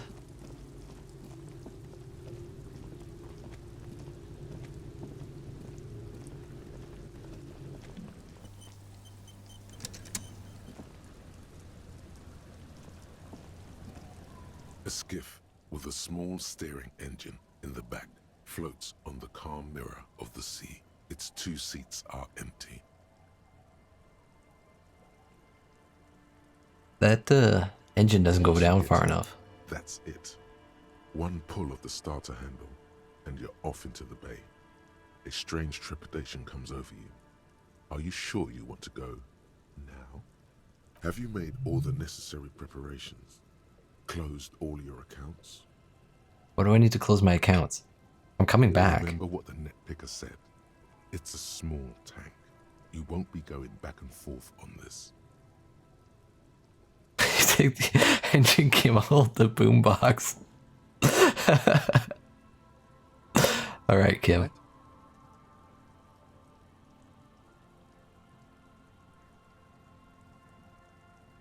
What? How else do we blast sad FM on our way to the island? Fine. Let's blast Sad FM then. Sad FM is a radio station specializing in sad, slow rock songs. You seem to know its frequency by heart. Alright, let's go. I don't think there's anything else I need to do, nothing I can think of. Stocked up on drugs.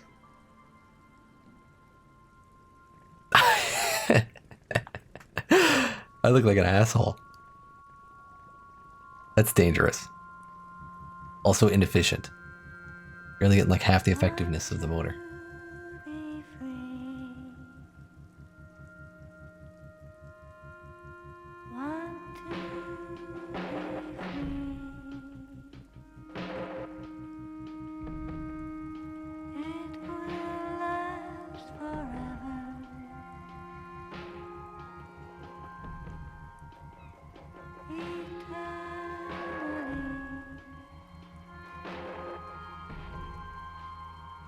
One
The boat comes to a slow stop. The lieutenant turns the engine off. Then there's silence. Kind of nice In song. the silence, a sputter of wings. A flock of quails takes off in the distance. Now, if I said I was like a fan of, what was it, Speed Freak FM, would we have played a song from that? Let's go.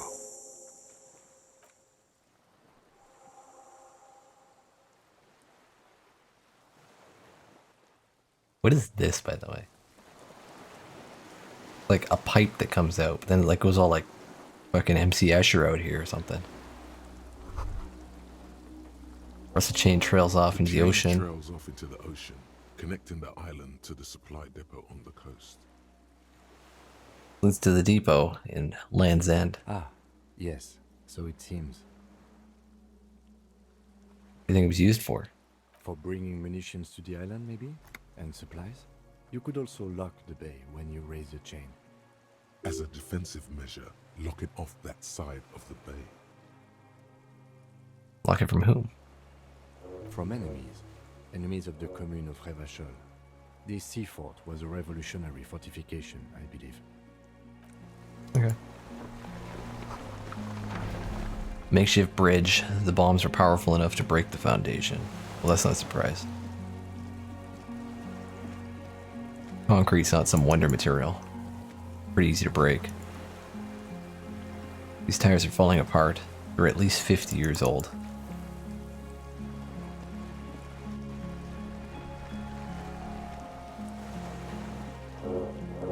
Gotta be walking. What is this? Attention, inflammable. There's freaking oil dripping out of it. Some fuel is leaked out of the barrel. Black, viscous.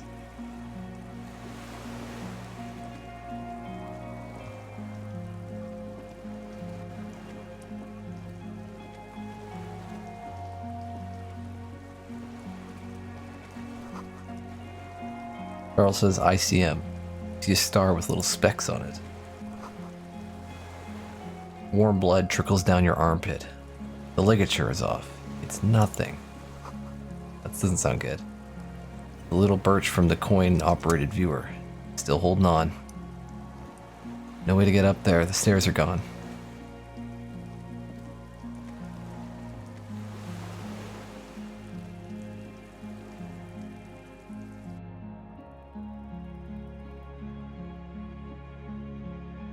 Alright. Can I finish this tonight? You've played this before, Hard Trip. Is there lots left? Do I have like hours and hours left?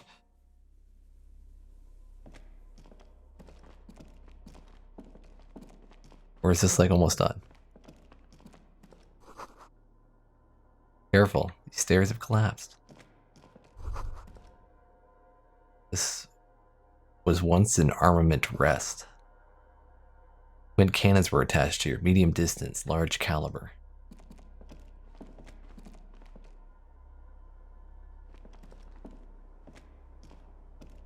Somebody's been living here.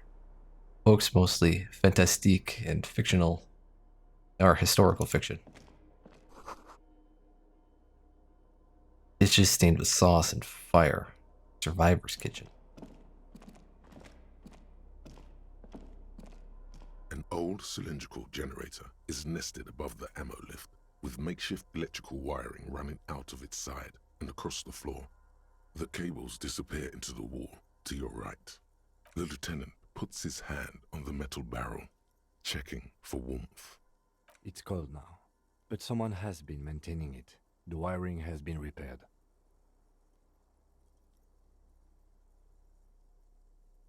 Where do these wires lead? Somewhere? Oh, okay, what kind of generator is this? Liquid carbon. I would imagine it takes mazout. Liquid carbon. The kind that's favored by vagrants and fuel thieves. It's been a long winter, long and cold. If anyone stayed here, they'd need a generator. A hollow ring, the canister is empty. Dust falls from the generator and down into the ammo lift. What does this mean? A generator I here. don't know. I'm not a philosopher. That is his idea of a joke. I am. This generator proves the universe is material. No, I'm not. I don't want to kick it. I got shot.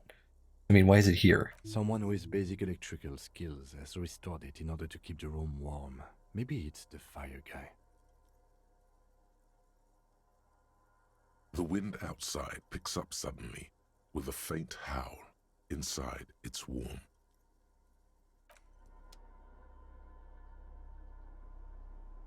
Alright. So if there's enough left for another stream, or at least the most of a stream, I'll probably stop here then. And then we're on the island. Finish it with this. And I'll think, if depending on how early I finish, I'll think of something. Put on the side. I might even start the next game. I'm thinking about playing Psychonauts next.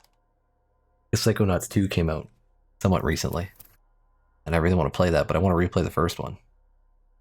Because the only thing I remember with the first one is the meat level and the milk level. Which were both kind of weird, so... But yeah, I'll be back tomorrow. We'll finish... I'm hoping we'll finish this off tomorrow. Sounds like we should be able to. Until then, I will see you guys later. Thanks for watching. Have a good night.